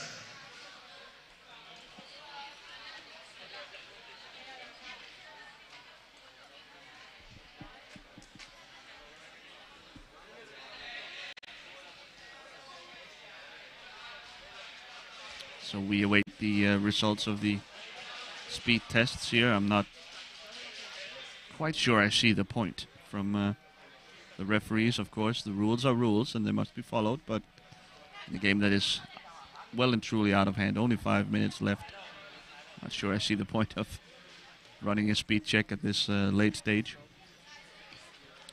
Maybe they want to bring in some drama here. Well, it would certainly help us out, and it would help out the Spanish if A bit conspiracy. Enrique is caught speeding. I really don't hope it's that point, but Probably not. if so,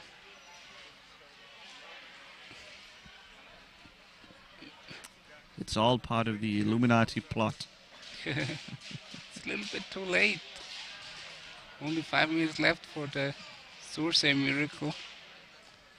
That would be quite something. Yeah. They're taking their time out there. Yeah, really. Now she makes her way off the rollers.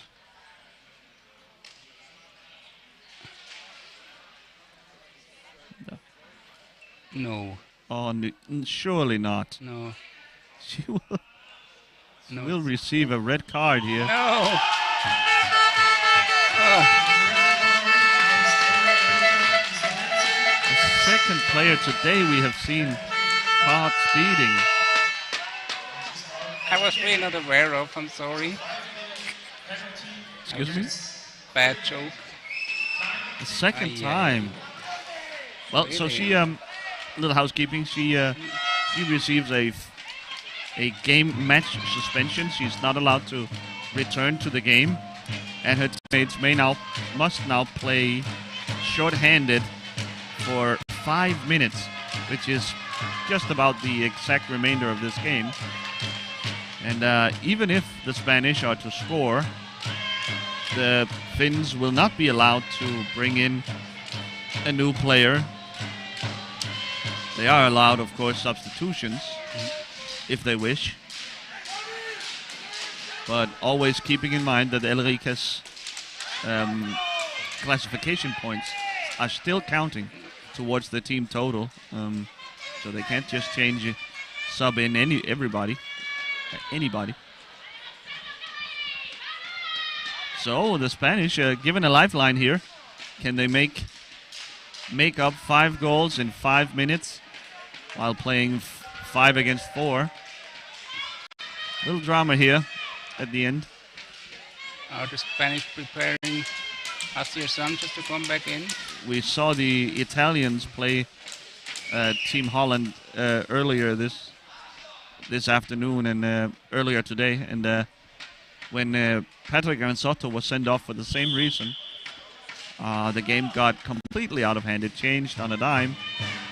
It was a pretty close run affair up until that point, but the Dutch just kept piling on goals in that 5 minutes. So maybe the Spanish can do the same here.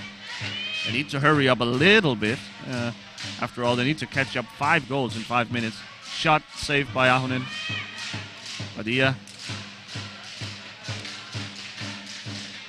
still searching. Another one of his corner shots.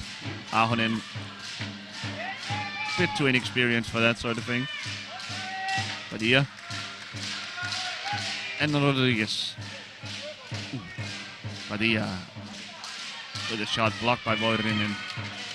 Voirinen certainly a candidate for player of the match, scoring multiple goals and playing great defense. Look at his reach here. He's trying to keep Padilla away from the corner. Asier Sanchez is ready for. Yeah, I was just wondering, this is the exact situation where a guy like Sanchez, who can do something creative and unexpected, they make the change. It's Substitution, Team Spain. Tony Rodriguez, I think, will leave the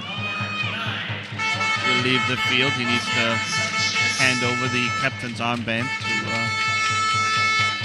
to a teammate, this case Juan Fernandez. In comes Asier Sanchez, the aforementioned Sanchez. He and Badia will be the architects behind this potential comeback. There's only 4 minutes left now. They need to score really quick now, so. It's about But yeah, first. Voirinen wants to grind some time.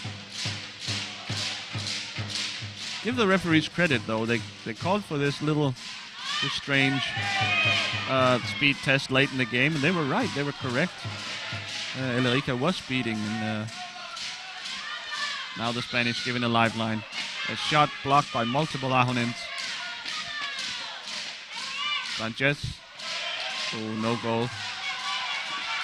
Metikainen.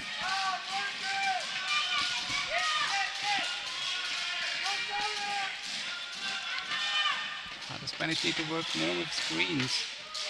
Really, it hurts. They need better screens. Time is ticking away. Yeah. And especially in those situations when you can draw the defender off the goal crease, then you have to get someone behind him not to get him back in his position. Now there's a gap. Oh, shot saved by Ahonen. Ahonen is just too cool for this. Yep. Veteran, one of the all-time greats at his position. Definitely.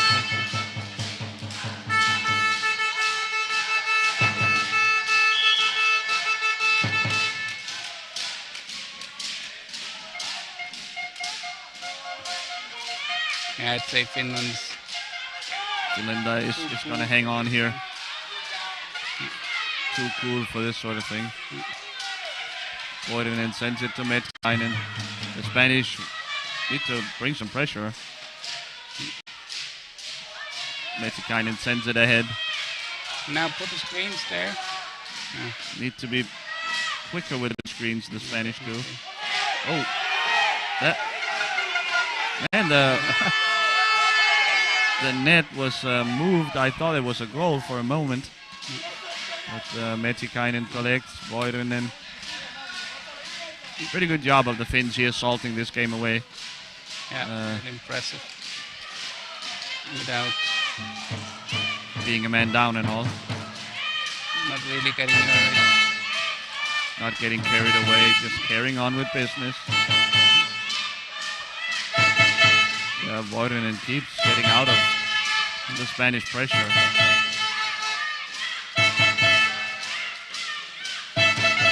Voivonen eventually is surely to, oh man, he gets it to Metikainen by hook or by crook.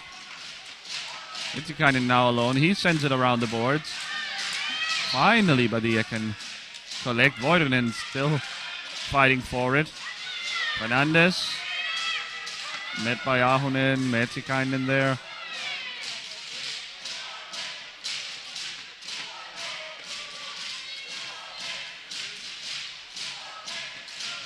So only 40 seconds to go.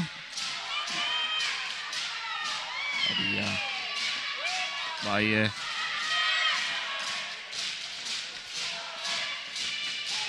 Once again, Badia's shot blocked by the Finnish defense. Picks up his own rebound though.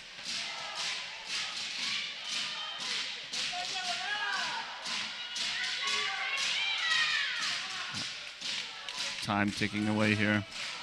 We'll give it another goal ball, I believe. If Ahonen can keep it under control.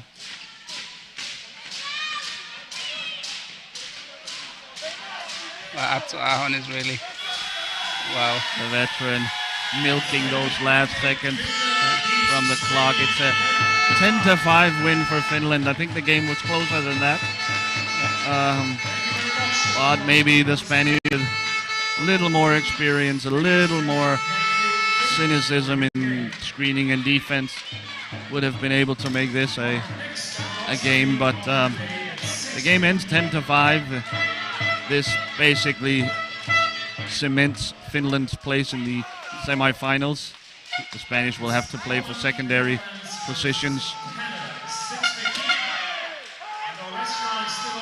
So, with the pictures here of the Spanish and Finn players congratulating each other on a well-fought game and celebrating with their fans. I think Jan and I will sign off for now. We will be back at 6:15 with Holland, Canada. Holland trying to lock down their Group A win, and Canada still looking for their first win of this tournament. So stay tuned for that. And for now, thanks for watching.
please welcome again with the best fans here in the stadium.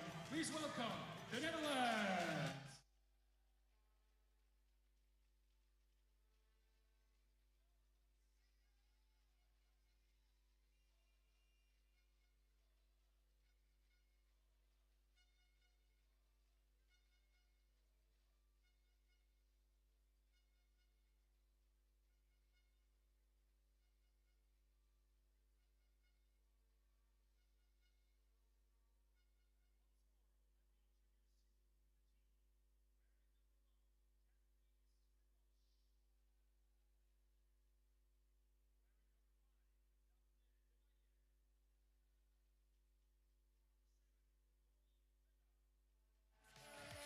And the captain for this game, number 21, Steen van Zon.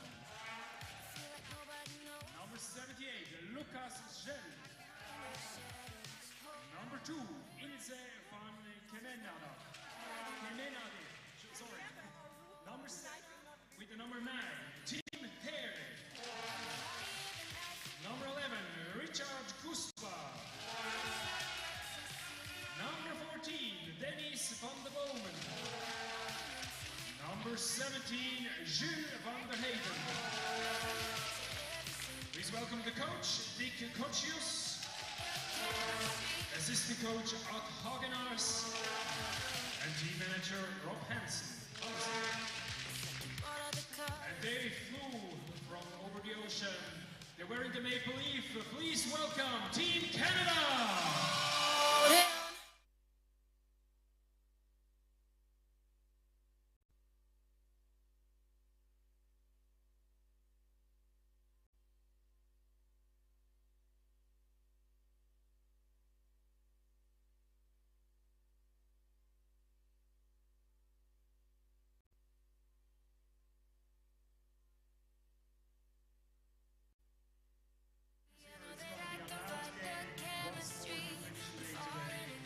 Let me introduce you to the team. Number 17, Jaden Shaban. Number 19, Scott Haycock. Number 21, Ramin Ronak. Number 88, Johnson Wilson. Number 97, Nasib Ogo. Number 15, Ryan Bellamy. Number 87, Michael Martins. Number 16, Rachel Dean. Number 44, Alex McLean. And wearing the 29, it's Megan Hines. Team Canada is coached by Seamus Britton. Rustam Itekov, assistant coach, and Emmett Britton, the team manager. The referees for today's game, Fabrizio Iotti, Matthias van Hover, Fabrizio Imparato. And now, ladies and gentlemen, you may stand up and enjoy the national anthem of the Netherlands.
Welcome back for a final time here today in Stadthalle Sursee, where we are about to get ready for the final game of the day.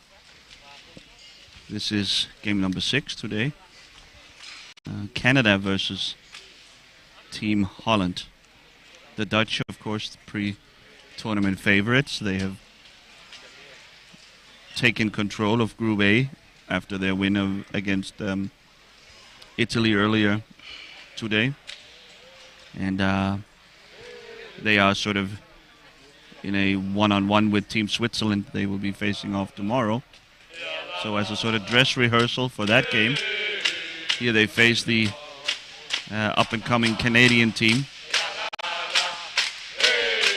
Team Canada still looking for their first win at these finals.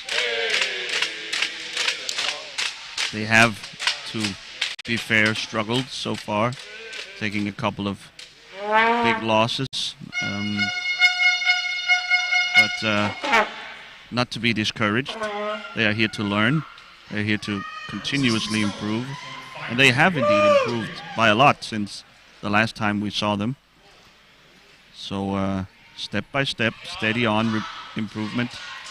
Pretty soon we're going to see them join the European teams atop the power chair hockey world. Starting lineup: Stijn van Zoon for Holland, the captain. The Dutch have rotated the captain's band. We've seen Dennis van der Bomen wear it. We've seen Katja Strijbosch. I think even Caminada had a game where she acted as the captain. But now Stijn van Zoon hasn't played a lot so far, but he will get a chance here against Canada. We have Daphne de Meyer, the T-stick player for Holland, along with Rudi Vella and Lucas Schell, alongside, of course, mainstay goalkeeper Katja Strijbosch. Facing off the other side, Team Canada, it's goalkeeper and captain Scott Haycock. It's Ramin Ronak. It is Nasib Ogo. It is Jaden Shaban and Johnson Wilson, the final handstick player for Team Canada. Alongside me, as always, is Jan Uniger, former Swiss international. Hey Jan, there. what are your expectations for this game? Just exactly what happened right now. Like, yeah. The Dutch, of course, major favorites for this game. No, I really hope Canada can fight in a little and put his teeth into the legs of, or the wheels of the Dutch. Yeah. team. But like, yeah, it's really, that's a huge gap between those two teams. I mean, just like years and years of experience and just a young Canadian team. So, I mean, young, just like not experienced and not on this level. So, yeah, It's maybe not a young team, but a young program. absolutely, yeah. Thanks. A young organization that have so much to learn. It's tough being a team like Canada, trying to pick up the game from so far away. Of course, the European teams have been doing this for a long while, and they know all the ins and outs, all the tricks. And Canada really only ever gets to play the European teams every 4 years or so during these World Cup matchups, and it's hard to develop a culture in a program. Nasibogo, though, searching for a weakness in the Dutch defense.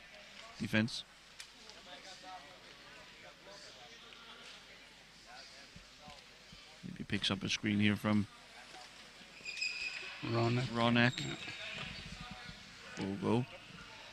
Still turned away by Schell.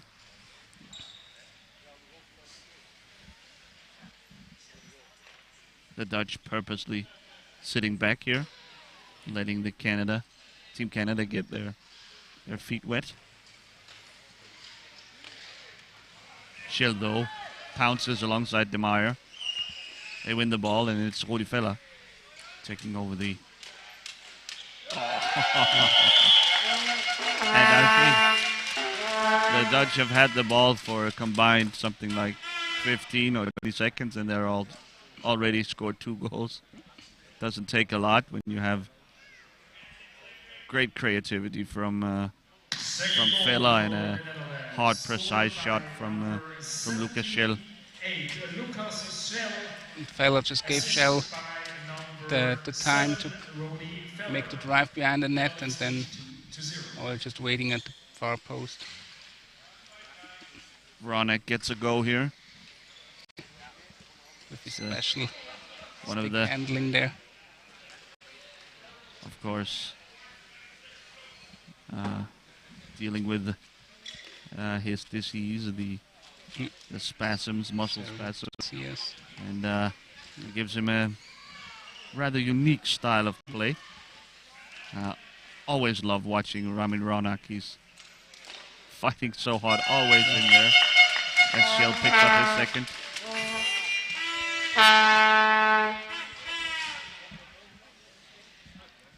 Third goal for the Netherlands after 2 minutes 48 seconds. Again, player number 78, Lucas Schell, on an assist of number 7, Rodi Feller. Ronak then.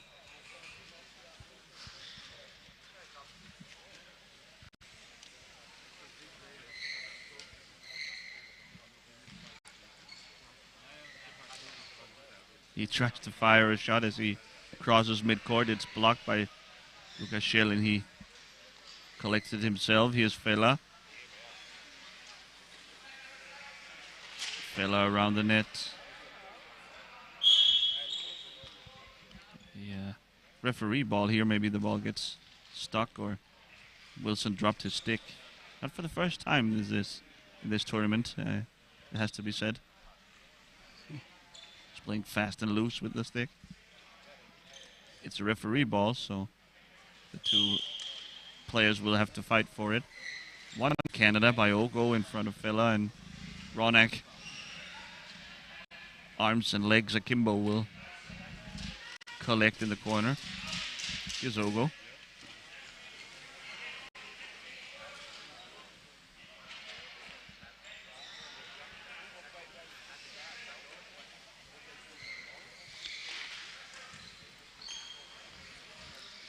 Very impressive how Schell also shields the ball so well. It's a testament to the depth of the Dutch that Lucas Schell has barely played so far this tournament. There's simply so much hand-stick talent on the Dutch roster that can be hard even for a quality player like Lucas Schell to grab some playing time. He's going to get plenty here, I imagine. But of course, he would prefer to be in there when they play the big dogs, when they play Swiss, the Italians. But he'll have to work harder and practice. Yeah, let's see tomorrow if he gets a chance. Tomorrow, the Dutch are going up against Team Switzerland in what honestly might be a preview of the final, the gold medal game. The Swiss and Dutch have seemed very strong. Save here by Haycock on the shot from Vela. And I wonder what the Dutch have in store for us tomorrow against the Swiss. We know the Swiss pretty well, but the Dutch, I think they might be caged. Might try to hide, keep some secrets for when they face the Swiss later on in the tournament.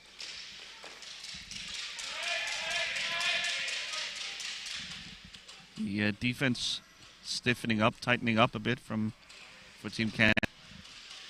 And, of course, just as I say so, Lucas Schell finds his way through and punches in goal number 4 for Holland, for the Dutch. Goal for the Netherlands, third of the day for number 78, Lucas Schell. A 5-minute hat trick here from Lukas Schell. Nothing to sneeze at.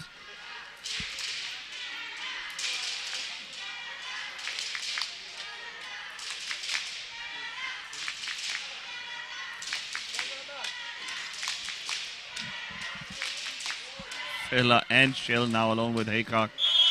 Yeah, there was no chance of stopping that. Once the Dutch were allowed passage from behind the net there, it was a jailbreak. The next goal for the Netherlands, making it 5-0. Again, it was player number 78, Lucas Nel, with his 4th goal of the day.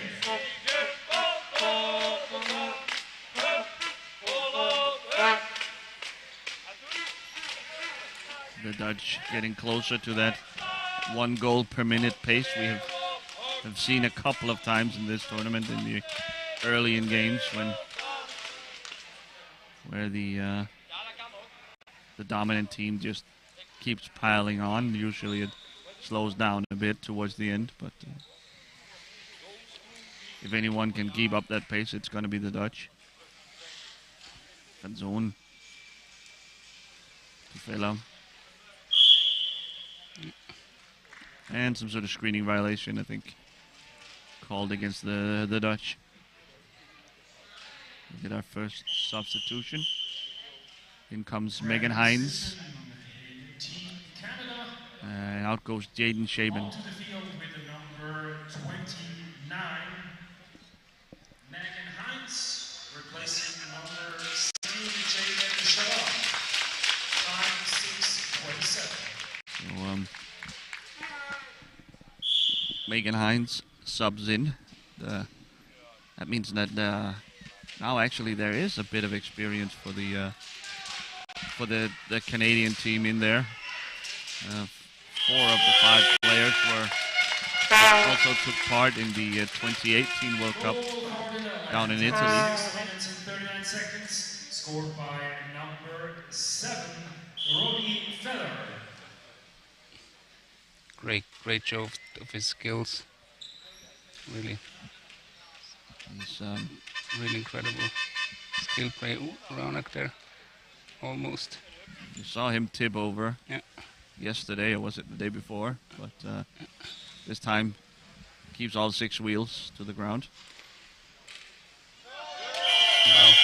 Just easy passing and shooting. I mean, when it's way easier than it looks, this, folks. But once you can do it, you can keep doing it over and over again, and the Dutch can do this all day.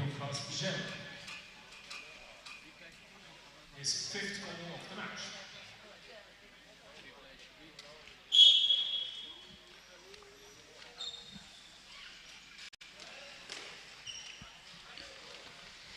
So the atmosphere in the arena here has tempered down quite a bit. We just got finished watching the Spanish team, who have very active and loud fans. The Dutch fans here a little bit more measured. They can tell that the Dutch are going to win this game easily. Off the crossbar. They somehow call this a goal. Interesting. Well, the rebound ends up with the Feller, I thought, so he punched it in. Jan, shouldn't a shot on the crossbar be called a high ball? Yeah, like you said, you mentioned that in the other game before, yeah. I also expected it's going to be a high ball, so I yeah, think that would have avoided the goal. A definitely. little surprised by that. That might prove crucial in some of the later games during this tournament. Of course, it's not of huge importance here. The game already over in terms of the competitive portion of it.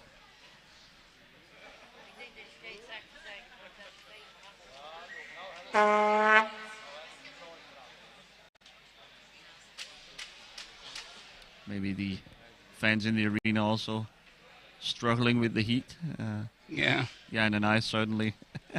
Can someone bring a fan down here, please? Some ice chips maybe. It has gotten really, really hot in this arena. Of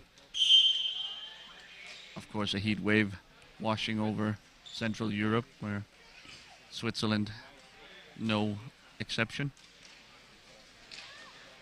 And it might, besides tiring out the players and sending sweat into their eyes, it actually has a pretty severe consequence in this game, where the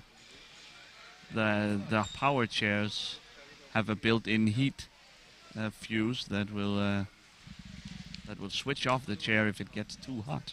We saw last night the very active Danish T-stick defender Christopher Hansen multiple times had to restart his chair, had to leave the court to cool down the chair.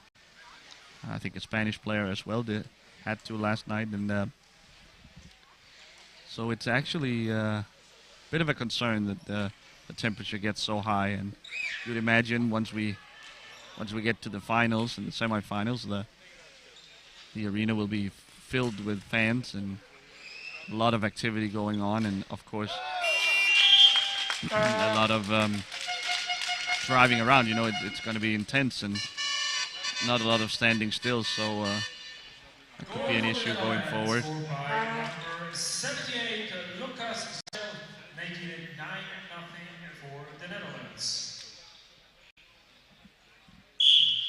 Yeah, I know from experience, you could put 10 ventilators on your wheelchair and it still would happen because the engines can still get so warm. So yeah, not a lot to do about that. Like, yeah. Huge risk to run, that all of a sudden at the worst possible time your chair gives out. That might force teams to rotate a little bit more to keep players fresh, first of all, but also to keep the chairs cool. Johnson Wilson here with the interception. Fella takes it back.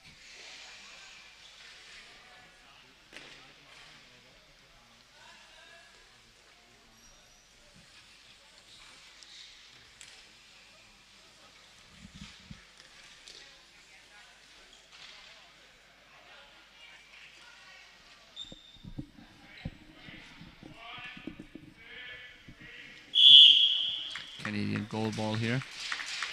A rare turnover for the Dutch. And I see Ogo will try his hand attacking.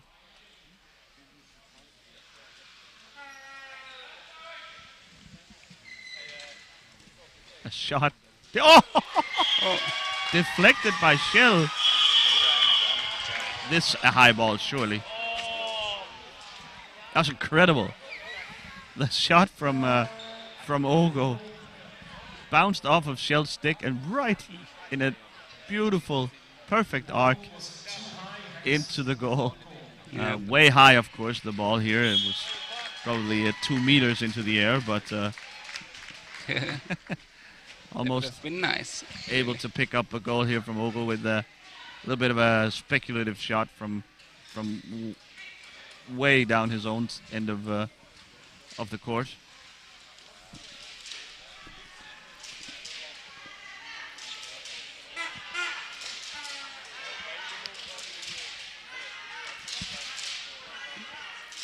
Johnson Wilson fighting with Fella. Hines there helping out. Wow. Wow. Fanzone finds himself all alone. Yeah, Next goal for the Netherlands. Netherlands are still at their Scored goal per minute rate. Yeah, just barely. from number 7, Rodi Vella, 10-32. I mean, if the takeaway here tactically for the Canadians, once you decide on committing the entire team to keeping the Dutch behind the net, it's a decent strategy, yes, to force a turnover, but if you somehow allow the ball to squirt through, that means you're in deep trouble. I have to be better at shutting down your opponent when you have them dead to rights there behind the goal.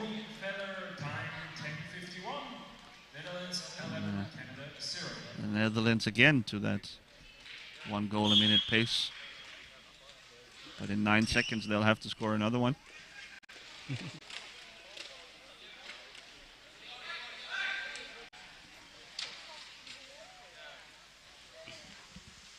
Oh, Lucas Shell's number plate will soon fall off, I guess. It's hanging by a thread, it's true. Bit of a bummer for Shell. He will need to probably be substituted to fix it. Maybe they can tape it to his backrest there.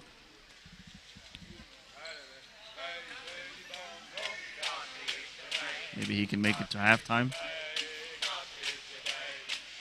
This fella.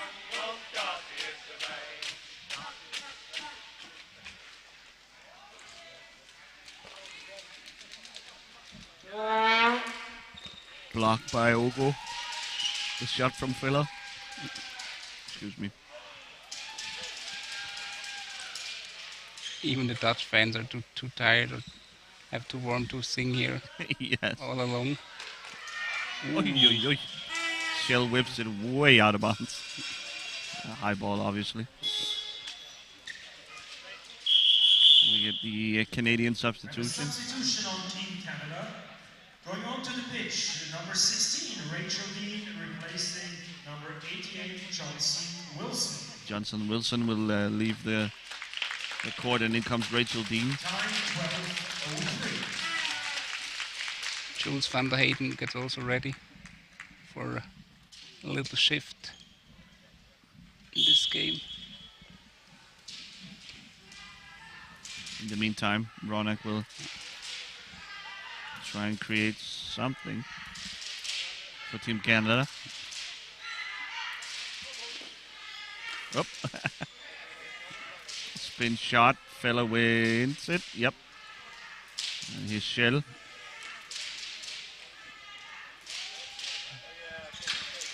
Van Zoon back to Shell with his crooked number plate.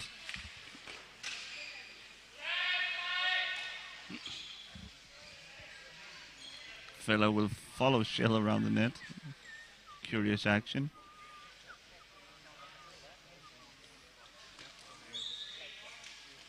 Shell. Fella. Shot. Score.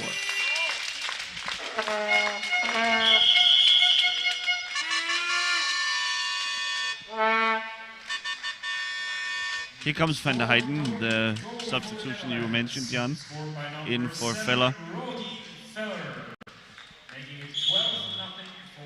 Very happy to see Van der Heyden in the getting back in the game, because the last time we saw him, he had to leave the court in the game against Italy, holding his leg. He suffers from a disease that gives him very brittle bones and doesn't take a lot of contact to actually fracture his bones. So I was afraid that was what happened there, but certainly he wouldn't play with a broken bone. So I guess we can conclude that he's okay. Oh, finds the back of the net here.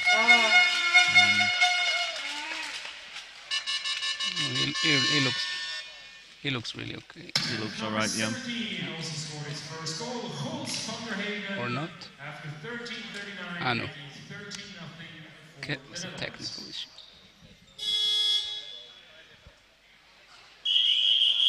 Timeout, the Netherlands, after 13:39. So with a bit over 6 minutes to go in the first half, the Dutch will make use of their timeout in this half. So I think it's more refreshing timeout. We have seen about this time in games where the score has been this lopsided, the team ahead would call a timeout and then maybe change strategies trying to do something a little more creative, go away from their main strategy and maybe set up a T-stick player for a goal or something to that effect. Maybe that's what's going on in the Dutch huddle. That's the most un-Dutch thing I heard at this World Cup so far. You don't think that's possible, Jan? Well, the Dutch known for their no-nonsense approach. Yeah. We're gonna shoot. We're gonna keep shooting until you stop it. So maybe not. Maybe not even the Dutch will make that such a change. Canada will get us started.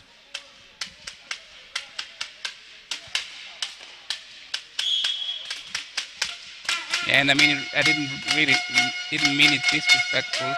It's just that the Dutch are not really are really a team that is strong on their hand stick. So actually, you don't see a lot of T-stick action or like, yeah, their T-sticks, they don't need to be around the ball because they always have at least two strong, skilled players around the ball. So yeah, the primary job of the T-stick in Holland is definitely not to be around the balls, but to just create space and with screens and open shooting and passing lanes. As well as defense, of course. The T-stick players are key. They are almost as good as the hand stick players on defense. The ball's stuck underneath. I think Rachel Dean. The Mexican wave going here in the arena. The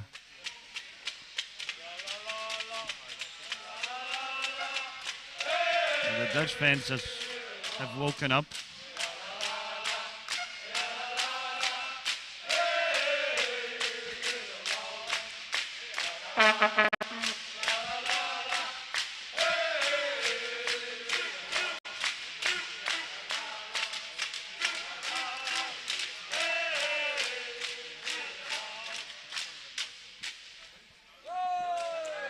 Did it for the camera. The Dutch fans in these are known for how well they travel. They always show up and all over the globe whenever Dutch athletes are involved, be it bike racing, football, Formula One, of course. They're always dominating wherever they are, And you can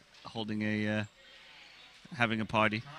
and you can always easily pick them out because they're so orange. So They are very disciplined. Every single fan wearing orange. absolutely, The oranje. that's really impressive. Yeah. It can be like a completely orange wall sometimes, even on away games. Yeah, I just remember the football European Championship in Switzerland, where you had a ocean of orange sometimes. Kind of hiding. Again there.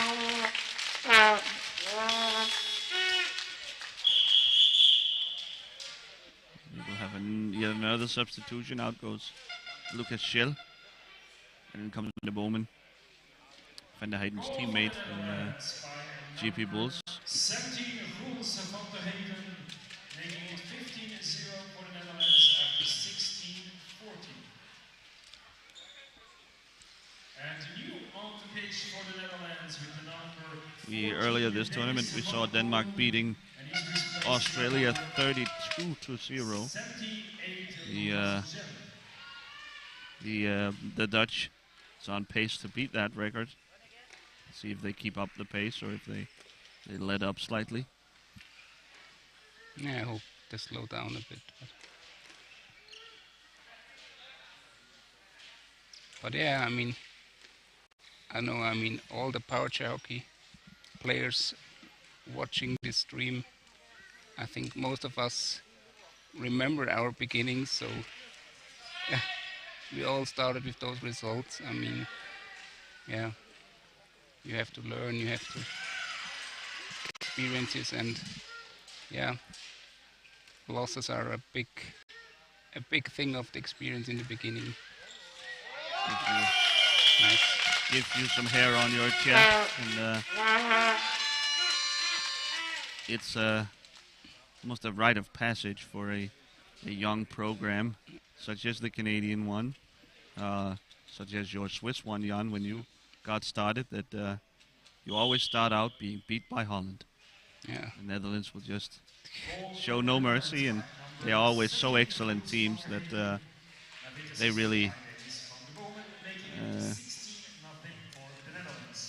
you really have no chance of really even competing with them when you're getting started. Absolutely. So much to learn. Yeah, my first international appearance was against Holland, and we lost 22-1. So Yeah, yeah, that might even be considered a pretty good result, scoring yeah, ones at least. yeah. At least I remember the goal by Roman Scherer, yeah, ex-player from Bern, really from the middle line, just trying his luck. He tried it a few times. Much like Olgo did here. Yeah, absolutely. And he was the only guy in our team that had a sports chair. Okay, you Yeah, were all this playing your black- everyday chair. Yeah, Yep. and the rest. Yeah, and he really had this nice black turbo twist, the first or second version of it, Yeah. and it was really Yeah, that was quite something Yeah. back then. and that was like a kid's birthday when he got it. So really nice. Like I remember it really so well. And I mean at this World Championship, European Championship, we lost against Belgium with a really high margin, and also like, I think against Italy. So yeah, Yeah, those first years are tough on the psyche, but if you can hang on through them, it only gets better. Speaking of sports chairs, the Canadian teams are all, except maybe for Scott Haycock, playing in their in sports chairs. That's a big difference from the last time, 4 years ago, when, as you described, many of the players were playing in their everyday chair, the chair they use privately around the house. And of course, that the performance on those chairs aren't nearly as good. And it's going to take more than technological advantagements from Team Canada to catch up to Holland, I'm sure. But only time and hard work will get you closer. 0 for the Netherlands after 1940. And we have a substitution on the Team Canada.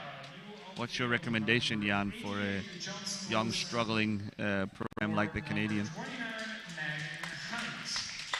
yeah, it's tough to say or hard to say. I don't know. Like I mean, we're when I compare Switzerland, we started to get going by visiting a lot of tournaments and yeah, playing a lot of games against also mostly better teams. And I mean, yeah, I mean, during the game you're always worrying and you can get frustrated, but in the end, everyone can get something out of this. It's all worth it in the end. Yeah. Ooh. But I mean, hide behind his back. but like, yeah, that's a bit the difficulties that you mentioned in the other game where we commentated Canada. It's like, yeah, I mean, it's nice that they have a program, but it's really difficult for them to find the games that are like where they can compete against teams that are better, but like not like better, not like that much better than Holland, but maybe on their level a bit. Yeah, maybe a bit better, yeah. and I mean that's really difficult for them. The first half coming to an end here. It's 18-0 in 20 minutes of action. It's owing to the large difference in talent between the two teams and experience. And all that kind of stuff Jan was talking about. We'll rest up, cool down now for the next 9 or so minutes, and we will be back with you for the second half.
for the final time today, I would like to welcome you back to Stadthalle in Sursee, Switzerland, where we are ready with our second half of Game 6 of today. It's Netherlands and Canada going at it. It's quite a big gap in skill and talent here between the two teams. Holland is up 18-0 at halftime. So it's quite a massacre so far, but the Dutch showing no signs of slowing down. Here's a pass across, and Hayden find it. The Canadians are just trying to limit the damages. Two substitutions on the Netherlands during the break. Newly on the field with number 11, Richard Goodstorm. So as the stadium announcer points out, the Dutch have made two substitutions during the half-time break. Ilse van Kamenade and Richard Goudswaard entered the game instead of Van Zoon and De Meyer.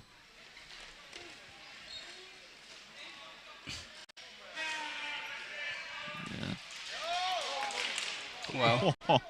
What a slash. Absolute reckless abandon. Ronek. Oh no. Somehow the ball snuck in. Was it a TC goal? I'm not quite sure. Was that Richard? I guess so, like from his reaction. Let's see. 2 points, says the fans behind us. That might be Richard.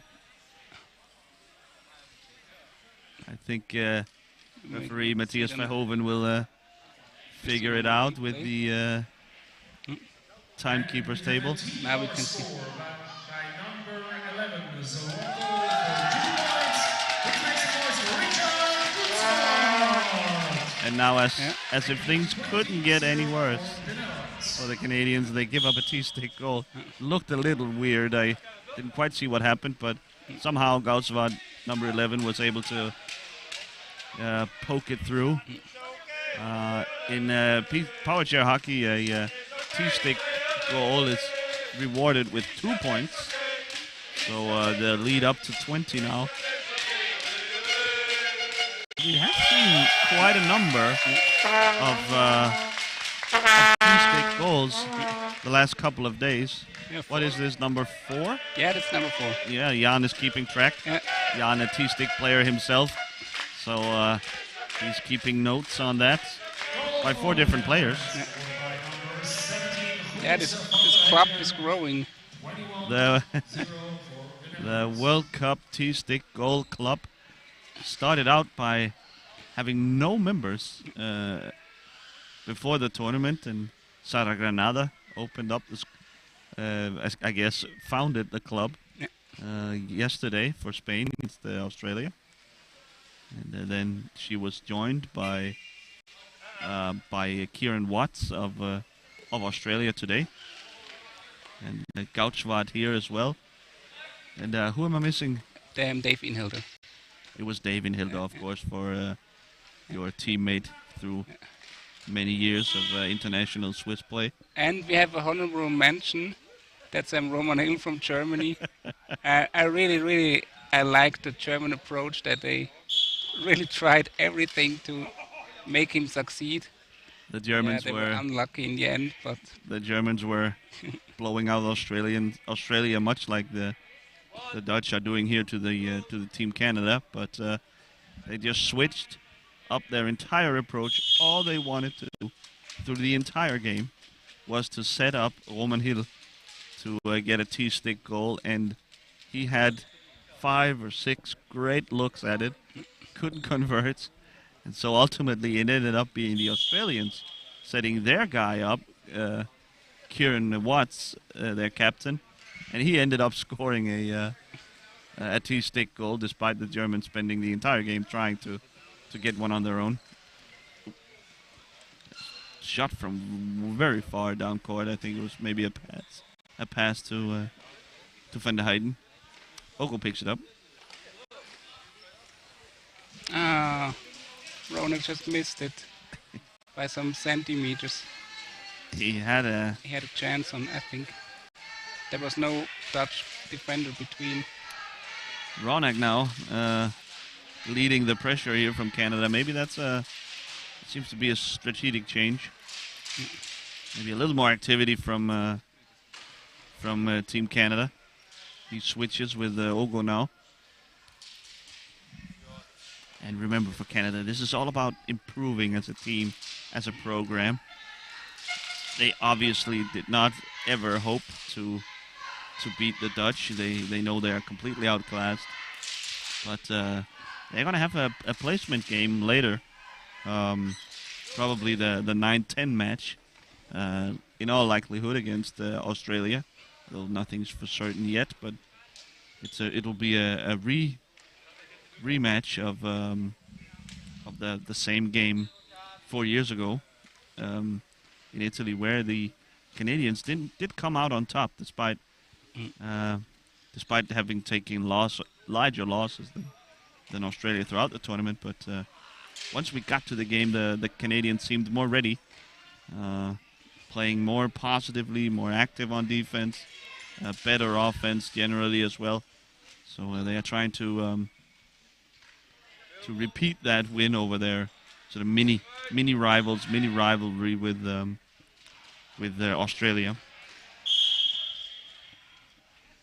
Like the two non-Europeans battling each other. Yeah. And I thought, I remember this game was quite entertaining back then. I definitely had a great time. I was doing the live commentary as well for that game, and it was really interesting to see a clash of style, and to see the teams when they got a little space, a little air, a little space to play. It was quite interesting to see what they were really all about. I wish we would see more of that the tournament structure would lead to more such games. It's a pass from Van der Bomen to Caminade, who turns it in with the backhand. I don't know if this is normal on every team. Jan, maybe you can help me out here, but I know the Danes have a prize every time a new player scores with the backhand. They must buy a round of beers for the team. Caminade has been with the Dutch for many years, so this is certainly not her first backhand goal, but it's a little extra something when you score by the backhand. Generally most players' strongest shot is with the forehand. That explains a lot about the Danes. Here's a penalty for Team Holland. Van der Bomen with the biggest chance in the game to make it 23-0. Scott Haycock will try and stop him. And he can't. Bowman. Clinical finish from Van der Bomen to make it 23-0. And I have to add, just about what you said, that they have to buy a 6-pack of beer, you said, or what? Yeah. Yeah, any debut backhand goal requires a round of beer for the team. I don't know, I mean, like, if the Swiss coach, our assistant coach Rafael Mattis is listening, and if he does, like, I can assure you, he would not appreciate when we would celebrate backhand goals with alcohol or like with beer. So maybe we have to think of something else. Since the introduction of that little rule or tradition, alcohol has been banned in the Danish camp as well. So they are actually keeping score. They're keeping a running tab open, and they will settle after the tournament at the team party, I think. So Yeah. I think Katrine Jensen, for example, has already a long list of that kind of debt, I guess. Okay. Scoring both her first goal and her first backhand goal in the game against Australia earlier in the tournament. Well, enough about drunk Danes. back to the game. Dennis van der Bomen making it 24-0. And really they are just, I guess maybe they're shooting for the record of this tournament. Denmark beat Australia 32-0. So that might be what the Dutch are going for. Blocking violation gives the Canadians a free ball here. They can shoot directly if they wish. My guess is they do wish. I think that's the longest time that the Canadians are in the Dutch defensive zone. Offensive zone, yes. They're in their offensive zone, yeah. Oh, no. some sort of violation. I think the ball didn't even touch Alex McLean, and you can't play the ball without a teammate touching it. You can shoot it directly, but you cannot you cannot tip it off and then just regain it. That's not possible.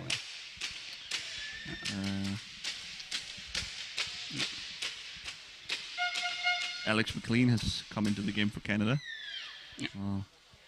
during our alcohol talks. Our alcohol talk. Out went Rachel Dean. I have another substitution lined up, and I think they'll get to make it now as Fabrizio Iotti, the third referee, has completed checks of Jaden Shaban's chair. Long pass, almost intercepted by Ogo. McLean and Ogo combined to win this ball. Yeah, the Dutch really took a lot of speed out of it.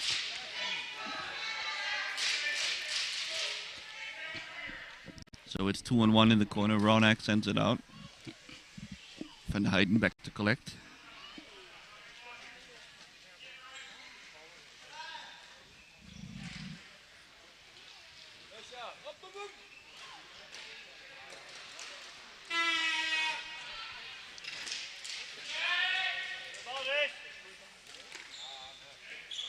Van der Bomen with a snappy backhand pass towards Van der Heiden.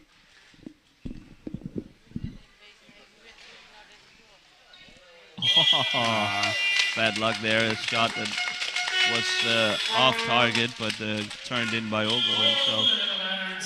Number 14, Dennis van der Bomen, 7:58.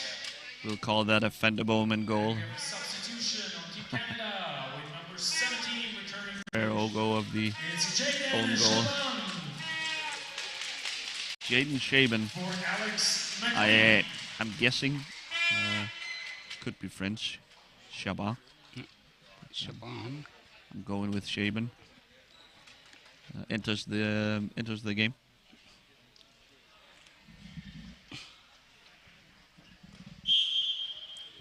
It's a short stint for Alex McLean. Yeah. Who were also with the team in 2018 when we last saw the Canadians.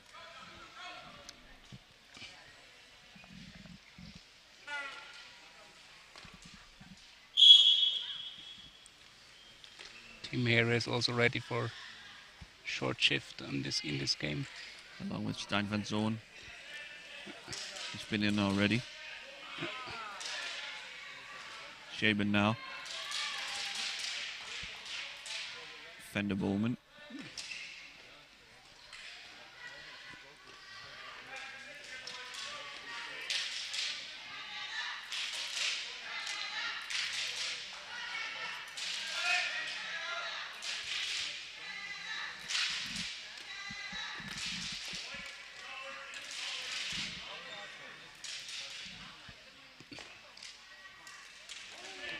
Blocked by Rona. Wow. He can get a counterattack going here by himself. He has Ogo on top, up top if he wants him. He tries to connect. Sort of blocking violation here. It was a nice try here from the two Canadian hand stick players trying to link up for a shot on goal.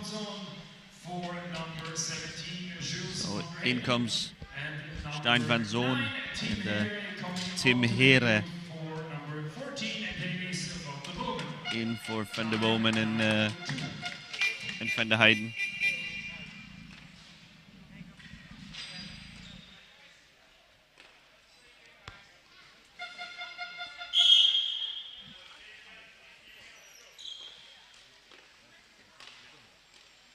We haven't seen the new Dutch lineup of the new chain of Here, Van der Bomen, and Vella or Van der Heijden. We got a glimpse of that during the Italy game. Van der Bomen has been reclassified from 4 classification points down to 3.5, which opens up a new list of possibilities, a new lineup for the Dutch. If they bring in Strijbos and Gauschwartz, who only counts for half a point each, they can get an amazing amount of hand-stick talent on the court at the same time with Here, Van der Bomen, and either of Vella or Van der Heijden. Here goes Here around the net. Haycock there to stop him.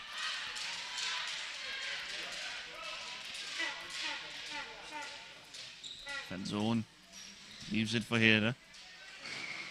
Oh, a ton of contact here. Play on, says the referee, giving the advantage to the Dutch.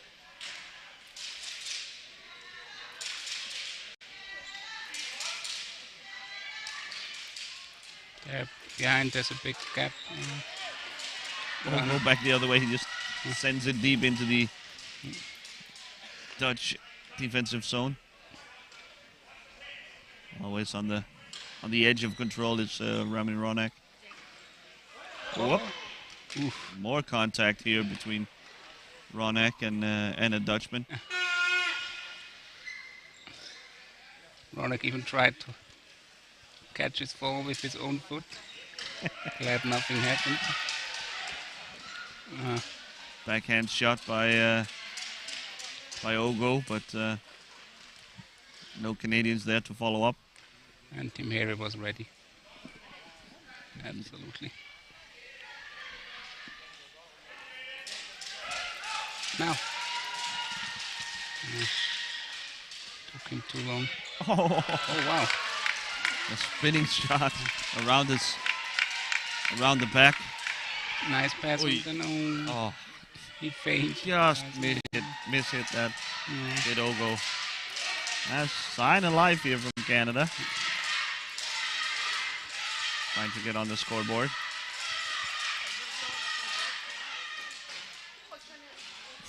Ton of contact in front. Clear that the renewed confidence from the Canadians after getting a couple of shots on goal. Doesn't take a whole lot to turn that frown upside down.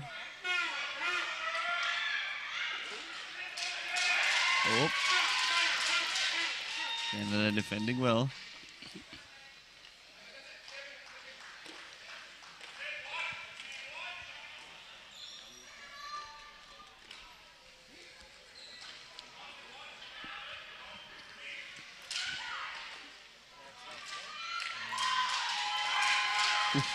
Just wide. Open streak by Wilson.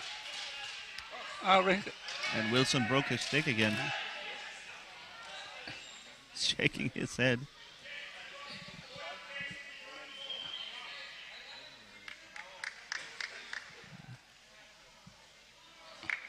I think he'd be better off getting rid of it, but you can't throw your equipment. Now he does, though. Okay, so the Dutch take a timeout, and then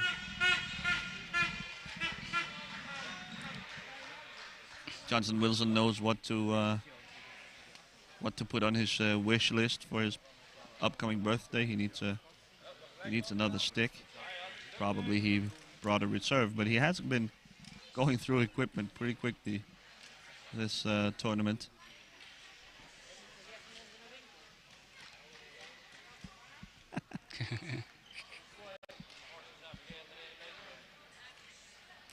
There we go.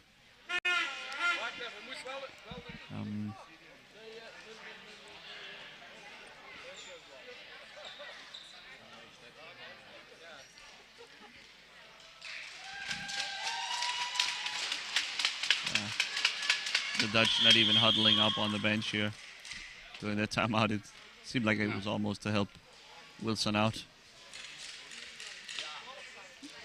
Oh, now we get the timeout after a technical timeout first to allow Wilson to fix his equipment.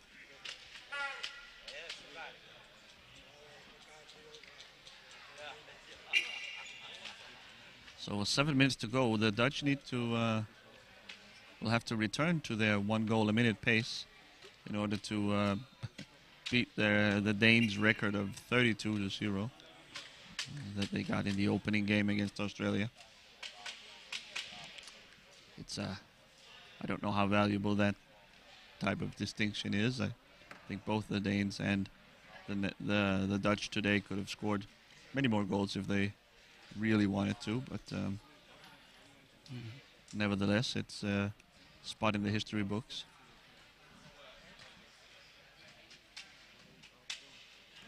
Would it be Guinness World Records? I'm not sure. Not sure that even Guinness keeps tabs on PCA results. I know I heard about the result, like 43-1 or something. But I don't remember where it was. But yeah, and it was not on the international display. But like, I think that's the highest that I ever heard. My highest loss was 25-5. Okay. Ah, no, it was 22-1 because that's 21 goals. Yeah, the gap was even bigger. Yeah. Fella has entered the game instead of Caminada. No, he missed it. Oh, Bronak missed it again. Come on. Back to Wilson. New stick and all. Fella shot. Kept out by Ogo. And sent high. High ball. Yeah. That's 4.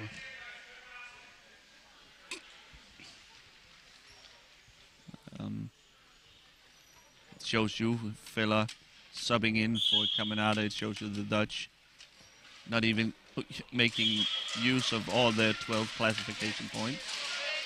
They were at 9 at one point, I noticed. So I think now they're up to 11 maybe. They still have 1 to work with.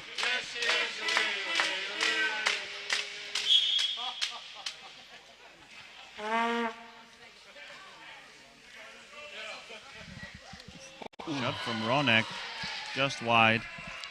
I think the far post was open, no?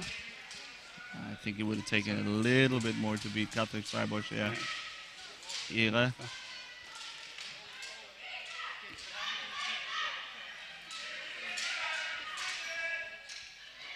Oh, somehow over the net. Johnson Wilson That's not gives his it a whack, shakes his head. He knew that was high. own stick, I guess. Yeah, it might not be his own stick, so kept out by Haykar.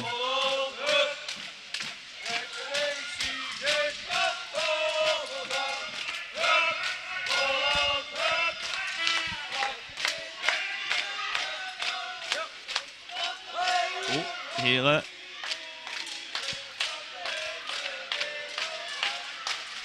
Out to Van Schoen.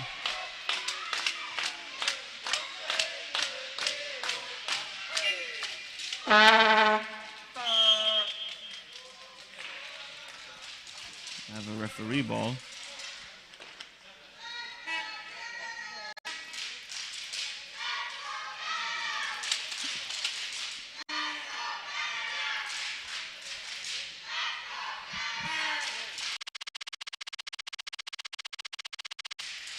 Vela wins it with the backhand.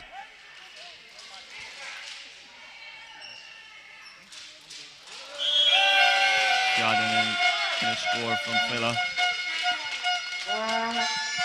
You leave him that much space, nothing a goalkeeper can do in that situation. He's going to score every time. Goal for the Netherlands by number 7, Rudi Vella. Making 26-0 for the Netherlands. 5 minutes left until school is out for today.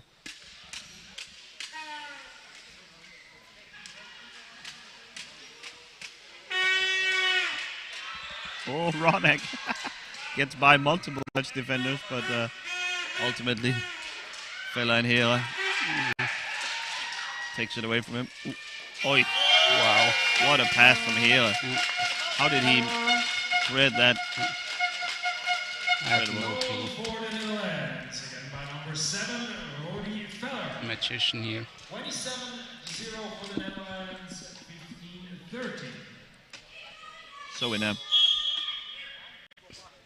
lopsided game like this, we can start bringing you some advertisements for... Oh, nice tackle here by Ogo. We can bring you some advertisements for the games tomorrow.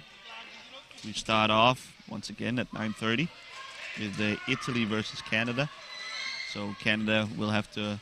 It's going to be a quick turnaround for Canada. They will have to get ready early morning against another top team in Italy. Then at 11:15, it's Spain versus Germany. Spain showed more life than I expected, and than most expected at least, against Finland earlier today. So it'll be interesting to see if they can do anything about the Germans.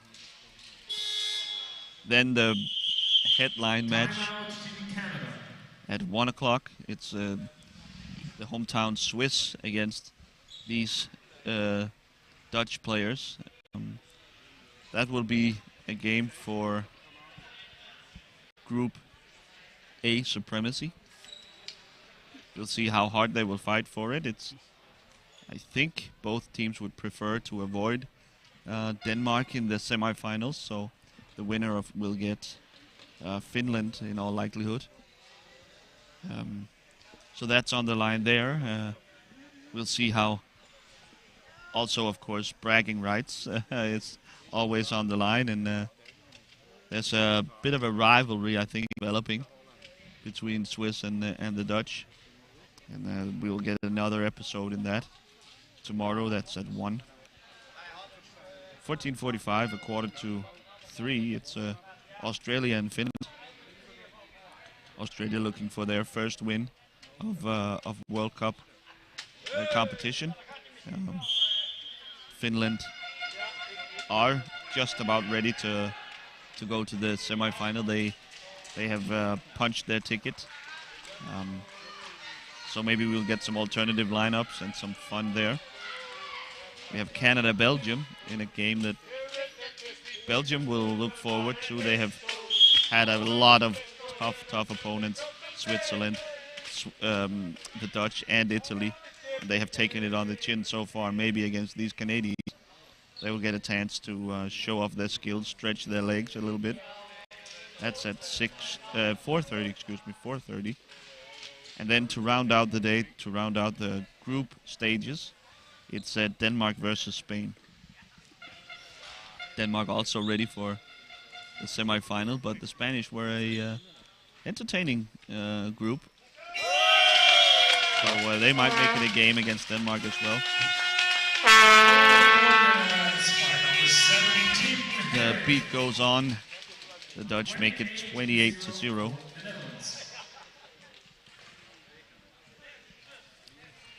So tomorrow, Friday, marks the end of the group stages, and with both sets of semifinal spots already decided.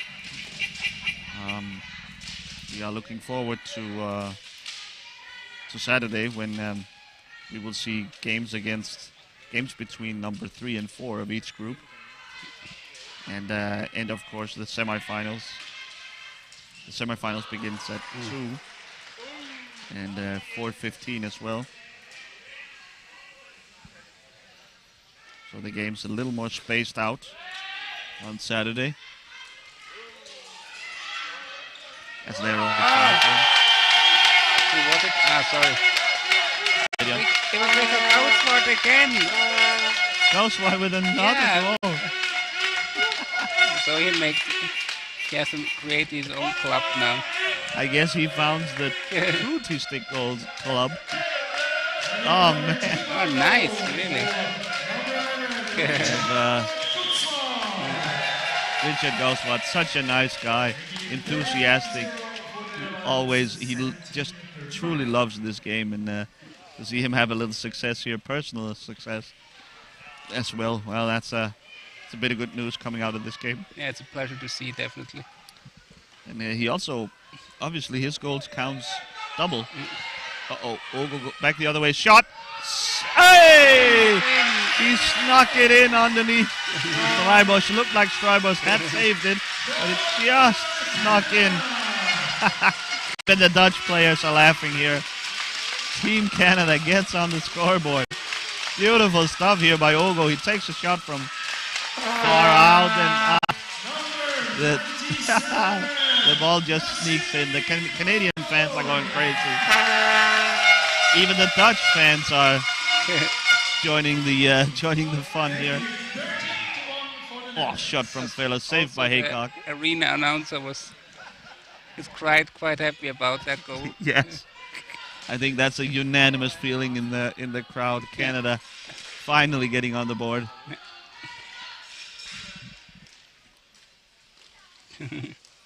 So Not sure if the Dutch players are too high ball happy play on, about it. says the referee.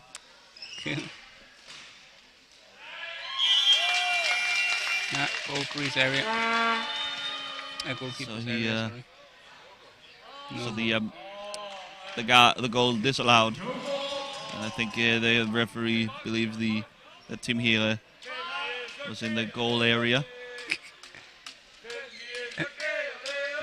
The Dutch assistant coach asking for video assistant referee.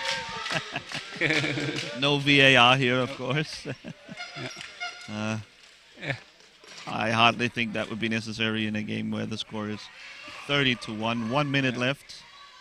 The Dutch, it seems, are going to miss out on the biggest margin of victory. The goal from Ogo may have just put that out of reach. Yeah.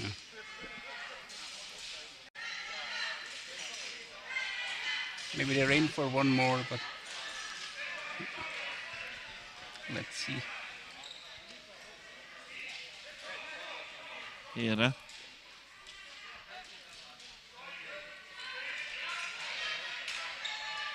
Shut down by Shaban. Nice job.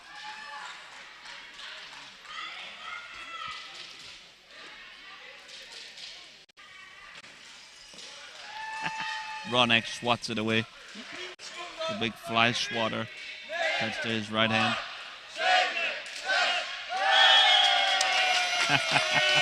The Dutch counting down the game clock, and Fella gets the drift. He rewards them with a goal number 31. Well, I guess not 31. I guess it's been only 29 goals, but Richard Gausswart's 2 scores counts double. 29 times Scott Haycock has been passed for Canada. That ends the game here. A bit of a slog, a little bit of a long walk, but little excitement here at the end. The double goals from Richard Gausswart, the all-time top-scoring T-stick player in World Cup history, and of course Canada opening their account as well late early on by Nasib Ogo, sneaking a shot by Patrick Streibosch. I think it's high time for me and Jan Oninger to bid you farewell. Thanks so much for watching. I hope you'll join us again tomorrow morning, 9:30, Italy versus these same Canadians. Until then, so long and thanks for watching. Have a great evening. Bye-bye.